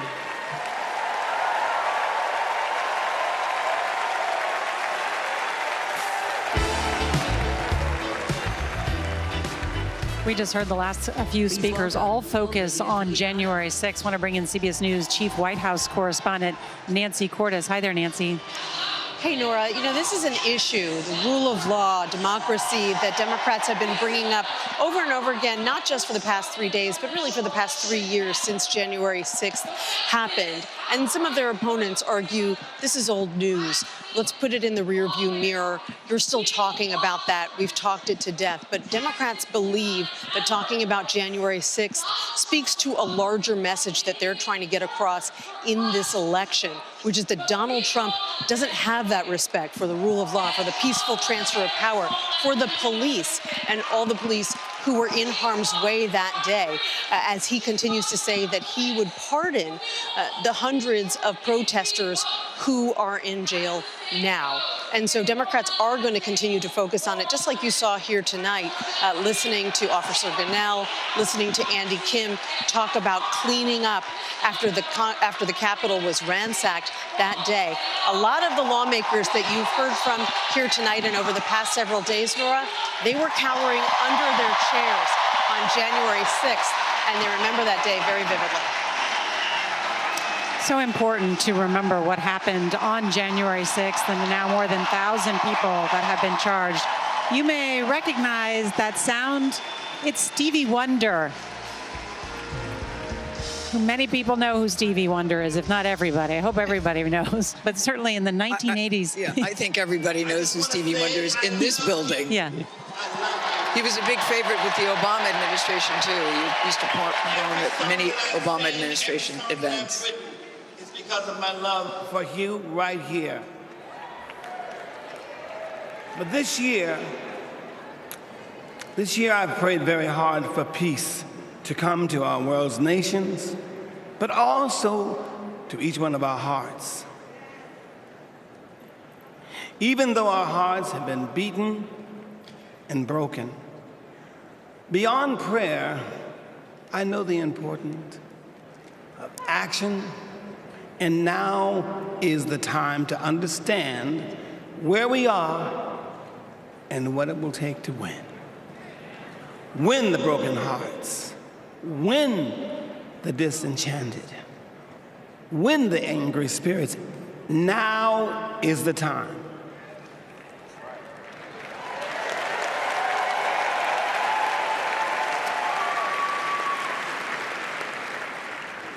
This is the moment to remember when you tell your children where you were and what you did. As we stand between history's pain and tomorrow's promises, we must choose courage over complacency.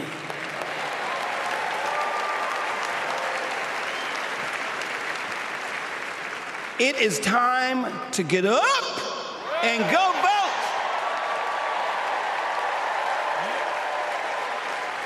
Listen, the choice is clear. clearer than anyone else is saying. Did you hear me? Clearer than anyone else is saying. You feel me? Yeah. We need to choose joy over anger, kindness over recrimination, and peace over war. Every time.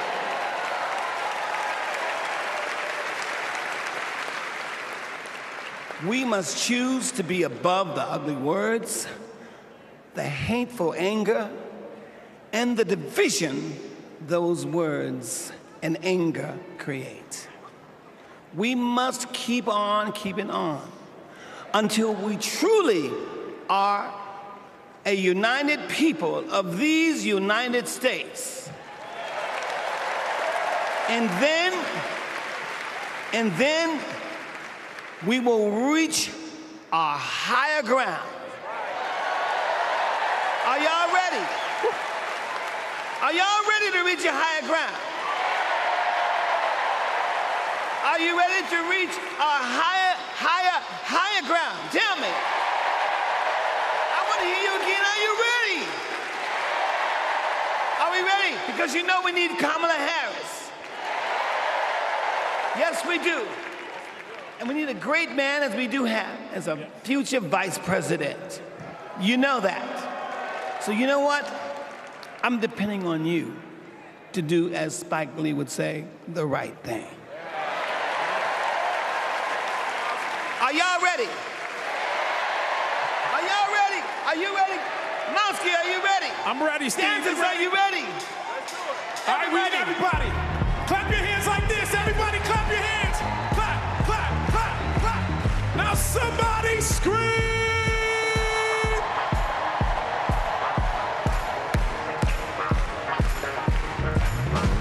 Here we go.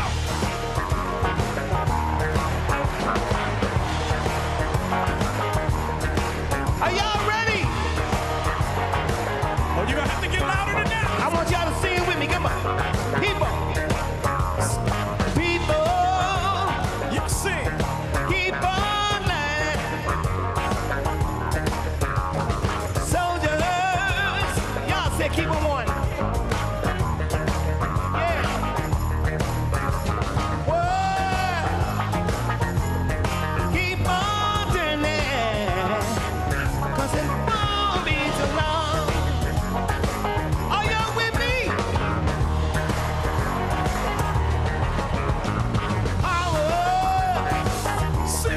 Keep on lying. While your people keep on dying. Whoa. Keep on turning. 'Cause it won't be too long. Oh, yeah. So time when let me try it again. It's the last time I'm gonna let my whole world. So when the light over and I'm gonna keep on trying till I meet my higher ground.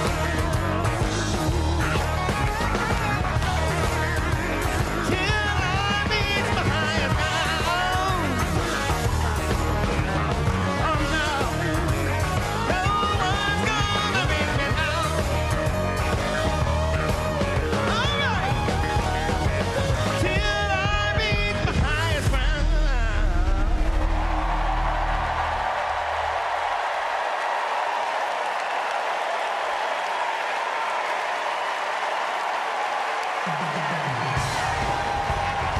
Somebody scream. He could also sing Isn't She Lovely, and that would be good too. That would work too. He would have a lot of options, actually. Yes. Oh. Higher ground is a good choice. Not singing, signed, sealed, and delivered just yet. Well, he's got everybody on their feet and jamming because it is a big night ahead here. We are going to hear from Bill Clinton, Oprah Winfrey, and the headliner of the night, Kamala Harris's choice to be Vice President Tim Walz. I'm very curious to hear from Governor Walz tonight because we know all the titles, the school teacher, the principal, the National Guard, but we don't know the stories behind the titles. So I'm hoping that he'll get very personal and sort of open it up and let us know who he really is. Because everybody keeps saying, you know, famous about Kamala Harris, famous but not known. For Governor Walz, he's not really famous and not really known, really outside the state of Minnesota. So this is a huge night for him tonight. I think the largest audience he will face. All right, we'll be right back with more from here at the Democratic National Convention in Chicago.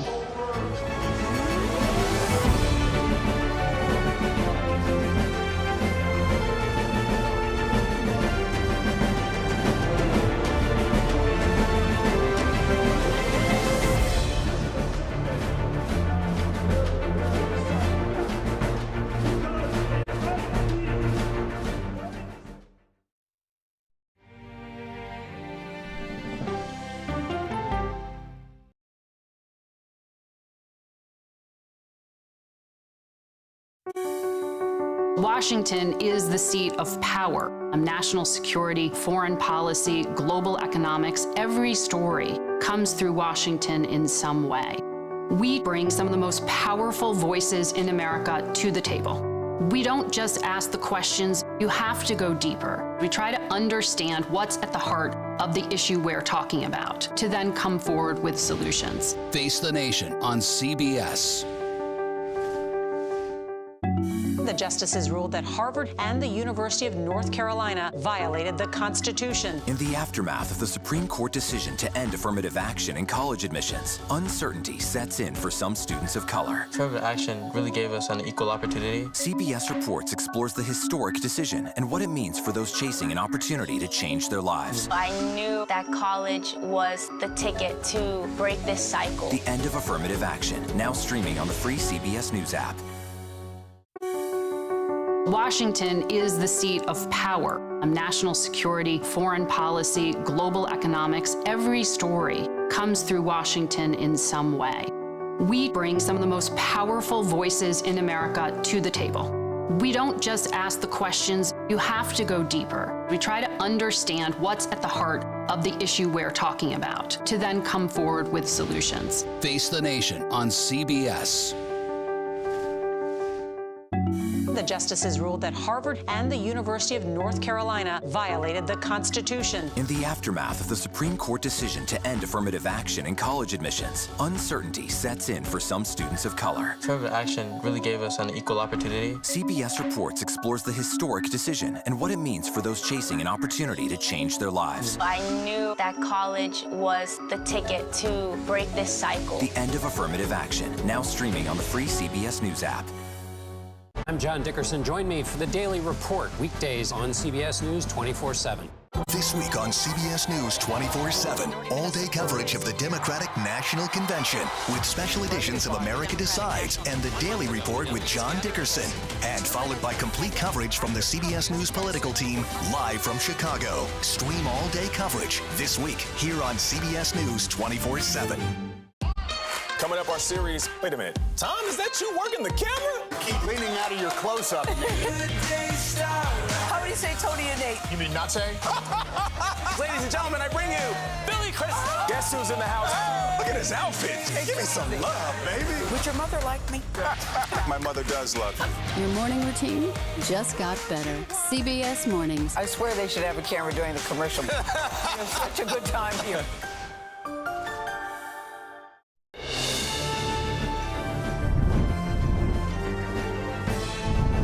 Are you ready to have your voices heard? America's ready for a new chapter. America's ready for a better story. America, hope is making a comeback.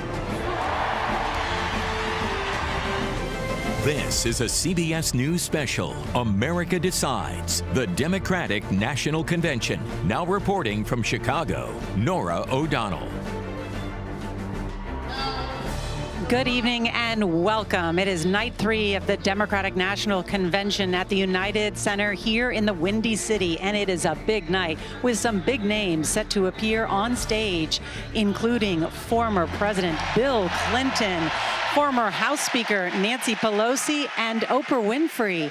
And it all leads up to Minnesota Governor Tim Walz, who will formally accept the Democratic vice presidential nomination. Kamala Harris's choice for vice president will give perhaps the most consequential speech of his life. It will be the governor's chance to introduce himself to the country that doesn't know much about him. The Nebraska native, who Harris describes as a champion for America's working families, was a high school social studies teacher, a football coach, and National Guardsman before entering politics in 2006. It is such a big night. I want to bring in our incredible team here in Chicago and welcome CBS Morning's co-anchor, Gayle King. So good to see you. CBS News Chief Political Analyst John Dickerson and Chief Election and Campaign Correspondent Robert Costa. All right, lots of new information we're learning tonight. Gayle, Oprah Winfrey speaking. My guess is you might know a little something about that. Would you believe me if I said I had no idea? No.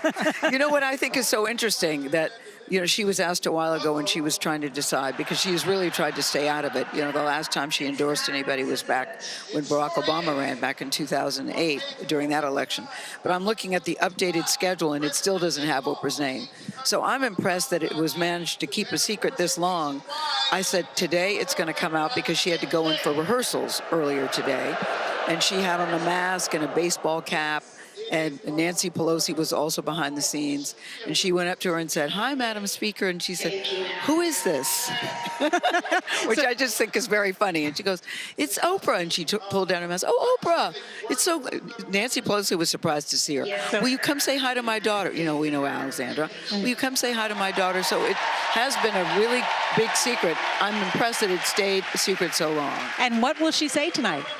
Well, if I told you no, I would have to kill you. So, or Oprah would kill you. That's right, John. Or Oprah would kill me.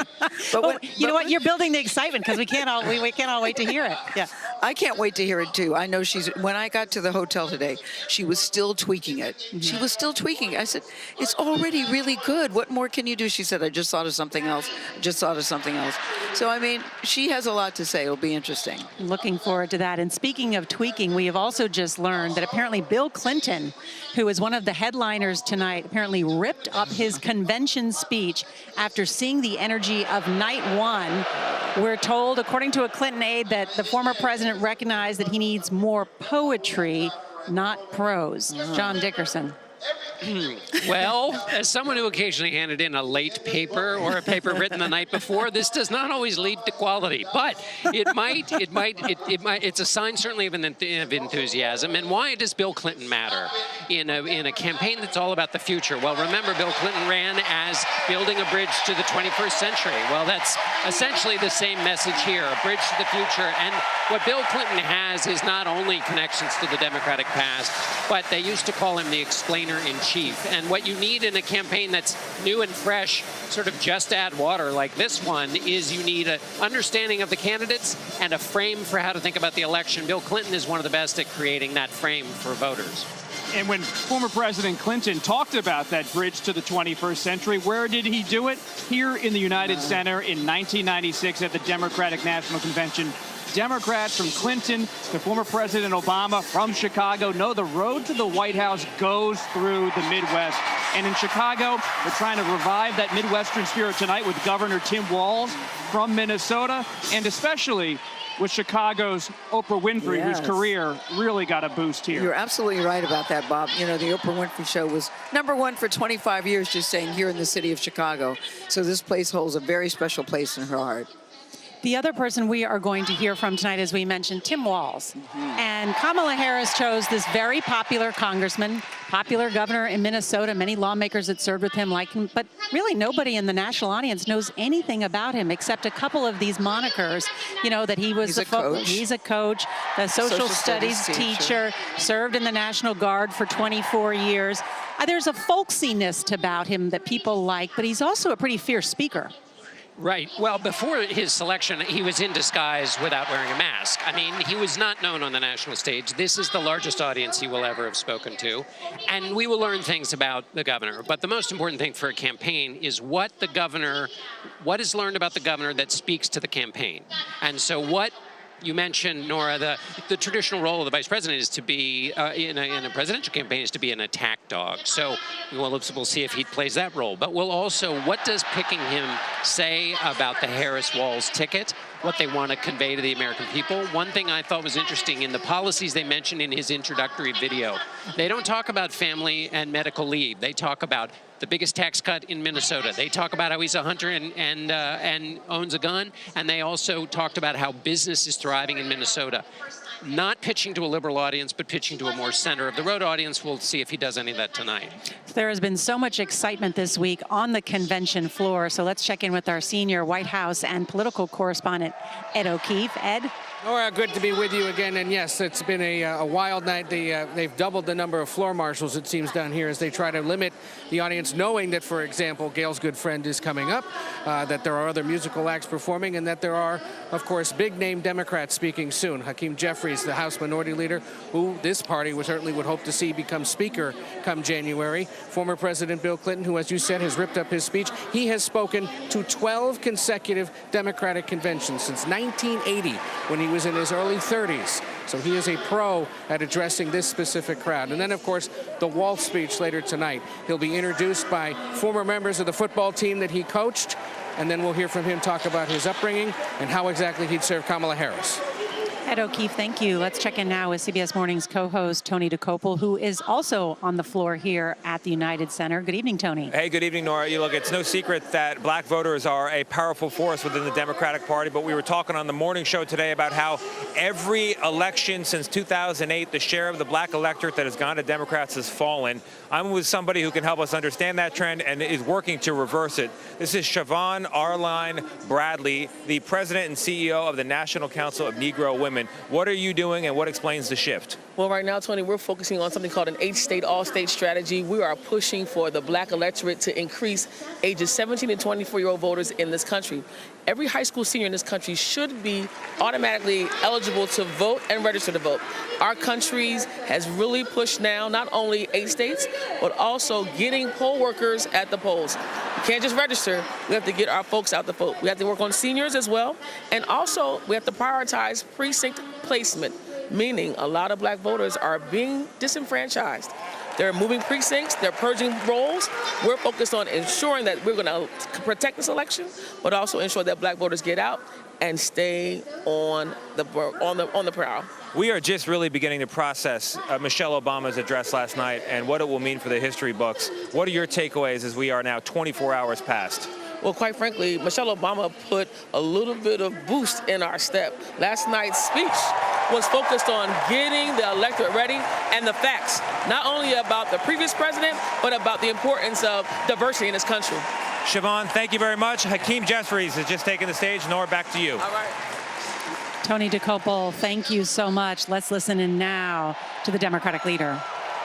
It's a high honor and a distinct privilege as a Brooklynite, New Yorker, and as an American to stand before you today and unequivocally express my support for Kamala Harris and Tim Walz to be the next president and vice president of the United States of America. Over the last few years, House Democrats have been hard at work, and we could not have asked for a better leader to partner with than President Joseph Robinette Biden, who will go down as one of the most consequential presidents of all time. Last month, President Biden selflessly passed the torch to Vice President Kamala Harris, who is ready, willing, and able to fight for the people. Kamala Harris is a courageous leader, a compassionate leader, and a common sense leader who will deliver real results for everyday Americans. Kamala Harris is fighting for our freedom. Kamala Harris is fighting for our families. Kamala Harris is fighting for our future. Together, let's make Kamala Harris the 47th President of the United States of America.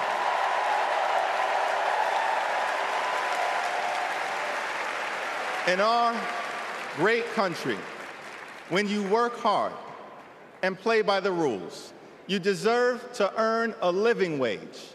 You deserve to have an affordable place to call home.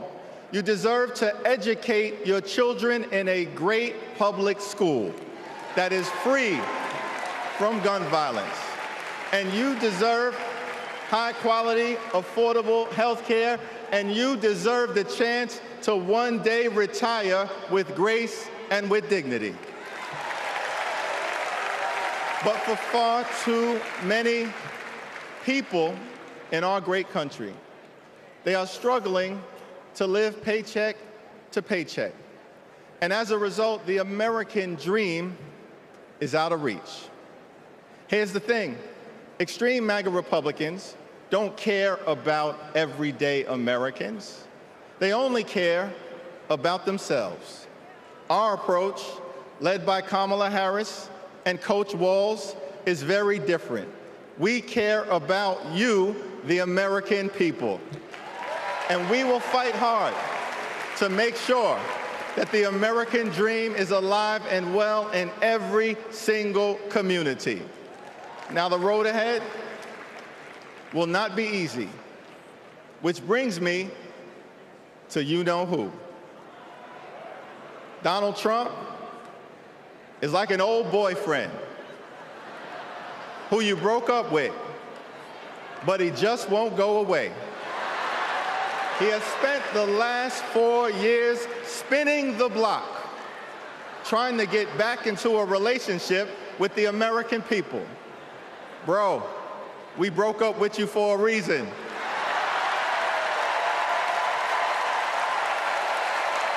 Trump was the mastermind of the GOP tax scam, where 83% of the benefits went to the wealthiest 1% in America. Trump failed our country during the COVID-19 pandemic. Trump is a chaos agent who is focused on himself, not the American people. Trump tried to destroy our democracy by lying about the election and inciting a violent mob to attack the Capitol. Trump put 3 extreme justices on the Supreme Court who destroyed Roe v. Wade. We broke up with you for a reason. Donald Trump can spin the block all he wants, but there's no reason for us to ever get back together. Been there, done that, we're not going back.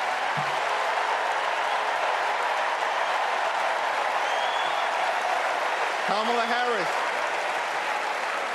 Harris and House Democrats will always put people over politics. Kamala Harris and House Democrats will lower costs and grow the middle class. Kamala Harris and House Democrats will fix our broken immigration system and secure the border. Kamala Harris and House Democrats will strengthen the relationship between the police and the community. Kamala Harris and House Democrats will continue to combat the climate crisis with the fierce urgency of now. Kamala Harris and House Democrats will protect Social Security, protect Medicare, protect Medicaid, protect the Affordable Care Act, protect working families, protect small businesses, protect the middle class, protect free enterprise, protect our children, protect our seniors, protect our veterans, protect our unions, protect our dreamers, and always protect a woman's freedom to make her own reproductive health care decisions.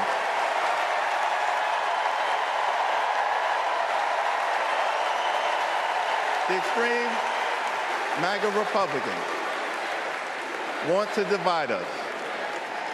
But the Constitution promises equal protection under the law. We are one nation, under God, indivisible, with liberty and justice for all.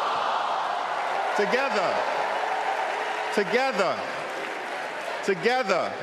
let's build a brighter future for our children and our grandchildren.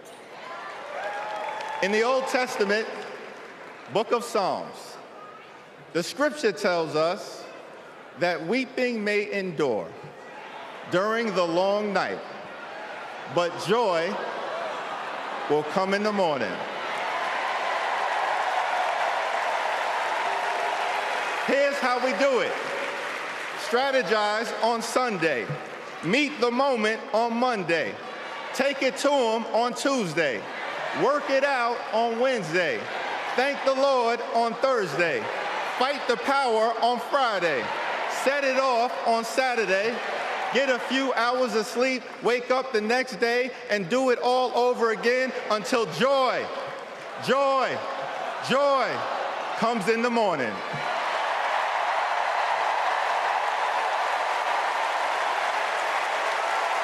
Now, there's only 76 days left. There are only 76 days left. We must continue to speak up. We must continue to show up. We must continue to stand up, not as Democrats or Republicans, but as Americans. And when we do, nothing can stop Kamala Harris from becoming the 47th President of the United States of America. Nothing can stop House Democrats from taking back the majority. Nothing can stop the American people from continuing our march toward a more perfect union. Nothing can stop us. We're all the way up. God bless you. God bless Kamala Harris. May God bless the United States of America.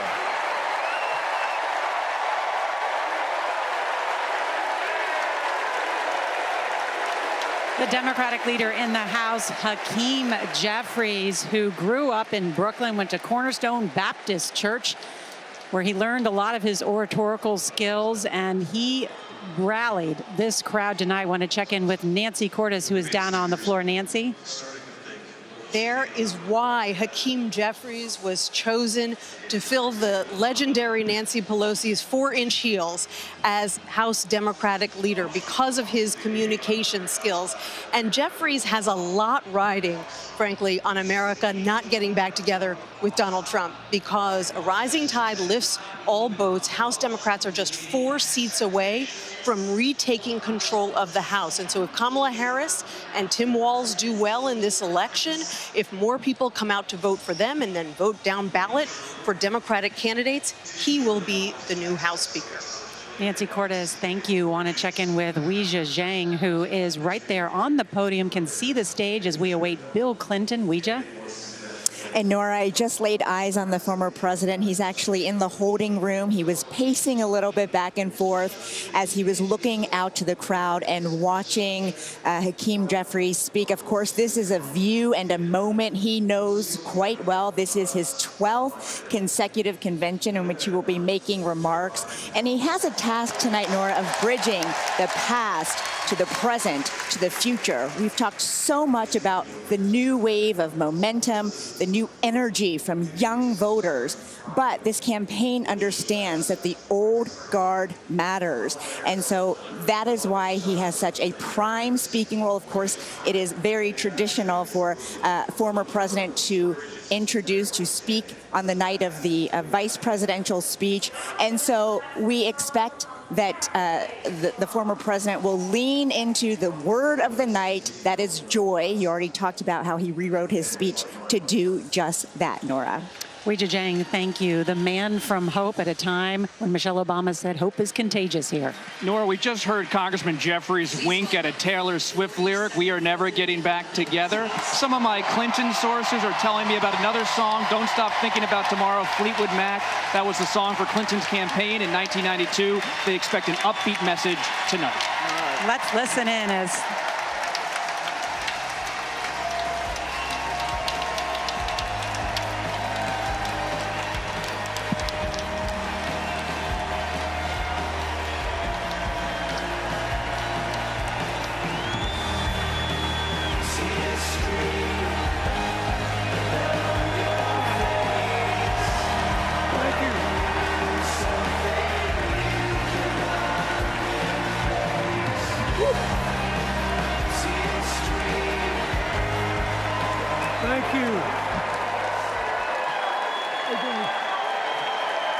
Thank you.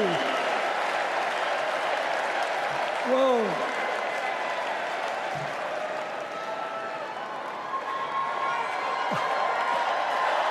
Let me ask you something. After the last 2 days, aren't you proud to be a Democrat?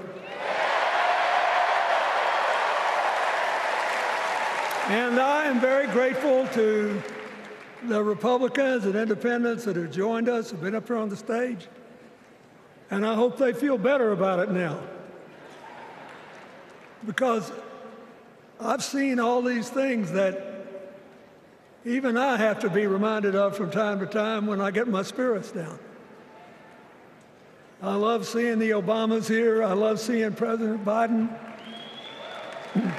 And I thought Hillary gave a great speech, too. And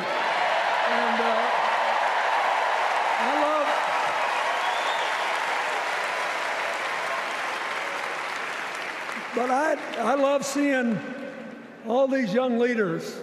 A bunch of them are coming up after me. They look better, they sound better, and they'll be exciting. I do want to say one word about President Biden. Remember, he had an improbable turn that made him president. And we were in the middle of a pandemic and an economic crash. He healed our sick and put the rest of us back to work. And he strengthened our alliances for peace and security. He stood up for Ukraine. He's trying desperately to get a ceasefire in the Middle East.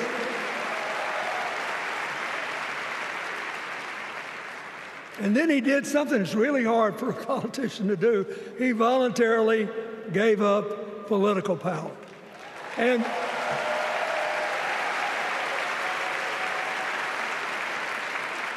George Washington knew that, and he did it. And he set the standard for us serving 2 terms before it was mandatory. It helped his legacy, and it will enhance Joe Biden's legacy. And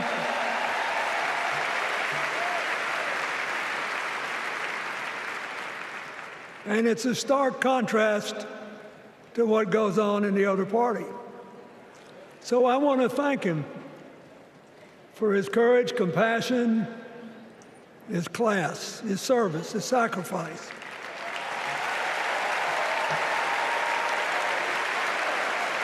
Joe Biden, thank you. And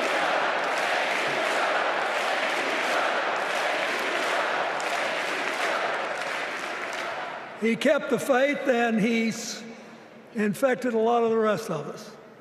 Now let's cut to the chase. I am too old to gild the lily. 2 days ago, I turned 78, the oldest man in my family of 4 generations.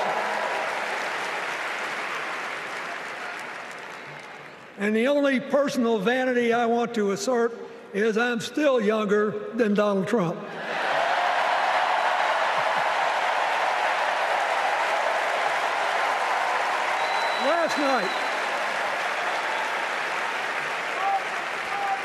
Last night, in what I thought was a very moving series of episodes, we nominated Kamala Harris and Tim Walz. And just think about that. 2 leaders with all-American but still improbable life stories. It could only happen here. Their careers, after all, started in community courtrooms and classrooms. 2 leaders who spent a lifetime getting the good job done. Now, one of the things that I've noticed over my increasingly long life, that is that a presidential election is unique in several ways. First of all, it's the greatest job interview for the greatest job in the world. Secondly, the Constitution says we, the people, get to do the hiring. And the third thing is that every 4 years, we get to change the requirements for the job. So here's what I'm thinking, because I try to apply this in every election. Will this president take us backward or forward? Will this president give our kids a brighter future? Depends. Will this president bring us together or tear us apart?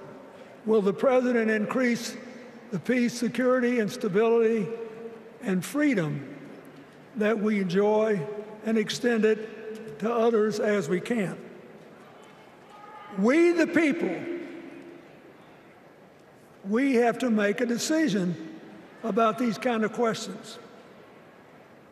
And every 4 years, it's a little different because the people come at the candidates, and they say, as they're saying now, here are our problems, solve them.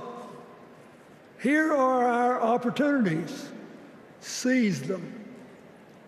Here are our fears, ease them. Here are our dreams, help them come true.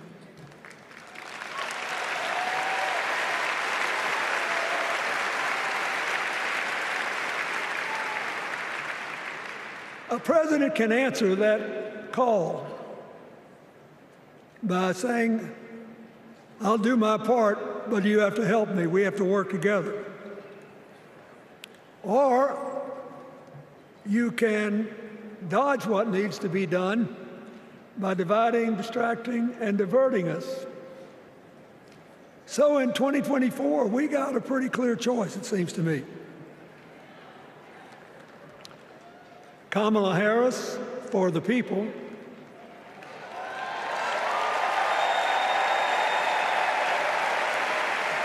and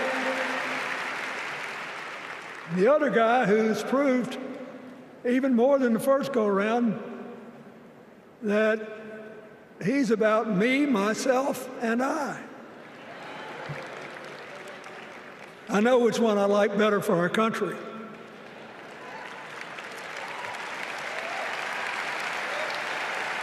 Kamala Harris will work to solve our problems, seize our opportunities, ease our fears, and make sure every single American, however they vote, has a chance to chase their dreams. You know, when she was young, she worked at McDonald's. And she greeted every person with that 1,000-watt smile and said, how can I help you? Now she's at the pinnacle of power, and she's still asking, how can I help you?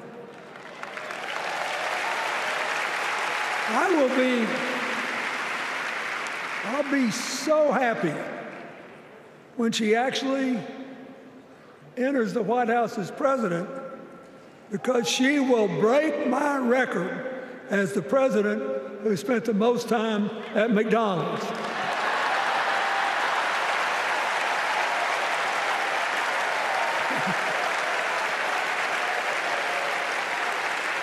Now, but we got an election to win.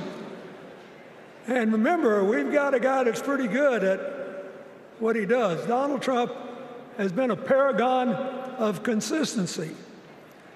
He's still dividing, he's still blaming, he's still belittling other people. He creates chaos, and then he sort of curates it as if it were precious art. Let me say, Not a single day goes by, even though I've been gone for well over 23 years from the White House, not a day goes by that I don't thank the Lord for the chance I had to serve and what it meant. And one of the reasons, thank you. Wait.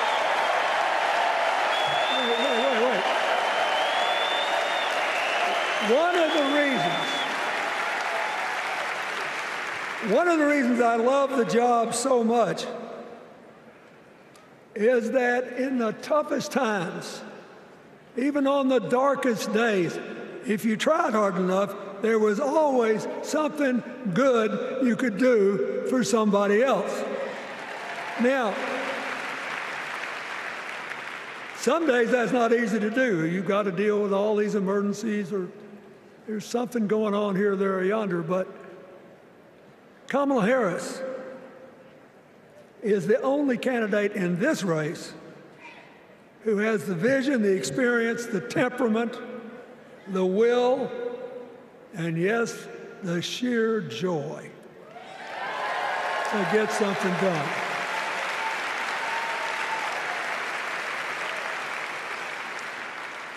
I mean, look, what does her opponent do with his voice? He mostly talks about himself, right?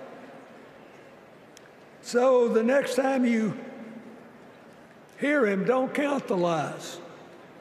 Count the eyes.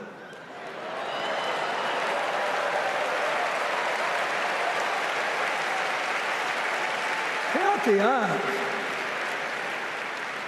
His vendettas, his vengeance, his complaints, his conspiracies. He's like one of those tenors opening up before he walks out on stage, like I did, trying to get his lungs open by singing me, me, me, me, me, me.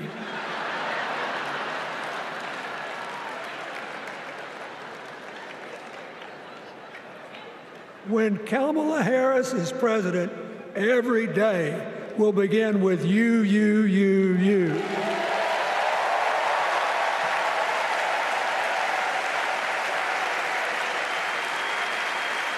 So, we got to ask ourselves the questions if we're going to hire a president. Do you want to build a strong economy from the bottom up and the middle out? Or do you want to spend the next 4 years talking about crowd size?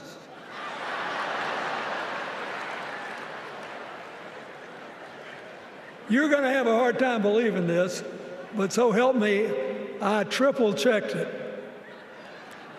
Since the end of the Cold War in 1989, America has created about 51 million new jobs. I swear I checked this 3 times. Even I couldn't believe it. What's the score? Democrats 50, Republicans 1.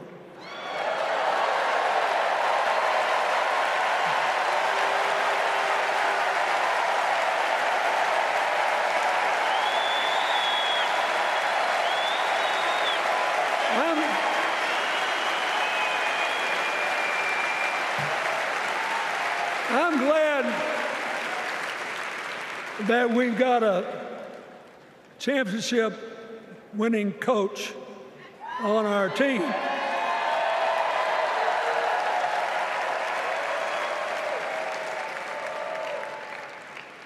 But even the most limited of us in what we know about football or any other sport knows that if you're got 50 and the other side's got 1, you're ahead.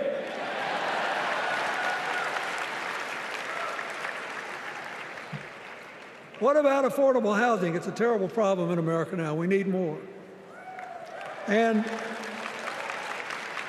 affordable health care. That's why the Democrats put a limit on monthly payments for insulin and a $2,000 a year out-of-pocket limit, and are trying to cover more drugs by bargaining for prices. We need more financing for small businesses. We need still to strengthen our alliances. I almost croaked in the first debate of this election season when President Trump said nobody respected America anymore like they did when he was president. Wait. And with a straight face. Look, you got to give him. He's a good actor. With a straight face, he cited as evidence of the respect that existed for us when he was there, the presidents of North Korea and Russia.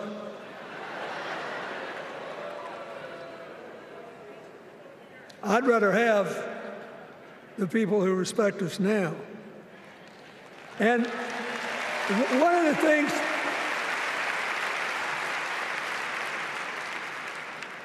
is when you send a signal to the other countries, you want them to know whether they agree with you or not, at least that you're on the level. Here's where you are and what you believe. What are they supposed to make to these endless tributes to the late, great Hannibal Lecter?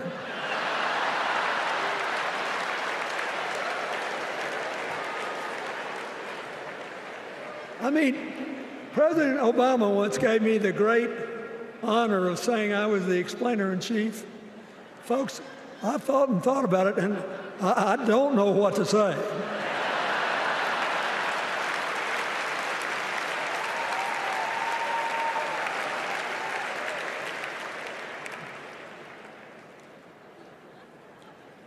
Like Hakeem Jeffries, I too want an America that's more joyful, more inclusive, more future-focused.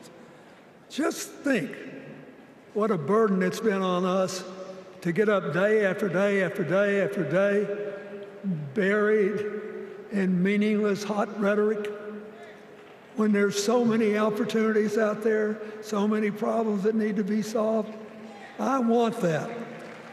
And that's the America Kamala Harris will lead. And she's already made her first presidential decision, and she knocked it out of the park when she asked Governor Tim Walz to be her nominee for vice president.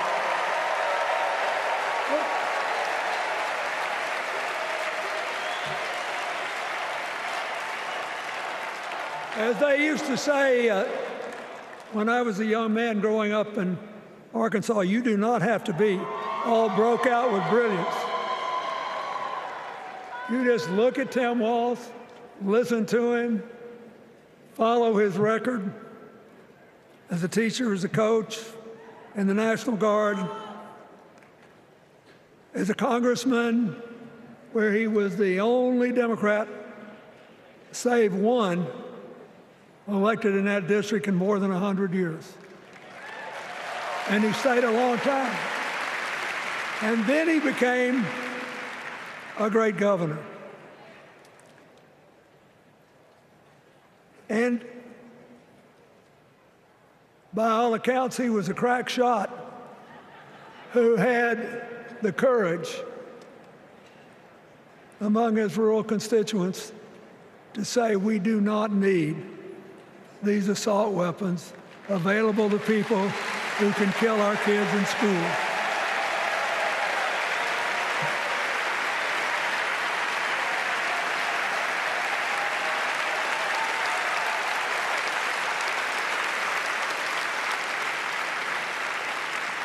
So, armed with her first decision, Kamala Harris confronts an interesting dilemma. we're going to walk out of here feeling pretty good, I think. We've got energy, we are happy, we feel like a load's off our shoulders.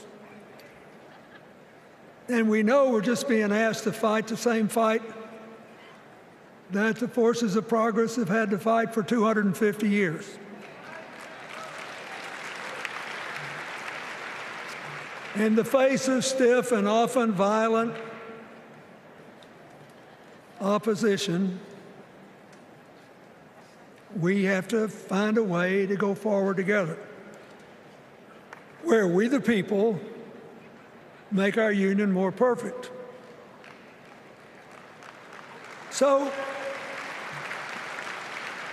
that's a good thing.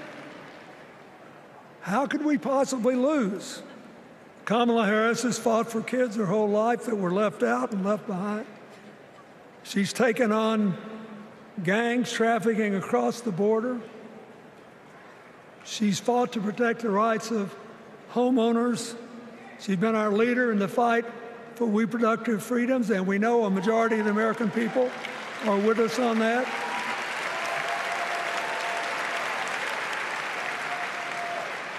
And she's gained an invaluable amount of experience as vice president, advancing our values and interests around the world. She's already said she's going to work really hard to make sure that no American working full-time lives in poverty or has to worry about their children living in poverty. She says that we got to make home ownership an achievable dream for everyone, not just a privilege. She said that and this meant a lot to me, that she would protect everybody's right to vote, whether or not they voted for her. They were citizens and they deserve the right to vote.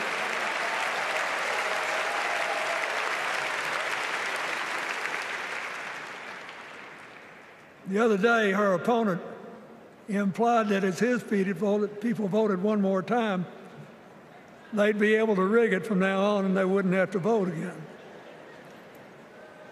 You think they're kidding, but I know a lot of these folks, and most of them are really good people, but some of them think that they are bound to dominate America politically, economically, and socially, and they have to use politics to do it, and they should rig the system. I don't believe that. And so here's what I want to tell you. We've seen more than one election slip away from us when we thought it couldn't happen, when people got distracted by phony issues or overconfident. This is a brutal, tough business. I want you to be happy. One of the reasons that President-to-be Harris is doing so well is that we're all so happy.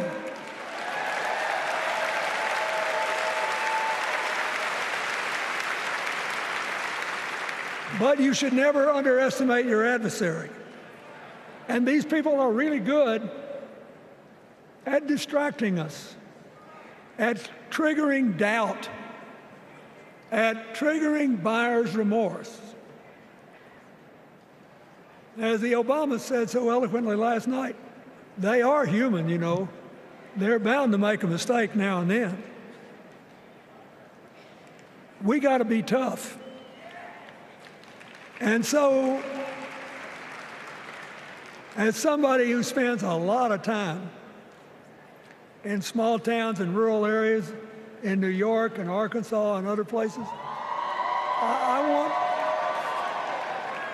I urge you to talk to all your neighbors. I urge you to meet people where they are. I urge you not to demean them, but not to pretend you don't disagree with them if you do. Treat them with respect, just the way you'd like them to treat you.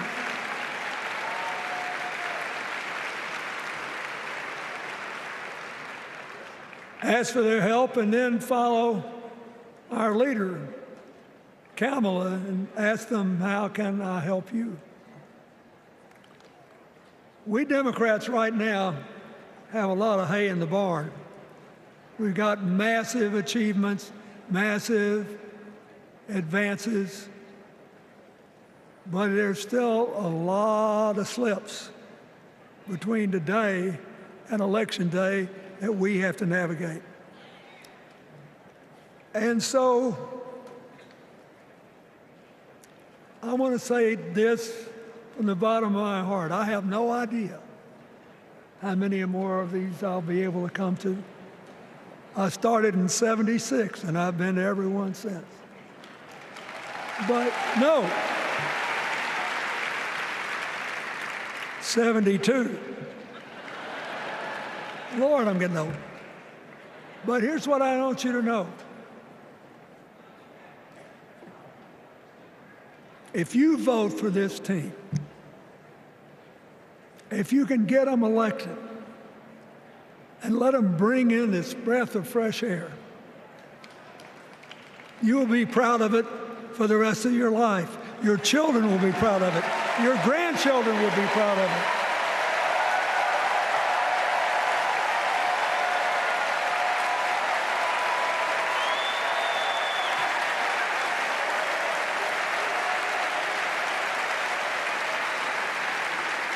Take it from a man who once had the honor to be called in this convention the man from hope. We need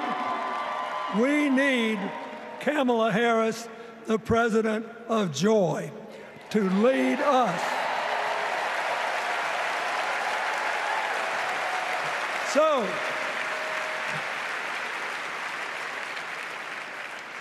I'll be doing my part, you do yours.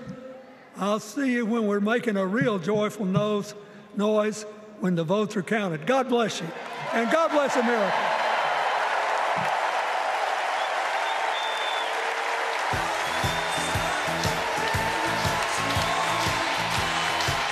And there's that Fleetwood Mac song.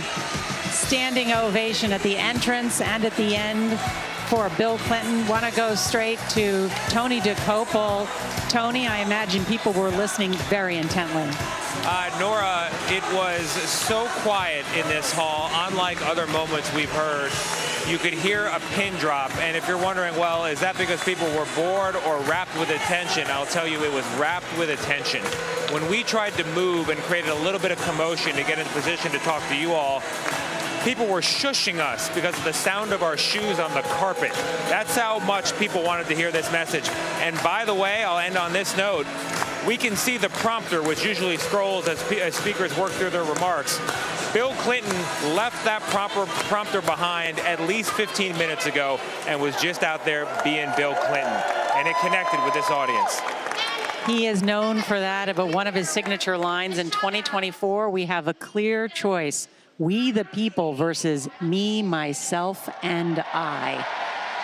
That emotional former Secretary of State Hillary Clinton watching this, an older generation of Democrats from President Biden to the Clinton family passing the torch to a new one. Well, it's interesting when we talked about that he had torn up his speech earlier.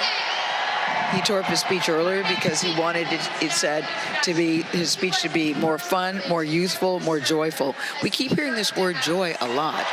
Tim Walz started it the other day when he said, you know, Kamala brings the joy to the party. A lot of people are picking up on the joy theme, including Bill Clinton again.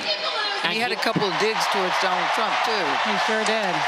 The best possible speeches have a big architecture and then a very simple message. His almost comes down to two letters, the difference between I and you. And he started off by saying, don't you feel better to be a Democrat? He kept talking about you with Kamala Harris, and then me and I with Donald Trump. That's essentially what they argue the election comes down to. Now let's listen to Speaker Emerita Nancy Pelosi. Hello, California. Hello, Maryland. Hello, Democrats.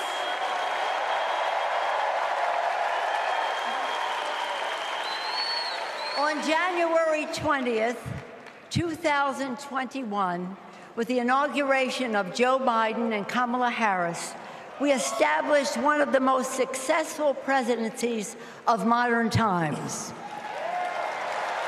And we quickly proved that Democrats deliver. Millions of jobs, stronger infrastructure and rural broadband, a Biden child tax credit, rescuing human pensions, honoring our veterans, bold climate action, lowering the cost of prescription drugs, all thanks to President Biden's patriotic vision of a fairer America, doing so with liberty and justice for all. Thank you, Joe.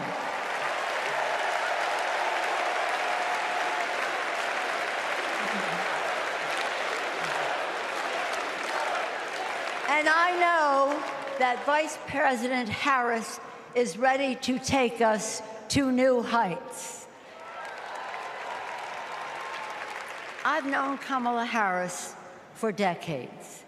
Personally, I know her a person of deep faith, which is reflected in her community care and service. Officially, she is a leader of strength and wisdom and eloquence on policy, most recently demonstrated fighting for women's right to choose.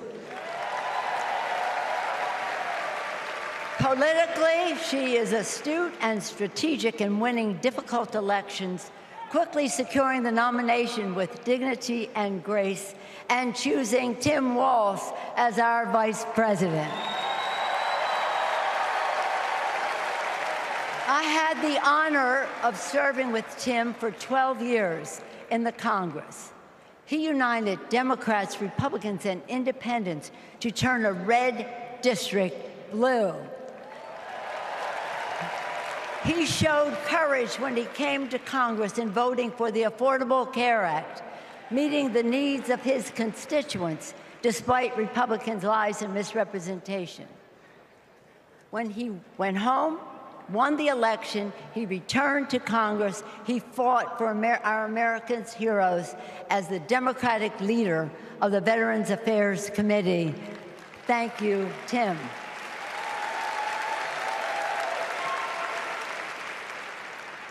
January 6th was a perilous moment for our democracy. Never before had a president of the United States so brazenly assaulted the bedrock of our democracy, so gleefully embraced political violence, so willfully betrayed his oath of office. Let us not forget who assaulted democracy on January 6th. He did. But let us not forget who saved democracy that day. We did. And thank God we had a Democratic House of Representatives then. We returned to the Capitol that very same night. We insisted on certifying the election results on the floors of the House and the Senate. And we demonstrated to America and to the world that American democracy prevailed.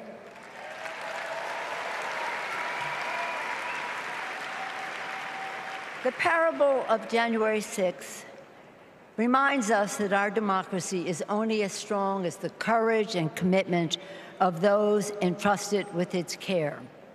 And we must choose leaders who believe in free and fair elections, who respect the peaceful transfer of power. The choice couldn't be clearer. Those leaders are Vice President Harris and Governor Walz.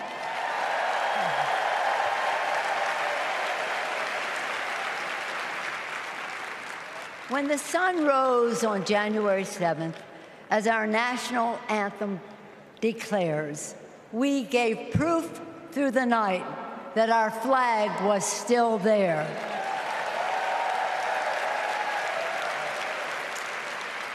Now, in this election, we are called upon to do the same, to stand together, to reject autocracy, to choose democracy, and we will do so by electing a Democratic House with Hakeem Jeffries as Speaker of the House,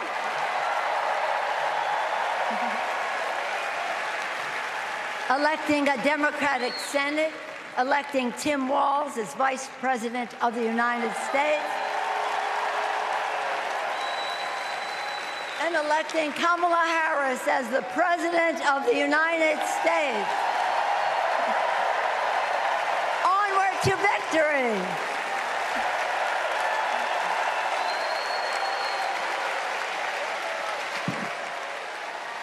And there we just heard from Speaker Emerita Nancy Pelosi.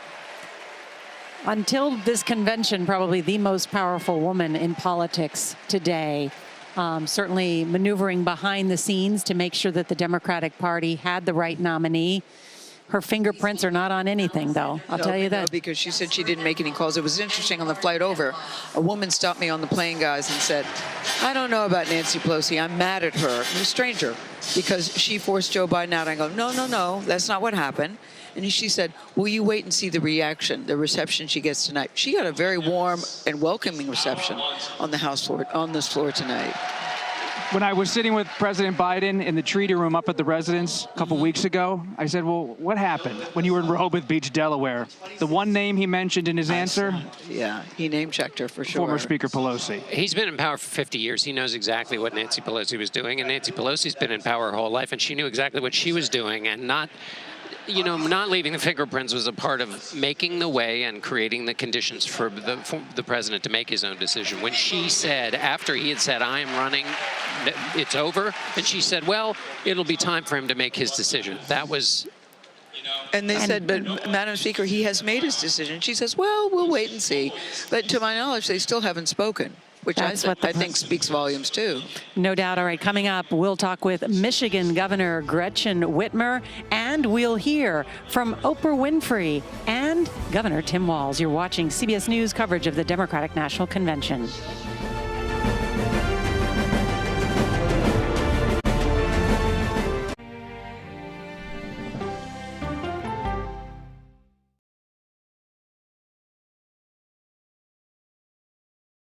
Okay, so let's just start at the beginning. Well, let me start with this. What is at stake here? What is the answer then? Do you know why? You want me to just keep going? Is that a good thing or a bad thing? Were there death threats? How is this possible? What's wrong with that argument? Are you saying they lied? Have you told the government that? Why won't you say the word crisis? You're not answering my question. This really is that scary? Does that make sense? What do you mean? What does that mean in Did any of that make sense? What's your response? What happened? Why?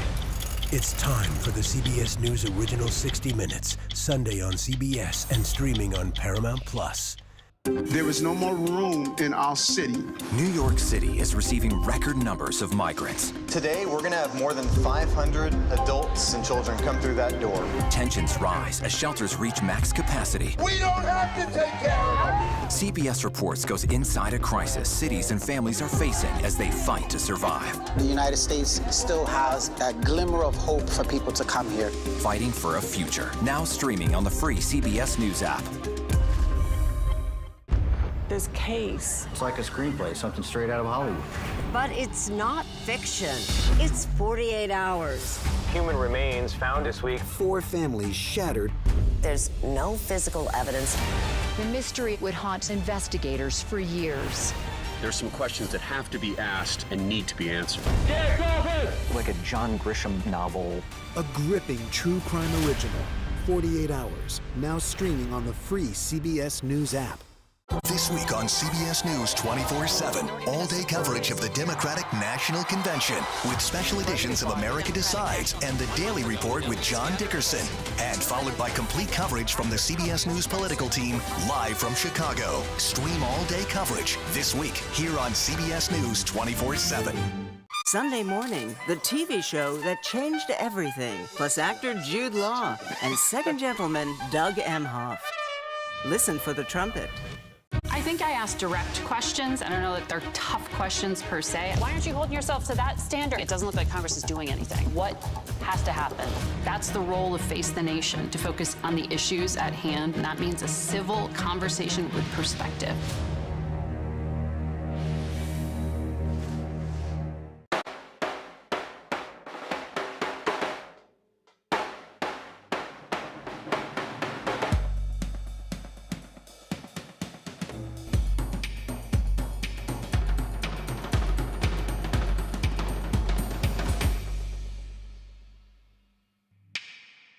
Well, I have their attention, clearly, and they've gotten yours. You'll be surprised at what the U.S. Commerce Secretary is responsible for. We allowed manufacturing in this country to wither on the vine. Gina Raimondo on 60 Minutes.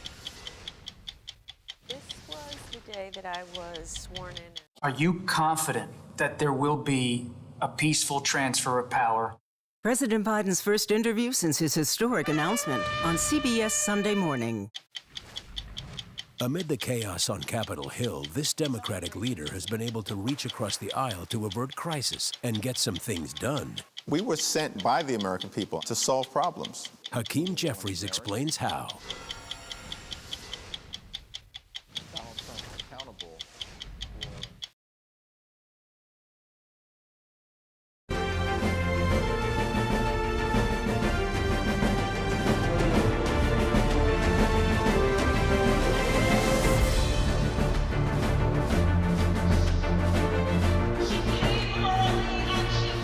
Welcome back to CBS News coverage of the Democratic National Convention. Joining me now is Michigan Governor Gretchen Whitmer. She was a rumored vice presidential contender for Harris, and the Wolverine State is one of the 3 states known as the blue wall, key for the Democrats winning the presidency. We're going to hear from Governor Tim Walz. Many people don't know him that well. You do. I do. I love Tim Walz. He's just a really good human being who works hard, delivers for people, understands the real lived experience most Americans are going through, and I think he's just such an asset to the ticket. As we mentioned, Michigan, you're going to see both the Democratic and Republican ticket in your state often. In fact, Donald Trump and J.D. Vance were there yesterday, and Donald Trump had something to say. He said, "You can't walk across our street to get a loaf of bread. You get shot, you get mugged, you get raped, you get whatever it may be." You know, the picture that Donald Trump paints of the world is not, number one, not accurate. Number two, I think it shows how out of touch he really is. What you're seeing here in contrast is an economic opportunity, a focus on making people's lives better, solving problems. All we've gotten from the other side is how do we capitalize on problems and help ourselves. That's the antithesis of what we're seeing here. But you know, Governor, so many people believe what he says. And so I remember we talked to you at the end of July, and Kamala Harris was trailing in your state. Now it's basically a tie. What does she need to do to make sure that she continues to advance? Well, I think it's really important that she is laying out her economic agenda for people. This is about how do we help more Americans keep money in their pockets? How do we help more Americans break down the barriers that keep them from the skills they need to get into high-paying jobs? I think that's the fundamentals for so many of us in Michigan and across the country, and that's what she's focused on. I guess a better question is, do you think she needs to target a certain section of voters? I think, you know, everyone matters, and I think that's the most important message coming out here. You see diversity, you see joy, you see happy warriors, and that's who we are. Her focus is making every American's life better. It's about making sure that our kids are educated when they go to our schools, ensuring that when you drive, you're safe on the roads and bridges. That's where the rubber meets the road for most Americans, and that's what we're going to stay focused on. Governor, you were yourself targeted by people who chose to or would like to have used violence instead of the ballot box. What's your level of concern about those forces and the outcome of this next election, and also efforts to challenge what happens at the ballot box and its legitimacy? Well, when Donald Trump sows all of these falsehoods and people buy into them, it creates a very dangerous environment.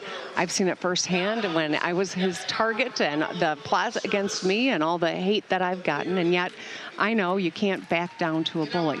He is, I think, already trying to lay the groundwork to question the outcome of the upcoming election in the event he doesn't win. I don't think he's going to win, and he's trying to make sure that he has a case to be made after that to try to hold on to or gain some power. We're building out easier for people to vote, making sure that it's safe, making sure people are held accountable if you threaten an election worker in Michigan.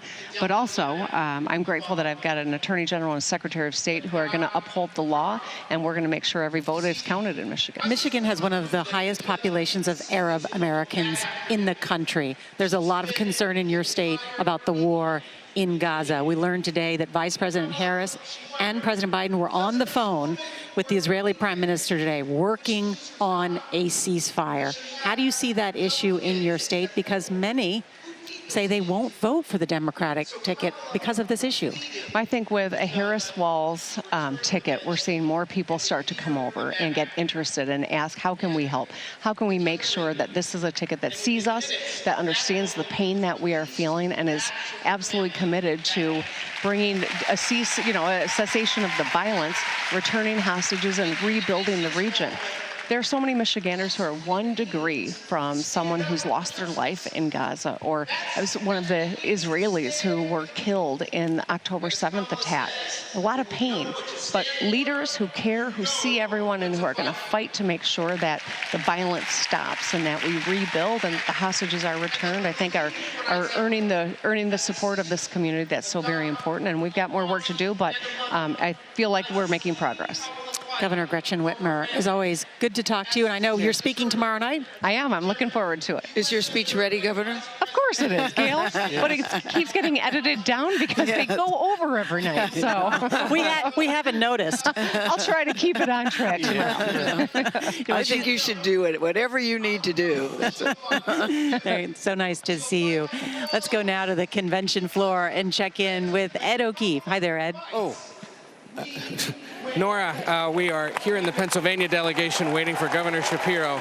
I was trying to get the attention of Mayor Sherelle Parker here. Let me see if I can do it. Madam Mayor? Yes. Ed O'Keefe with CBS News. We're live covering the convention right now. Yes, indeed. You're waiting for your governor to come up here next. 1 second. Right now, we're paying close attention. Let's watch the Okay. I just got the...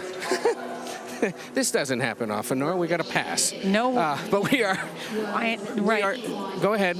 No, I understand, Ed, because you have many of the delegates who are rapt over what they're seeing, these videos that they're playing, as well as listening to many of the speakers down there. And we are expecting to hear from the governor of Pennsylvania, Josh Shapiro, shortly. He was on the short list. I mean, he was on the real short list, meaning at the end with Governor Walz, someone who is young, the age of 50, a former prosecutor, just like Kamala Harris. And if you've listened to Governor Shapiro, boy, he delivers one indictment of Donald Trump, which is why many, I think, are expecting him to deliver quite a speech tonight. Well, he is a fantastic speaker. It's interesting that the first time they made an appearance, Kamala Harris and Tim Walz was in the state of Pennsylvania, and Governor Shapiro introduced them, and he came out and he knocked it out of the park.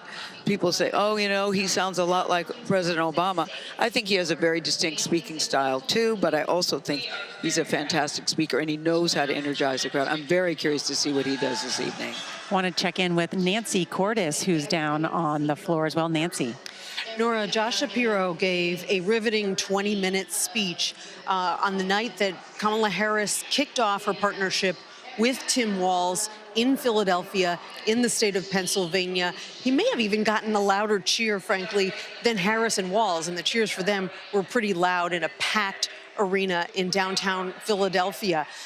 He was on the short list. He was one of the final 3. He had some misgivings about leaving his state so soon after he had become governor of the state, and ultimately Kamala Harris made a different choice. But they've made it pretty clear that there are no hard feelings. He's been out there campaigning for her in a very full-throated way, and I think that's probably what you're going to hear from him tonight as well. He does have a similar background. As you said, they were both state attorney generals. They've known each other for years, and he's worked very closely with Tim Walz as well. He's the governor of Pennsylvania. Walz is the governor of Minnesota. So he's got a lot of personal experience with both of these individuals. Nancy Cordes, thank you. And we are waiting a number of headline speeches coming up, including from Amanda Gorman, the poet who made history at Joe Biden's inauguration. And then after her, too, we will hear from Oprah Winfrey. And Gail, we don't normally hear Oprah speak a lot in terms of political rallies. Last time she did it was with Barack Obama. Barack Obama, and she stayed out of it. She deliberately has stayed out of politics and intended, to be honest with you, to stay out of this particular race. But I think once Kamala Harris was at the top of the ticket, I think she decided that there's something I want to say, I want to get involved here, and that's why she is here tonight. But I think it was I don't want to say it was a difficult decision, but it wasn't something that she says, put me in, coach. But when she was asked, she knew she could not say no. Well, this is a history-making convention. Exactly right. Yeah. Exactly Not only right. could it lead to the first woman president, but the first black woman president, a woman of South Asian heritage as well. Yeah, and we were all very mindful of that. But, you know, when I hear people say, you know, I'm going to vote for Kamala Harris because she's a black woman, she is so much more than that. She is so uniquely qualified to be president of this country. And I don't think anybody should vote for anybody because of their race, the color of their skin, or their gender. Mm-hmm. You know, you vote for people who have the values that are in line with yours. And their qualifications. And their qualifications. Let's listen now to Senator Catherine Cortez Masto of Nevada. Before I was senator, I was Nevada's Attorney General. And that's when I met Kamala Harris, my colleague in California. Now, we bonded over many things. And working together, I quickly learned what kind of person she is. She is a strong leader. Here's how I know. As AGs, we took on the big banks after the foreclosure crisis. And let me tell you, Kamala did not settle for less than homeowners deserved. Her leadership helped win billions for working families nationwide. Delivering for families, that's Kamala Harris. Kamala and I also worked to protect our southern border. During that time, Kamala invited a group of AGs across the border to meet with Mexican officials. Now, we worked together to put transnational criminals and drug smugglers behind bars. Holding criminals accountable, that's Kamala Harris. Listen, and when we took on human traffickers, Kamala had us meet with survivors so that we could understand who we were fighting for. Standing up for justice, that's Kamala Harris. So trust me when I say I know she will fight for our families and our freedoms. Now, we must fight for her. Every vote matters. I know, in 2016, Nevadans elected me, the granddaughter of a baker from Mexico, to serve as the first Latina in the United States Senate. I'll tell you what. And in 2022, my reelection came down to 7,928 votes. Because of voters in Nevada, the Democrats won the Senate majority. And I'm here to tell you, we can do it again. We can send Kamala Harris and Tim Walz to the White House. Are we ready to do it? Are we ready to fight? Let's get it done, Chicago. Thank you, everyone.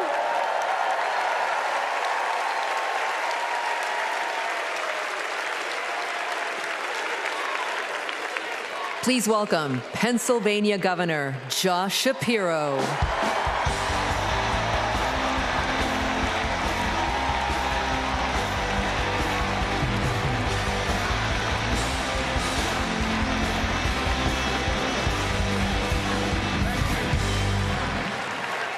Thank you.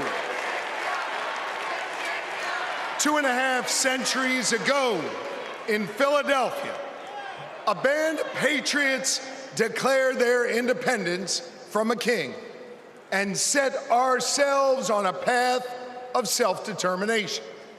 Generation after generation has embraced that responsibility. Ordinary Americans rising up, demanding more, seeking justice. And in every chapter of our American story, we've made progress and advanced the cause of freedom. Today, Well, today we find ourselves writing that next chapter. Will we be a nation defined by chaos and extremism? Or will we choose a path of decency, honor, and continued progress? Kamala Harris, well, she has spent her entire career making progress. Donald Trump, a man with no guardrails, wants to take away our rights and our freedoms. And listen, while he cloaks himself in the blanket of freedom, what he's offering isn't freedom at all. Because hear me on this, it's not freedom to tell our children what books they're allowed to read. No, it's not. And it's not freedom to tell women what they can do with their bodies.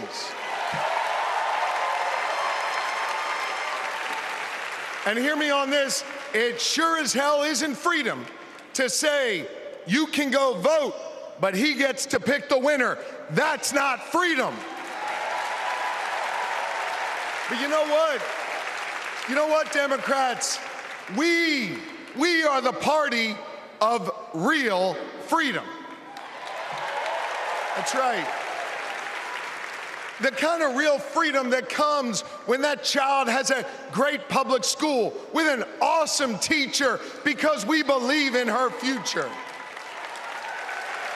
Real freedom that comes when we invest in the police and in the community so that child can walk to and from school and get home safely to her mama.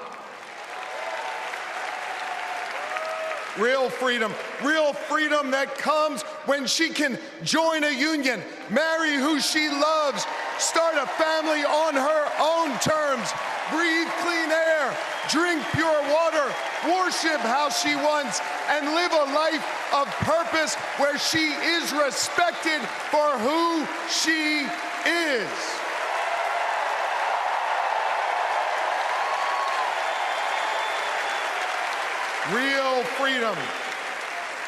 Real freedom that comes when she can look at Madam President and know that this is a nation where anything and everything is possible. That is real freedom, and that is what we are fighting for.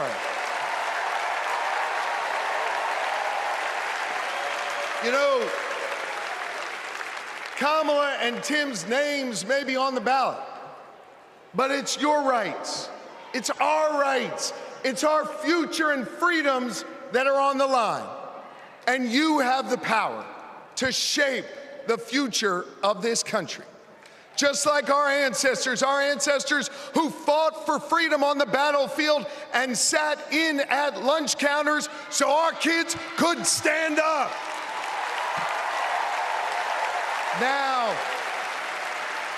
Now it's on us.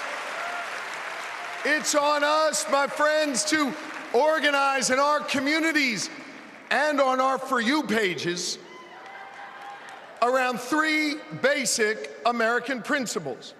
We value our freedom, we cherish our democracy, and we love this country. And listen,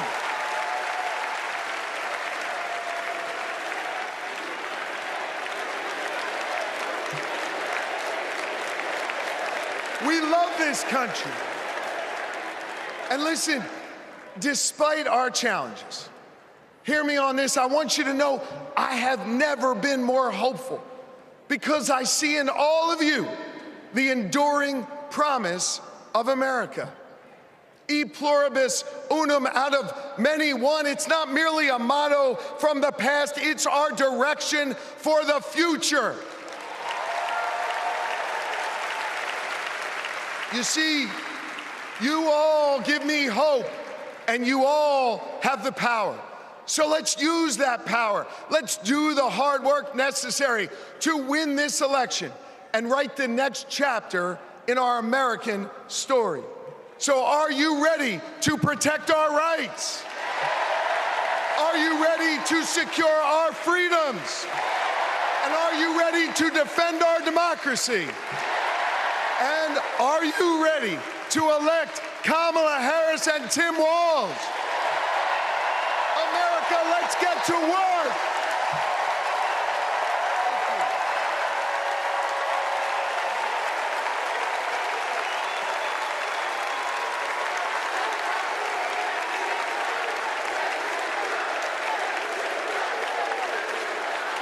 Please welcome author, activist, and youngest presidential inaugural poet in American history, Amanda Gorman.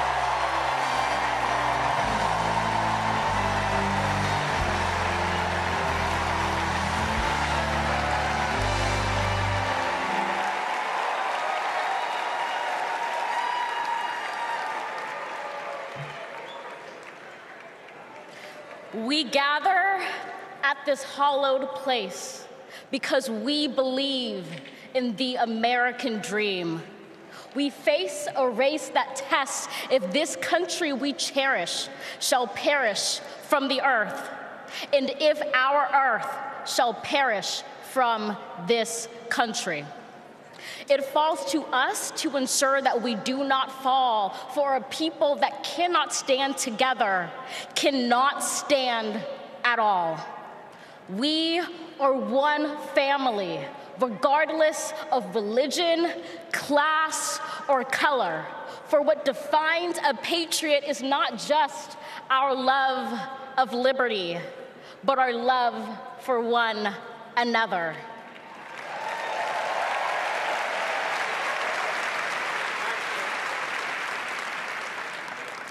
This is loud in our country's call because while we all love freedom, it is love that frees us all.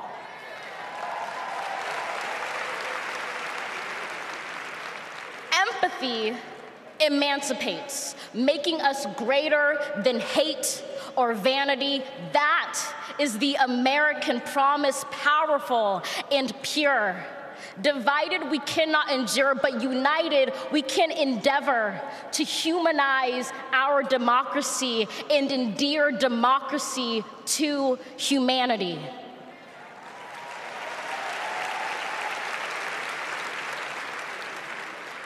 And make no mistake, cohering is the hardest task history ever wrote. But tomorrow is not written by our odds of hardship, but by the audacity of our hope, by the vitality of our vote.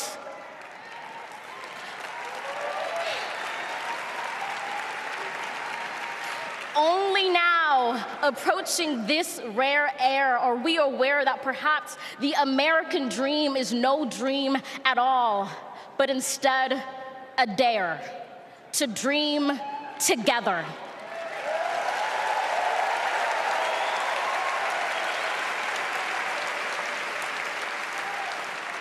Like a million roots tethered, branching up humbly, making one tree. This is our country from many, won from battles won, our freedoms sung, our kingdom come has just begun.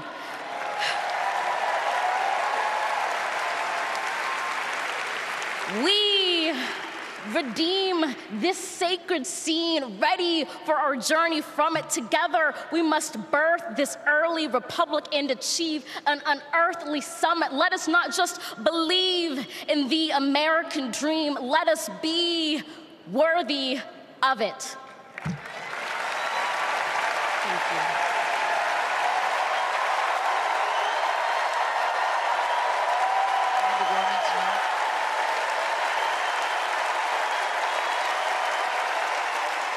Amanda Gorman, 26 years old, who first made history at Joe Biden's inauguration.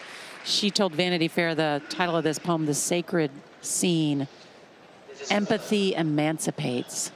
and she never, ever, ever disappoints. I mean, sometimes she speaks, I can literally feel the hair stand up on the back of my neck because the way she puts the words together and her phrasing and her delivery. You know, she had a stutter. She stuttered as a little kid, and so she turned to poetry as a way to get rid of that. You would never know that she had a speech impediment the way she speaks so eloquently now. And she's so young. We first met her at CBS when she was 18, so I feel like we've seen her grow up right in front of us. This is the opening tape leading into Oprah, I think. Go where you want to go.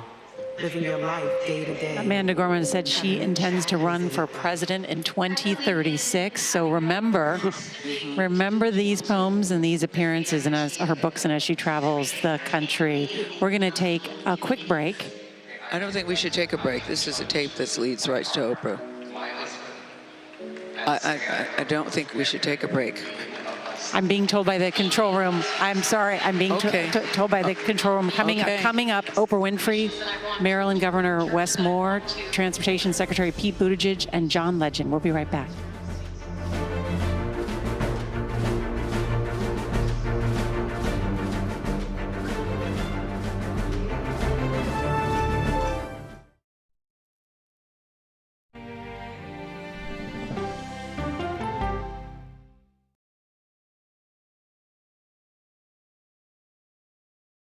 Okay, so let's just start at the beginning. Well, let me start with this. What is at stake here? What is the answer then? Do you know why? You want me to just keep going? Is that a good thing or a bad thing? Were there death threats? How is this possible? What's wrong with that argument? Are you saying they lied? Have you told the government that? Why won't you say the word crisis? You're not answering my question. Is that scary? Does that make sense? What do you mean? What does that mean? Did any of that make sense? What's your response? What happened? Why? It's time for the CBS News Original 60 Minutes, Sunday on CBS and streaming on Paramount Plus. There is no more room in our city. New York City is receiving record numbers of migrants. Today, we're going to have more than 500 adults and children come through that door. Tensions rise as shelters reach max capacity. We don't have to take care of them. CBS Reports goes inside a crisis cities and families are facing as they fight to survive. The United States still has a glimmer of hope for people to come here. Fighting for a future. Now streaming on the free CBS News app. This case. It's like a screenplay, something straight out of Hollywood. But it's not fiction. It's 48 hours. Human remains found this week. 4 families shattered. There's no physical evidence. The mystery would haunt investigators for years. There's some questions that have to be asked and need to be answered. Like a John Grisham novel. A gripping true crime original. 48 hours. Now streaming on the free CBS News app. This week on CBS News 24/7, all-day coverage of the Democratic National Convention with special editions of America Decides and the Daily Report with John Dickerson, and followed by complete coverage from the CBS News political team live from Chicago. Stream all-day coverage this week here on CBS News 24/7. Sunday morning, the TV show that changed everything, plus actor Jude Law and second gentleman Doug Emhoff. Listen for the trumpet. Well, I have their attention, clearly, and they've gotten yours. You'll be surprised at what the U.S. Commerce Secretary is responsible for. we allowed manufacturing in this country to wither on the vine. Gina Raimondo on 60 Minutes. This was the day that I was sworn in. Are you confident that there will be a peaceful transfer of power?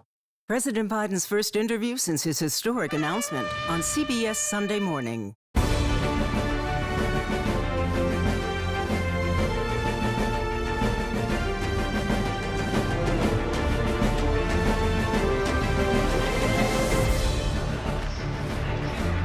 Welcome back to CBS News coverage of the Democratic National Convention as we await remarks by Oprah Winfrey.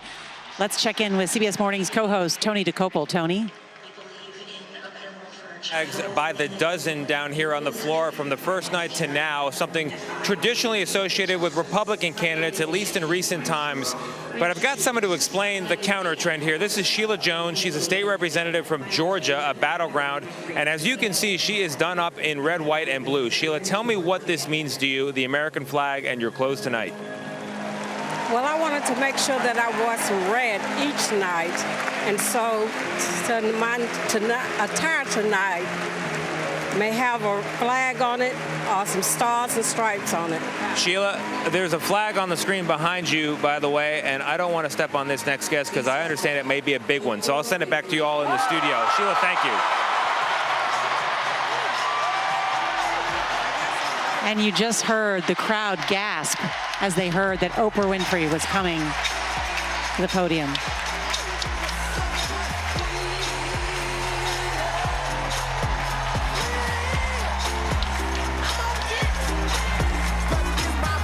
Good evening, everybody!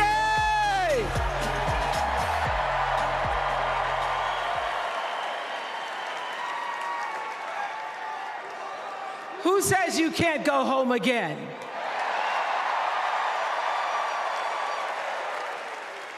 After watching the Obamas last night, that was some epic fire, wasn't it? Some epic fire.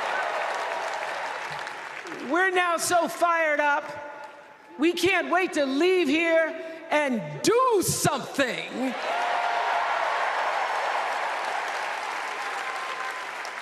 And what we're going to do is elect Kamala Harris as the next president of the United States.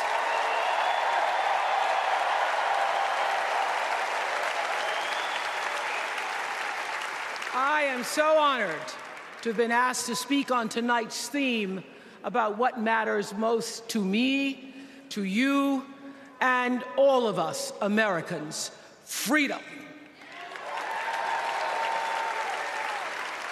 There are people who want you to see our country as a nation of us against them, people who want to scare you, who want to rule you, people who'd have you believe that books are dangerous and assault rifles are safe, that there's a right way to worship and a wrong way to love, people who seek first to divide and then to conquer.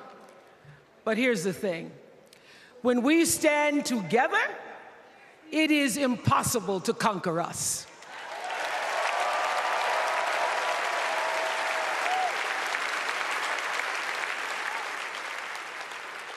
In the words of an extraordinary American, the late Congressman John Lewis,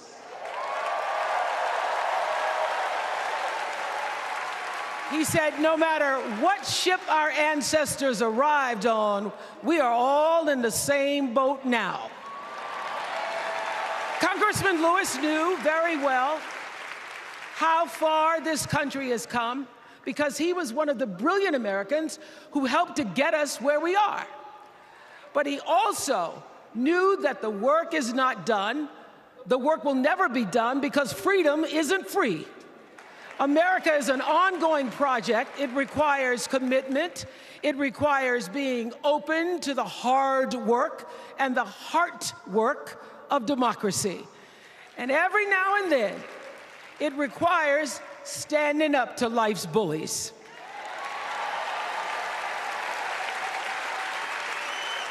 I know this. I've lived in Mississippi, in Tennessee, in Wisconsin, Maryland, Indiana, Florida, Hawaii, Colorado, California, and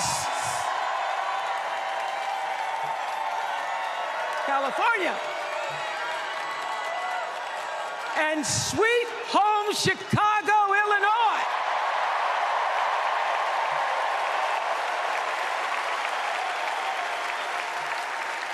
I have actually traveled this country from the redwood forests, love those redwoods, to the Gulf Stream waters. I've seen racism and sexism and income inequality and division. I've not only seen it, at times I've been on the receiving end of it. But more often than not, what I've witnessed and experienced are human beings, both conservative and liberal, who may not agree with each other, but who'd still help you in a heartbeat if you were in trouble. These are the people who make me proud to say that I am an American.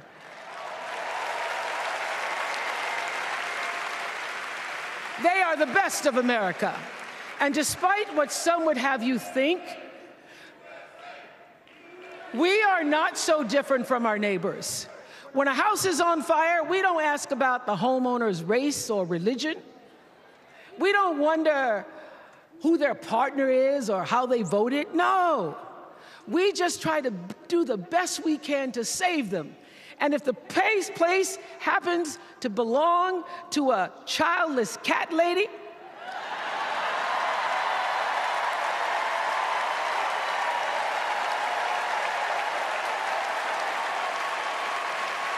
well, we try to get that cat out too.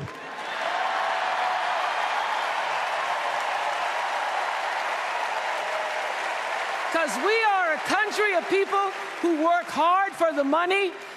We wish our brothers and sisters well, and we pray for peace. We know all the old tricks and tropes that are designed to distract us from what actually matters, but we are beyond ridiculous tweets and lies and foolery. These are complicated times, people, and they require adult conversation. And I welcome those conversations because civilized debate is vital to democracy, and it is the best of America. Now, over the last couple of nights, we have all seen brave people walk onto this stage and share their most private pain. Amanda and Josh, Caitlin, Hadley, they told us their stories of rape and incest and near-death experiences from having the state deny them the abortion that their doctor explained was medically necessary. And they've told us these things for one reason, and that is to keep what happened to them from happening to anybody else. Because if you do not have autonomy over this, if you cannot control when and how you choose to bring your children into this world and how they are raised and supported, there is no American dream.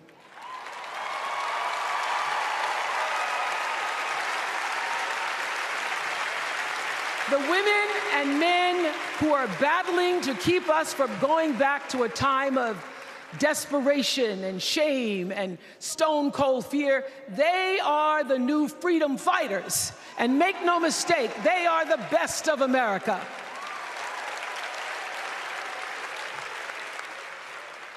I want to talk now about somebody who's not with us tonight. Tessie Prevost Williams was born in New Orleans not long after the Supreme Court ruled that segregated public schools were unconstitutional. That was in 1954, same year I was born. But I didn't have to head to first grade at the all-white McDonough 19 school with a U.S. Marshal by my side like Tessie did. And when I got to school, the building wasn't empty like it was for Tessie. You see, rather than allowing McDonough to be integrated, parents pulled their kids out of the school, leaving only Tessie and two other little black girls, Gail Etienne and Leona Tate, to sit in a classroom with the windows papered over to block snipers from attacking their 6-year-old bodies. Tessie passed away 6 weeks ago. And I tell this story to honor her tonight because she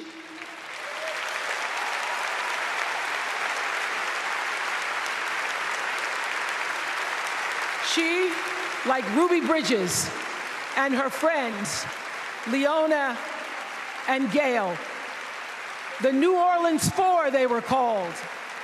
They broke barriers and they paid dearly for it. But it was the grace and guts and courage of women like Tessie Prevost Williams that paved the way for another young girl who 9 years later became part of the second class to integrate the public schools in Berkeley, California. And it seems to me that at school and at home, Somebody did a beautiful job of showing this young girl how to challenge the people at the top and empower the people at the bottom. They showed her how to look at the world and see not just what is, but what can be. They instilled in her a passion for justice and freedom and the glorious fighting spirit necessary to pursue that passion. And soon, and very soon,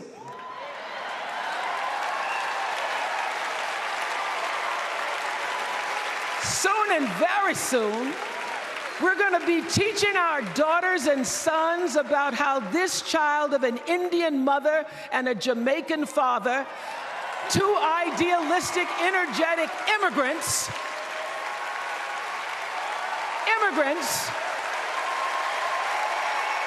how this child grew up to become the 47th president of the United States.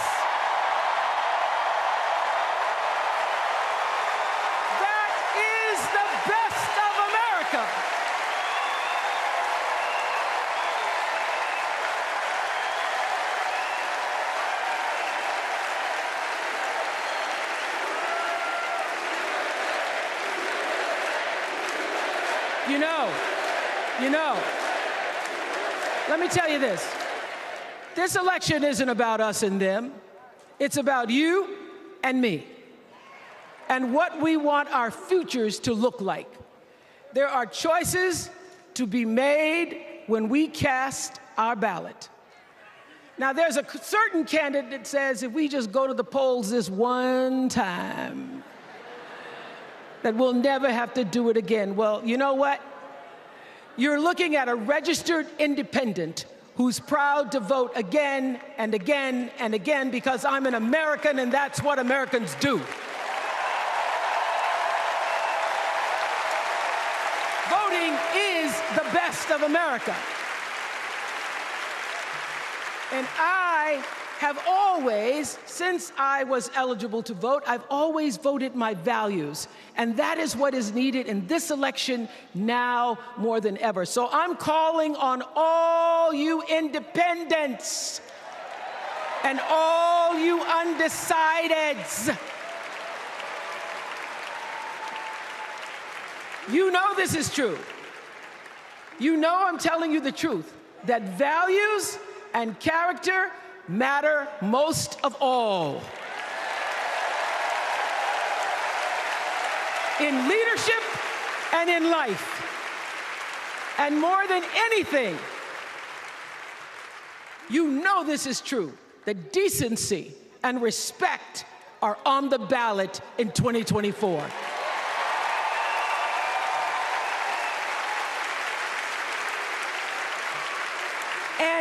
And just plain common sense.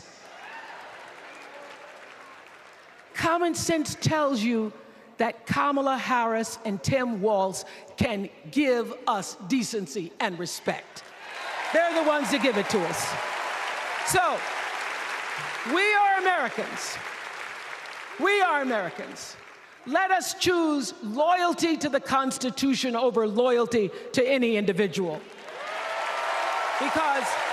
Because that's the best of America.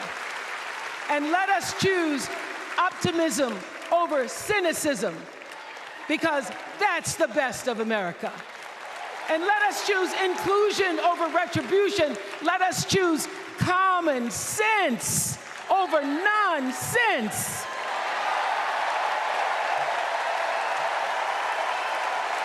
Because that's the best of America. And let us choose the sweet promise of tomorrow over the bitter return to yesterday. We won't go back. We won't be set back, pushed back, bullied back, kicked back. We're not going back.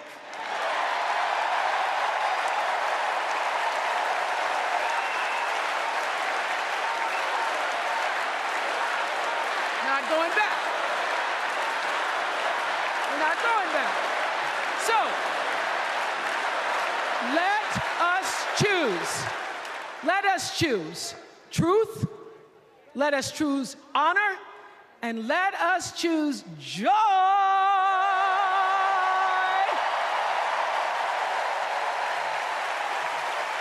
Because that's the best of America. But more than anything else, let us choose freedom. Why? Because that's the best of America. We're all Americans, and together, let's all choose Kamala Harris.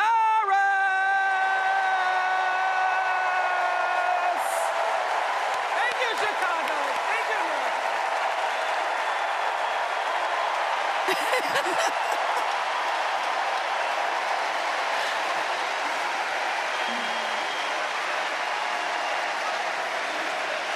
There is only one, as you say, Gail. There is only one. Wouldn't you say that that was uniquely Oprah? Wouldn't you say that? It was, absolutely, and arousing in terms of challenging people to choose freedom, as she said, to choose common sense over nonsense. That might be one of my favorite lines. And I also like the childless cat ladies, because she also said, we would go back and get the cat too. I get the point that she was making there. I mean, she has been very troubled by how polarized and how divided we are. And I think what she really wanted to do was ask people to really think and what's at stake here. Integrity, your values, your character, all of that really matters. I don't know, Gail. 6 years ago, Oprah gave this rousing speech at the Golden Globes, and I called you up and I said people are asking her to run for president. There's always been talk about her. Still no. I also thought it was important that she's right now and go back home. I thought it was interesting that she made the point that she's a registered independent. Yes. You know, and that values and character matter most of all. This was also an appeal. This was not an appeal to the Democratic base. This was an appeal to all those, in some ways it was, but also to these independent voters whom perhaps have not decided or may be uncomfortable. You know, and it's interesting, when she was writing the speech, at first she had registered independent, which she is, and that she has voted for people from both parties, but she thought, I don't want to say that at the Democratic convention. I don't want to say that. Also bringing in the history of Tessie Provost Williams. I didn't know that story. Did you, John? I'd never heard of her before. I mean, I'd never heard of her before. That's where, that's a very serious message about America's past, and drawing that connection to Kamala Harris integrating schools in Berkeley. Now we've got Governor Wes Moore of Maryland. Let's listen in. Of 3 football fields slammed into the Francis Scott Key Bridge in Baltimore, and the bridge collapsed. A port that drives 13% of our state's economy was now closed. Thousands of workers were hours away from waking up and realizing they no longer had a job. 6 Marylanders who had been on the bridge in the middle of the night fixing potholes lost their lives. And one of the first phone calls that I got that morning started with these 3 words. Gov, it's Kamala. She said, I know you spoke to the president, and I want you to know we are here with you every step of the way.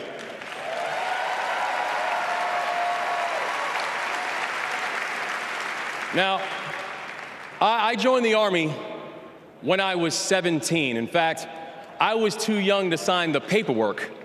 I had to ask my mom to sign the paperwork for me because I don't have bone spurs.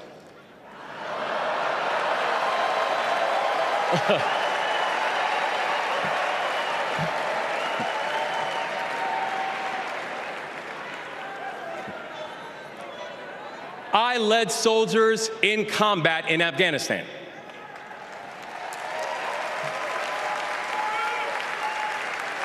And my training taught me that you never learn anything about anybody when times are easy. You learn everything you need to know about somebody when times are hard and when the temperature gets turned up. And America, I saw that Kamala Harris is the right one to lead in this moment firsthand.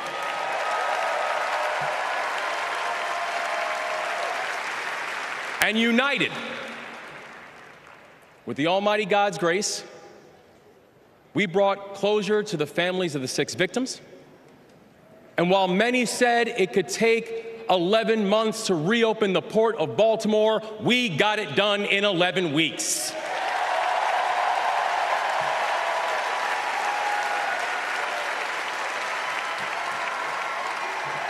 Because that is the story of America. We are a nation of patriots who serve when the mission is hard and who serve when the destination is uncertain. And I know our history is imperfect. The unevenness of the American journey has made some skeptical. But I'm not asking you to give up your skepticism. I just want that skepticism to be your companion and not your captor. And I'm asking that you join us in the work. Because making America great doesn't mean telling people you're not wanted. And loving your country does not mean lying about its history.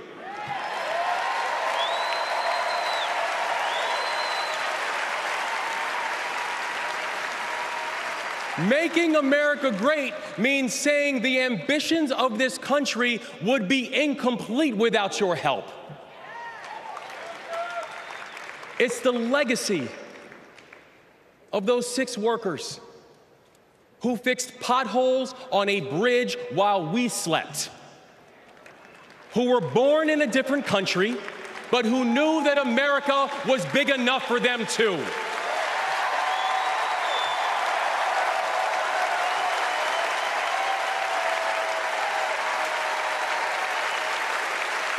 It's the journey. It's the journey of a man raised by a remarkable immigrant single mom, a man who felt handcuffs on his wrist at 11 years old, who now stands before you as the 63rd governor of Maryland and the first black governor in the history of our state.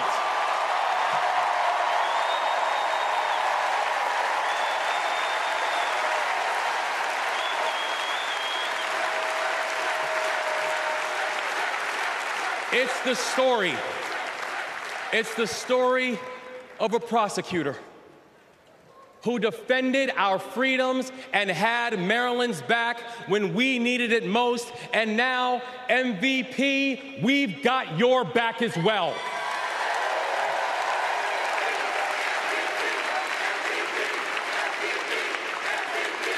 That's right.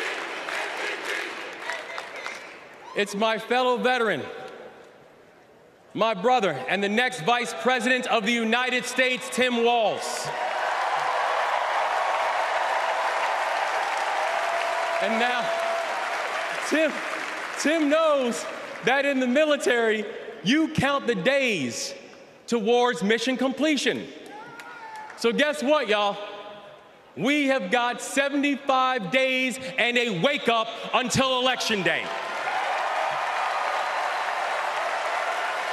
75 days in a wake-up for us to prove what Americans can do when the pressure is on.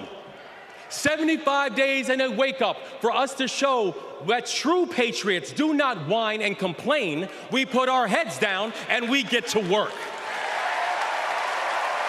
75 days and a wake-up to build a future that those who came before us hope for, and those who come after us that they deserve.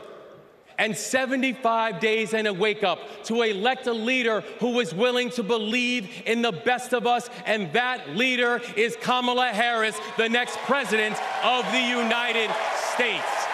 Thank you, God bless you, and let's leave no one behind.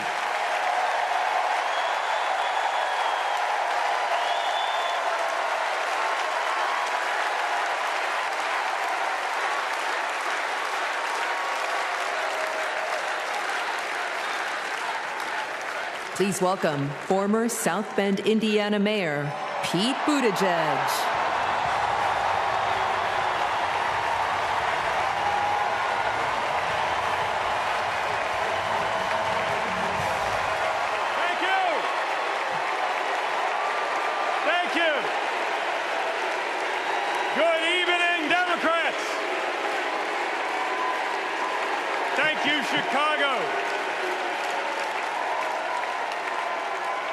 Here's a sentence I never thought I'd hear myself saying. I'm Pete Buttigieg, and you might recognize me from Fox News.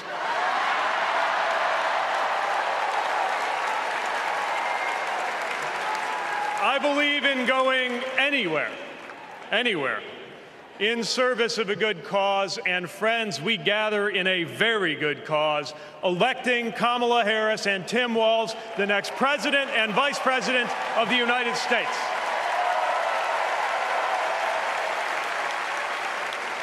The choice could not be clearer.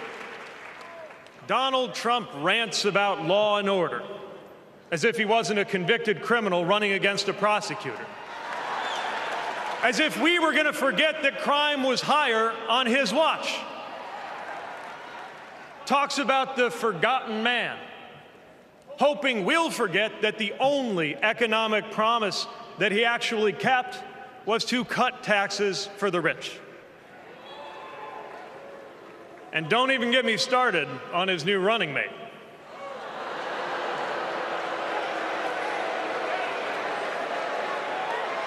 At least Mike Pence was polite. J.D. Vance is one of those guys who thinks if you don't live the life that he has in mind for you, then you don't count. Someone who said that if you don't have kids, you have, quote, no physical commitment to the future of this country. You know, Senator, when I deployed to Afghanistan, I didn't have kids then. Many of the men and women who went outside the wire with me didn't have kids either. But let me tell you, our commitment to the future of this country was pretty damn physical.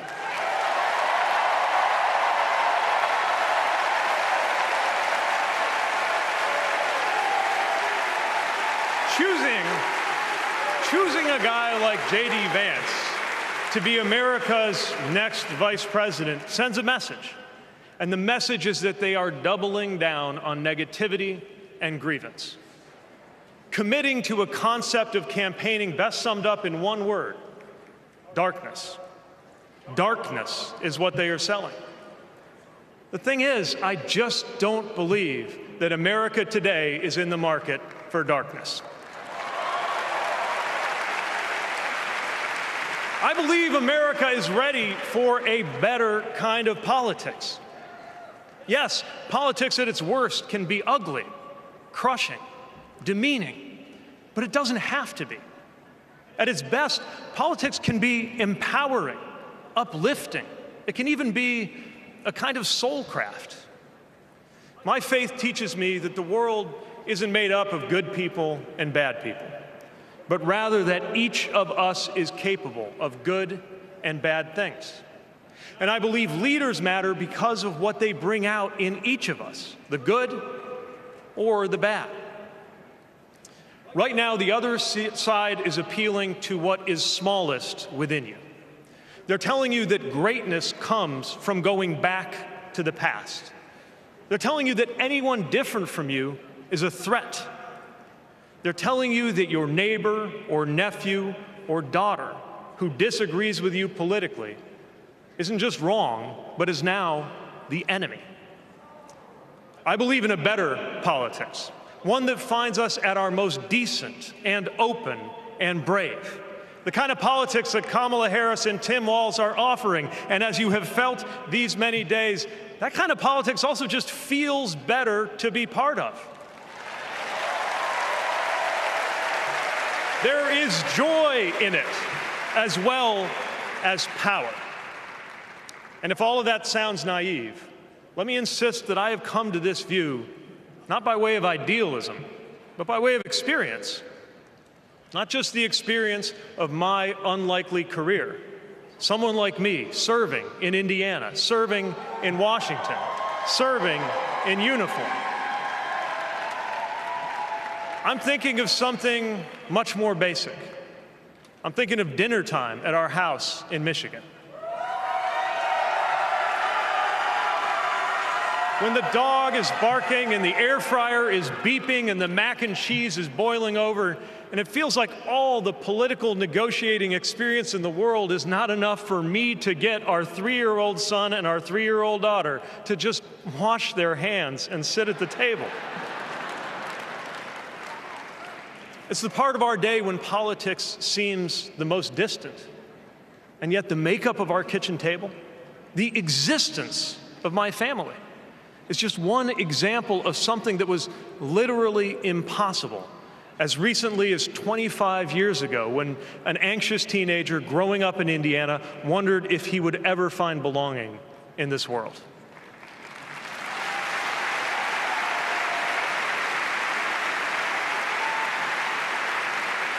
This kind of life went from impossible to possible, from possible to real, from real to almost ordinary in less than half a lifetime.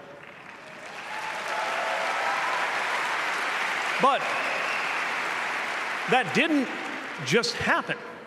It was brought about through idealism and courage, through organizing and persuasion and storytelling, and yes, through politics, the right kind of politics. The kind of politics that can make an impossible dream into an everyday reality.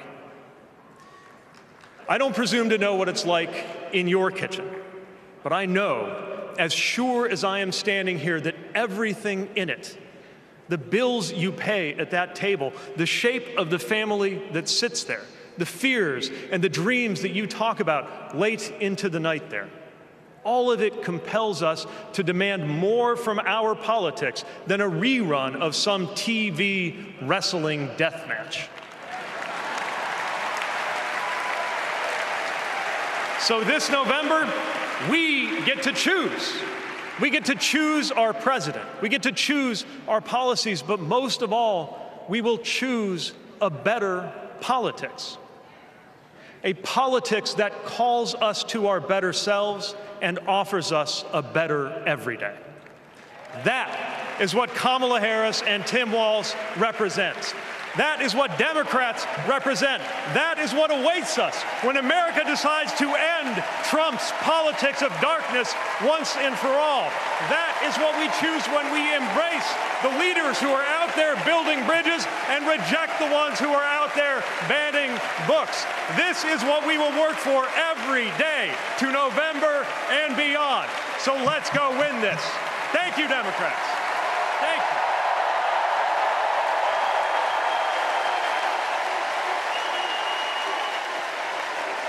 And Mayor Pete, who is now serving as the Secretary of Transportation and lives in Michigan, was trolling J.D. Vance, saying, well, at least Mike Pence was polite. Let's check back in with Ed O'Keefe, who's on the convention floor. Ed, good evening.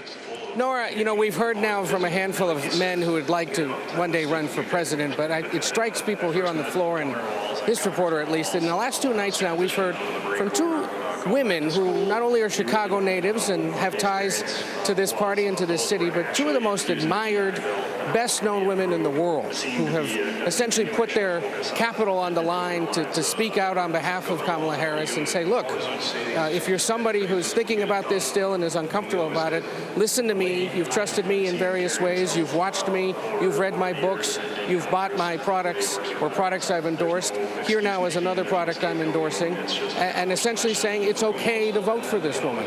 Also, by the way, it's 2 of the most admired women in the world, and they happen to be black. Well, Kamala Harris also, a popular woman in politics who happens to be black. And the point they're trying to say to those maybe at home, as Oprah did tonight, it's okay to do this.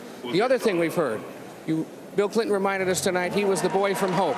The Obamas last night reminded us they were the change candidates. Democrats this week really eager to say that Kamala Harris is the candidate of joy. Nora? Ed O'Keefe on the convention floor. And one thing that Kamala Harris has done as she joined the ticket is grow that gender gap. Let's listen in now, this tribute.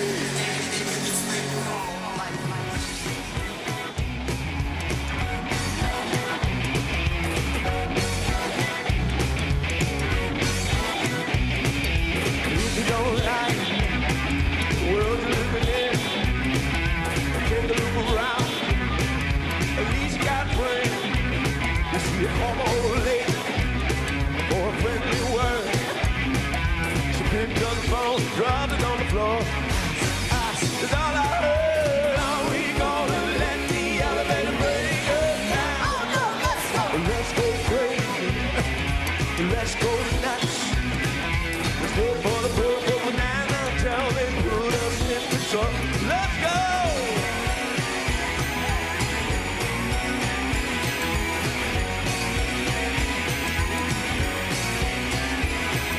We're all excited, but we don't know why.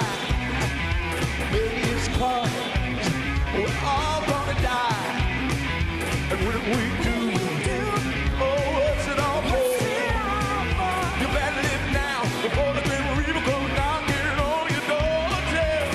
We gonna let the elevator break us down. Let's go crazy. Let's go nuts. Let's go for the purple banana until they put us in the truck. Let's go! Come on, baby. I need everybody to get nuts with me. Come on. Are we on here?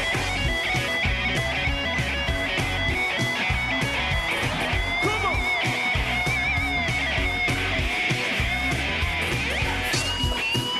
Let's go. Let's go. Yeah, we gonna let the elevator bring us down. Let's go. Put your hands together.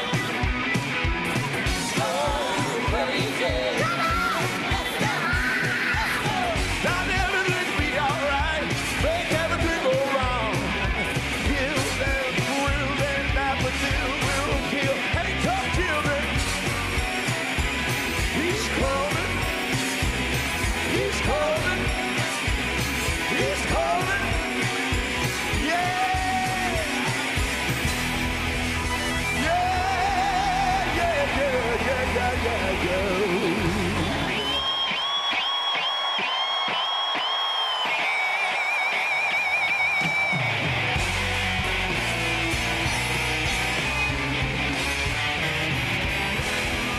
Let's go.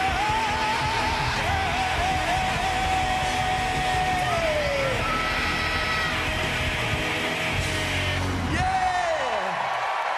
Sheila E, everybody. Sheila E.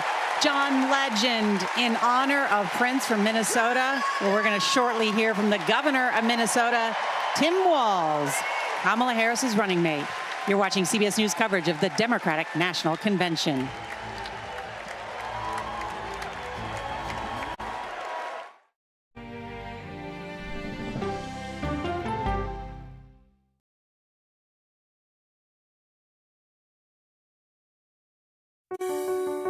Washington is the seat of power. National security, foreign policy, global economics, every story comes through Washington in some way. We bring some of the most powerful voices in America to the table. We don't just ask the questions, you have to go deeper. We try to understand what's at the heart of the issue we're talking about, to then come forward with solutions. Face the Nation on CBS. The justices ruled that Harvard and the University of North Carolina violated the Constitution. In the aftermath of the Supreme Court decision to end affirmative action in college admissions, uncertainty sets in for some students of color. Affirmative action really gave us an equal opportunity. CBS Reports explores the historic decision and what it means for those chasing an opportunity to change their lives. I knew that college was the ticket to break this cycle. The end of affirmative action, now streaming on the free CBS News app.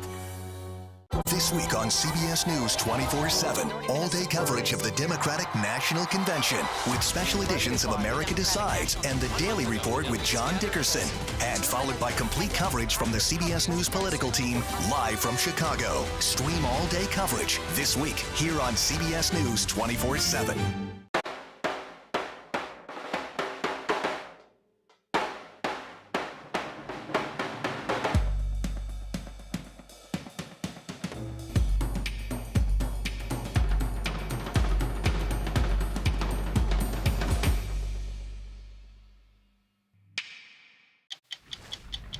Amid the chaos on Capitol Hill, this Democratic leader has been able to reach across the aisle to avert crisis and get some things done. We were sent by the American people to solve problems. Hakeem Jeffries explains how.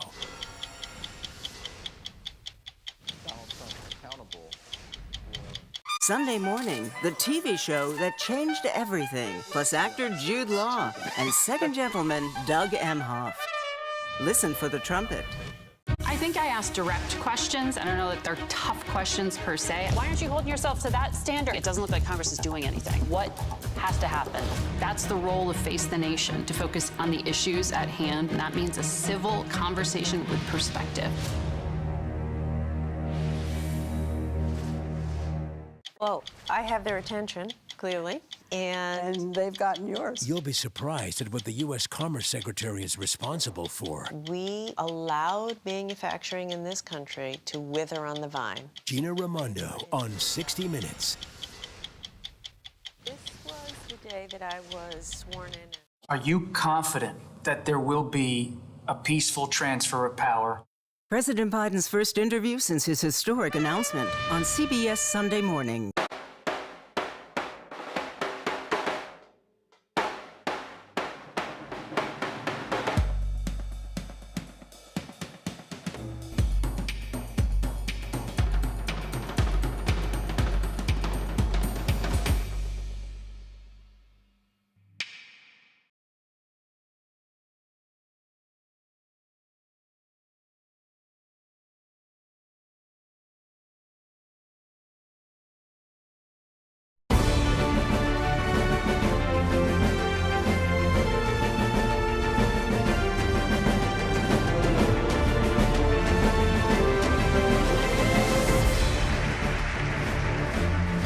Welcome back to CBS News coverage of the Democratic National Convention. Already a big night where we have heard from senators, governors, Oprah Winfrey, and we will soon hear from the Democrats' vice presidential nominee, Governor Tim Walz. On stage now is Minnesota Senator Amy Klobuchar talking about his qualifications. And Robert, you've covered Tim Walz. He is known as someone who has a folksy demeanor, the coach who is the social studies teacher, but he can also deliver a really sharp blow in terms of a political attack, and that's what a vice president does, is sometimes an attack dog. That's exactly right. I'm really looking forward to see what he has to say. I started covering him when he was in the House of Representatives, this veteran coming into Congress. Nobody knew who he is. Now everybody's going to know who he is. What's he going to say? How is he going to balance those attacks, that energy, with introducing his own story? Being a teacher, serving in the military. The country doesn't know him. Reporters know him. The country doesn't. What I'm curious to see also, Bob, is not what he's going to say, but also how he's going to say it. You know, every time you see Tim Walz, they say America's dad. There's great memes about him because everybody feels they have a Tim Walz type in their family. And that's meant as a compliment. He's just somebody you can talk to. He has that folksy delivery. He seems very amenable to just about anything, and also seems like a lot of fun. So I'm curious to see how he delivers his message and the story he tells about himself tonight. The story, when I've been talking about voters about him, everybody comes back to the teacher piece, which is, who's thinking about you? Your teacher, the one who stops you in the hallway, makes sure you're okay. People know the role that the teacher plays in their community. And, for a candidacy that is new and fresh, and, Vice President Harris is not, a nationally known figure. Tim Walz is not just defining himself, but he's also defining a ticket. He's defining and embodying a set of values that ticket is trying to sell. And so how he talks about his time as a teacher, I think, is not just about Tim Walz. It's about what they've been trying to convey all night, and that Bill Clinton was talking about in his speech. A candidacy that cares about you, which is what campaigns are basically about. And on that point about the teacher, who is in many ways a lifeline for a student, here's one of his students, Ben Ingman. To push you out of a snowbank. I know this because Tim Walz has pushed me out of a snowbank. I grew up next door to the Walzes in Mankato. Mr. Walz was also my geography teacher and my coach. Not for high school football, but for 7th grade basketball and track. So what was a high school football coach doing coaching 7th grade basketball and track. Well, there was a kid in the high school who couldn't afford to pay for lunch, and he ran up a lot of debt. And Tim and Gwen decided they'd help pay it off. They started calling around the district to see if there were any positions they could fill to make a little extra money, and that's how he wound up coaching us 7th graders. That's right. Coach Walz got us excited about what we might achieve together. He believed in us, and he helped us believe in each other. And his leadership stuck. That track team went on to win a state title, just like the football team. That's right. Speaking of which, come on out, Scarlets. Yeah!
You know, all this got me thinking about the kinds of leaders we need.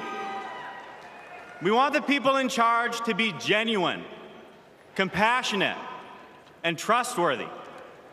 The thing is, there are people in our neighborhoods who fit this description. The kind of people who display quiet leadership by helping kids pay for their lunches, by bringing teams together to believe in each other. And when we're stuck in the snow, they push us out. Well, in my neighborhood, we always wish that people like that would run for office. Well, in my neighborhood, someone like that did run for office. And he's going to be a wonderful vice president. Thanks very much.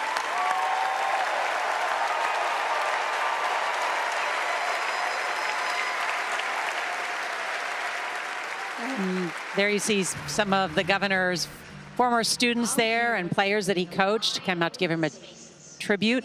Now, I want to tell you that minutes ago, our own Tony DeCopel caught up with Oprah backstage right after her speech. Let's listen.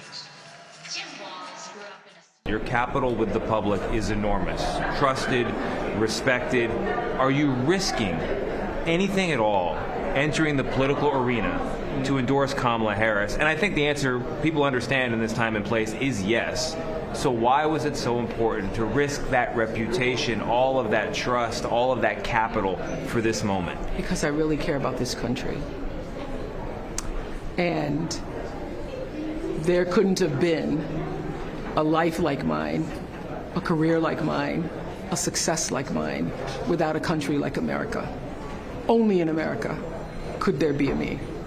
And I feel that a lot of things are on the line, a lot of things are at stake. And if ever you're going to stand up and fight for your country and fight for freedoms that, you know, I don't need the right to abortion, but I believe that the right to control your body and be able to control what happens to you, particularly as a woman person in this country, is essential. It's fundamental.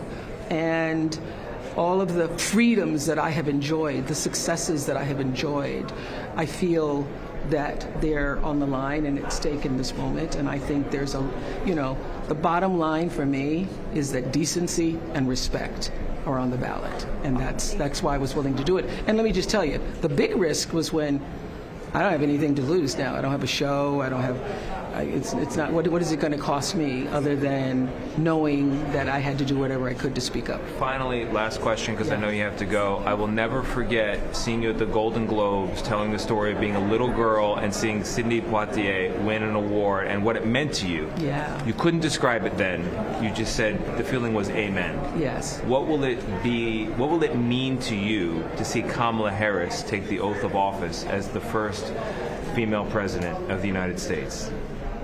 You know, everybody uses the phrase all the time that, it means anything is possible. It will mean that the glass ceiling has been shattered, that the ceiling on any potential for anybody has been disrupted. There will be weeping in the streets, and I will be among those weeping in the streets, okay? Women all over the world will be weeping in the streets. It will mean that actually anything is possible, because this is her mother, her father, to immigrants coming to the United States of America. Only in America could Kamala Harris's story be possible. And I'm here because only in America could my story be possible. Oprah, thank you very much. Wow. And that's the hope that embodies in a candidate that only in America. It gives people hope through really tough times to know that America provides those opportunities. She got a little choked up there talking at the end when you start reflecting about how big this moment is. That's what I marvel at too. This is such a big moment, and so many people in this building feel that so much is at stake. And that's why it's so important. That's why she felt it was so important that she come out and speak.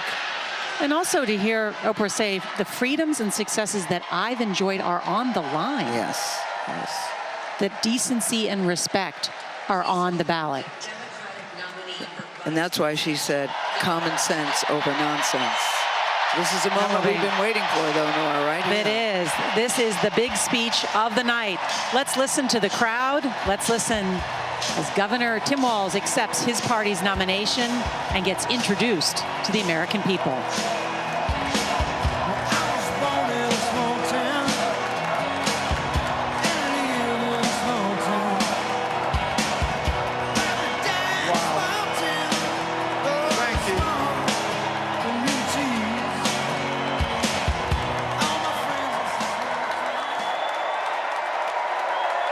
Thank you.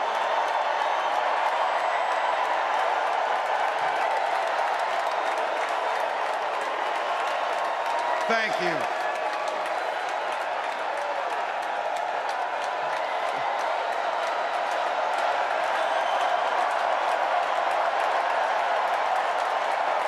Wow. Well, thank you. Thank you, first of all, to Vice President Harris. Thanks for putting your trust in me and for inviting me to be part of this incredible campaign. And a thank you to President Joe Biden for 4 years of strong, historic leadership.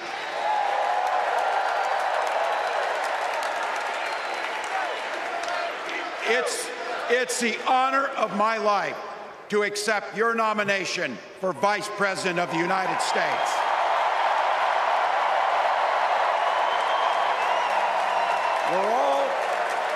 We're all here tonight for one beautiful, simple reason. We love this country. So thank you to all of you here in Chicago and all of you watching at home tonight. Thank you for your passion. Thank you for your determination. And most of all, thank you for bringing the joy to this fight.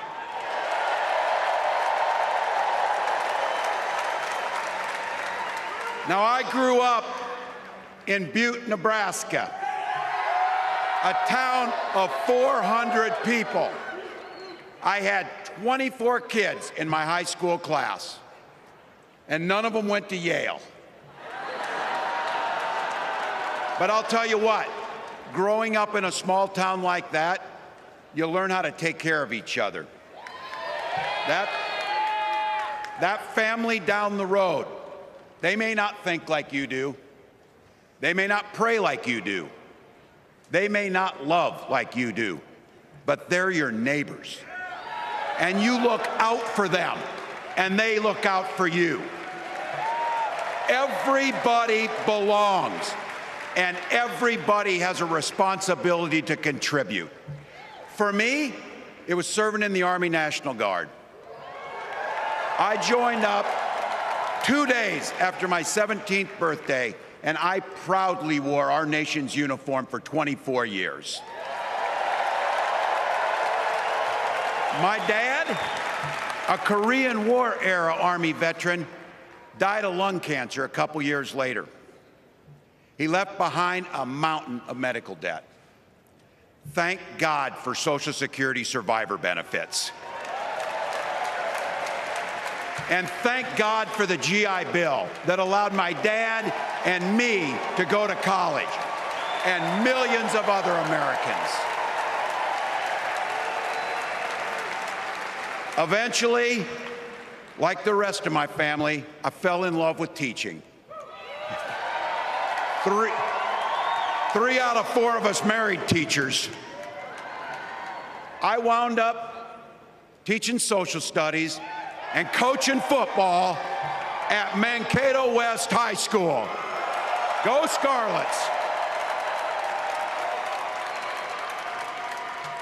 We ran a 44 defense. We played through to the whistle on every single play, and we even won a state championship. Never closed the yearbook, people. But it was those players and my students who inspired me to run for Congress. They saw in me what I had hoped to instill in them, a commitment to the common good, an understanding that we're all in this together, and the belief that a single person can make a real difference for their neighbors. So there I was, a 40-something high school teacher with little kids, 0 political experience, and no money, running in a deep red district. But you know what? Never underestimate a public school teacher. Never.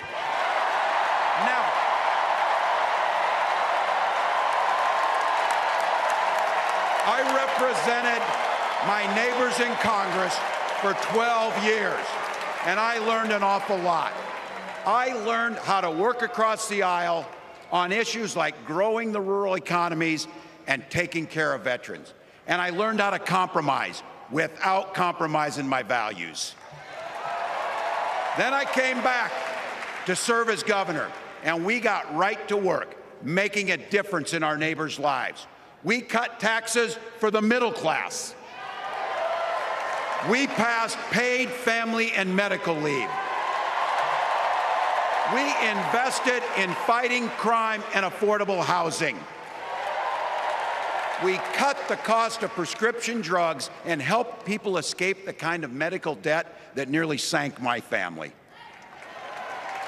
And we made sure that every kid in our state gets breakfast and lunch every day. So while other states were banning books from their schools, we were banishing hunger from ours.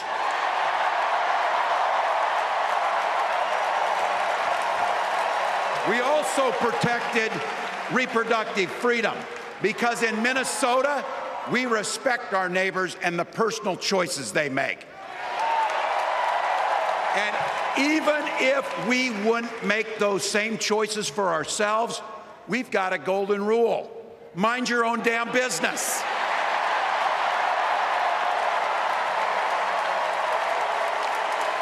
And that includes IVF and fertility treatments.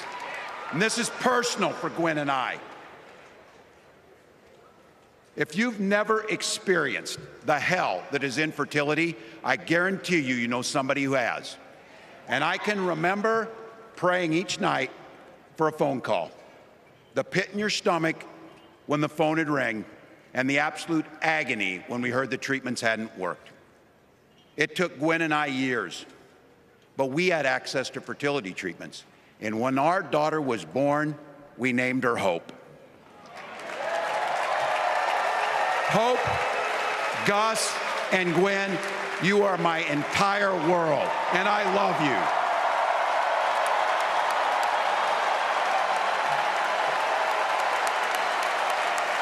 I'm letting you in on how we started a family because this is a big part about what this election is about.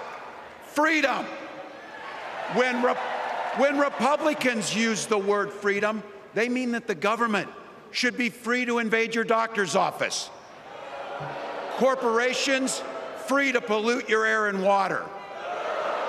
And banks free to take advantage of customers. But when we Democrats talk about freedom, we mean the freedom to make a better life for yourself and the people that you love. Freedom to make your own health care decisions. And yeah, your kids' freedom to go to school without worrying about being shot dead in the hall. Look, I know guns. I'm a veteran. I'm a hunter. And I was a better shot than most Republicans in Congress, and I got the trophies to prove it. But I'm also a dad. I believe in the Second Amendment, but I also believe our first responsibility is to keep our kids safe.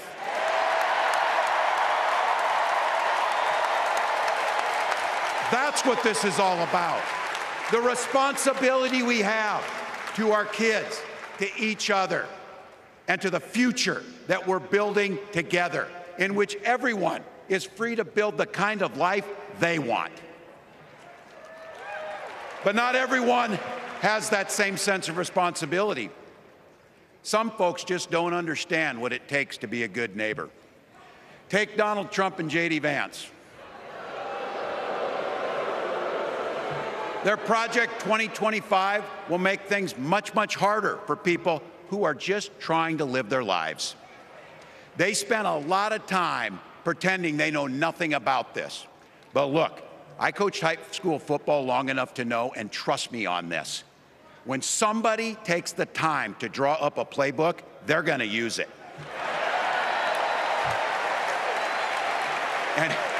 And we know if these guys get back in the White House, they'll start jacking up the costs on the middle class, they'll repeal the Affordable Care Act, they'll gut Social Security and Medicare, and they will ban abortion across this country with or without Congress. Here's the thing, it's an agenda nobody asked for. It's an agenda that serves nobody except the richest and the most extreme amongst us.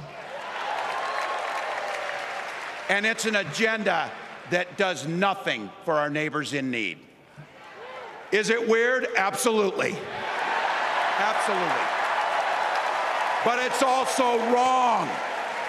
And it's dangerous. It's not just me saying so. It's Trump's own people. They were with him for 4 years. They're warning us that the next 4 years will be much, much worse. You know, when I was teaching every year, we'd elect a student body president. And you know what? Those teenagers could teach Donald Trump a hell of a lot about what a leader is. Leaders don't spend all day insulting people and blaming others. Leaders do the work. So I don't know about you, I'm ready to turn the page on these guys. So go ahead, say it with me. We're not going back.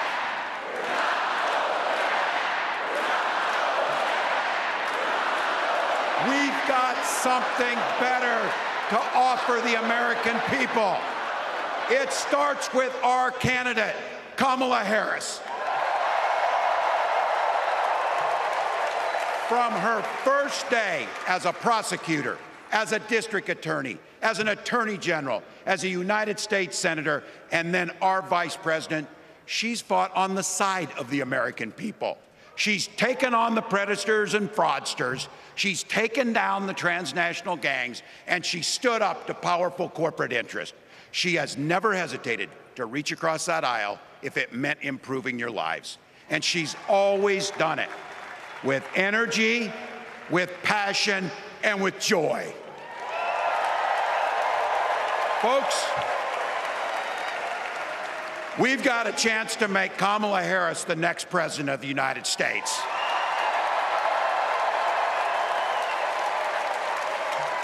But I think we owe it to the American people to tell them exactly what she'd do as president before we ask them for their votes. So here, this is the part, clip and save it and send it to your undecided relatives so they know. If you're a middle-class family or a family trying to get into the middle class, Kamala Harris is going to cut your taxes. If you're getting squeezed by prescription drug prices, Kamala Harris is going to take on Big Pharma. If you're hoping to buy a home, Kamala Harris is going to help make it more affordable. And no matter who you are, Kamala Harris is going to stand up and fight for your freedom to live the life that you want to lead. Because that's what we want for ourselves, and it's what we want for our neighbors. You know, you might not know it, but I haven't given a lot of big speeches like this. But I have given a lot of pep talks. So let me finish with this, team. It's the fourth quarter. We're down a field goal, but we're on offense and we've got the ball. We're driving down the field. And boy, do we have the right team. Kamala Harris is tough. Kamala Harris is experienced, and Kamala Harris is ready. Our job for everyone watching is to get in the trenches and do the blocking and tackling. 1 inch at a time, 1 yard at a time, 1 phone call at a time, 1 door knock at a time, 1 $5 donation at a time. Look, we got 76 days. That's nothing. There'll be time to sleep when you're dead. We're going to leave it on the field. That's how we'll keep moving forward. That's how we'll turn the page on Donald Trump. That's how we'll build a country where workers come first. Health care and housing are human rights. And the government stays the hell out of your bedroom.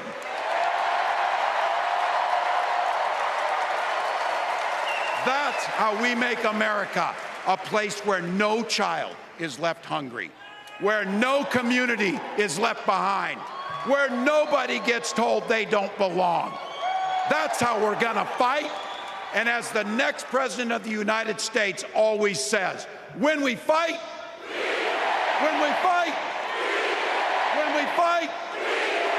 thank you. God bless.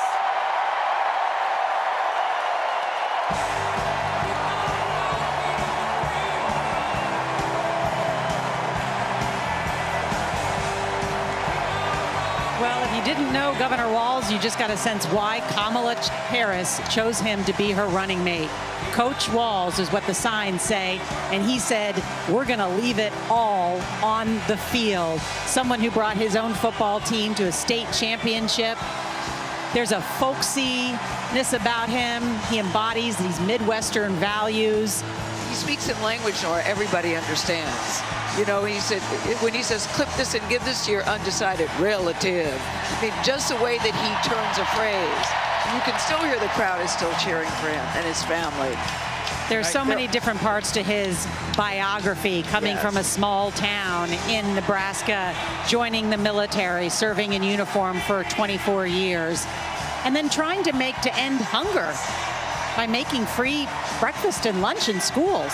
Also, it says something about him that he had a student introduce him I think that speaks volume about the man that he is. And he's seen as inexperienced on the national stage, but tonight the United Center was his classroom. And he is there you go. an inexperienced political figure, but he's an experienced teacher. He had command.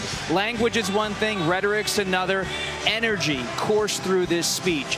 This country got to know who Tim Walz is. He's a governor, but he's also a former teacher, and he's now perhaps a formidable political figure. Bob, they seem to like him too. They did. Weijia Jiang is at the podium right there by the stage. Weijia.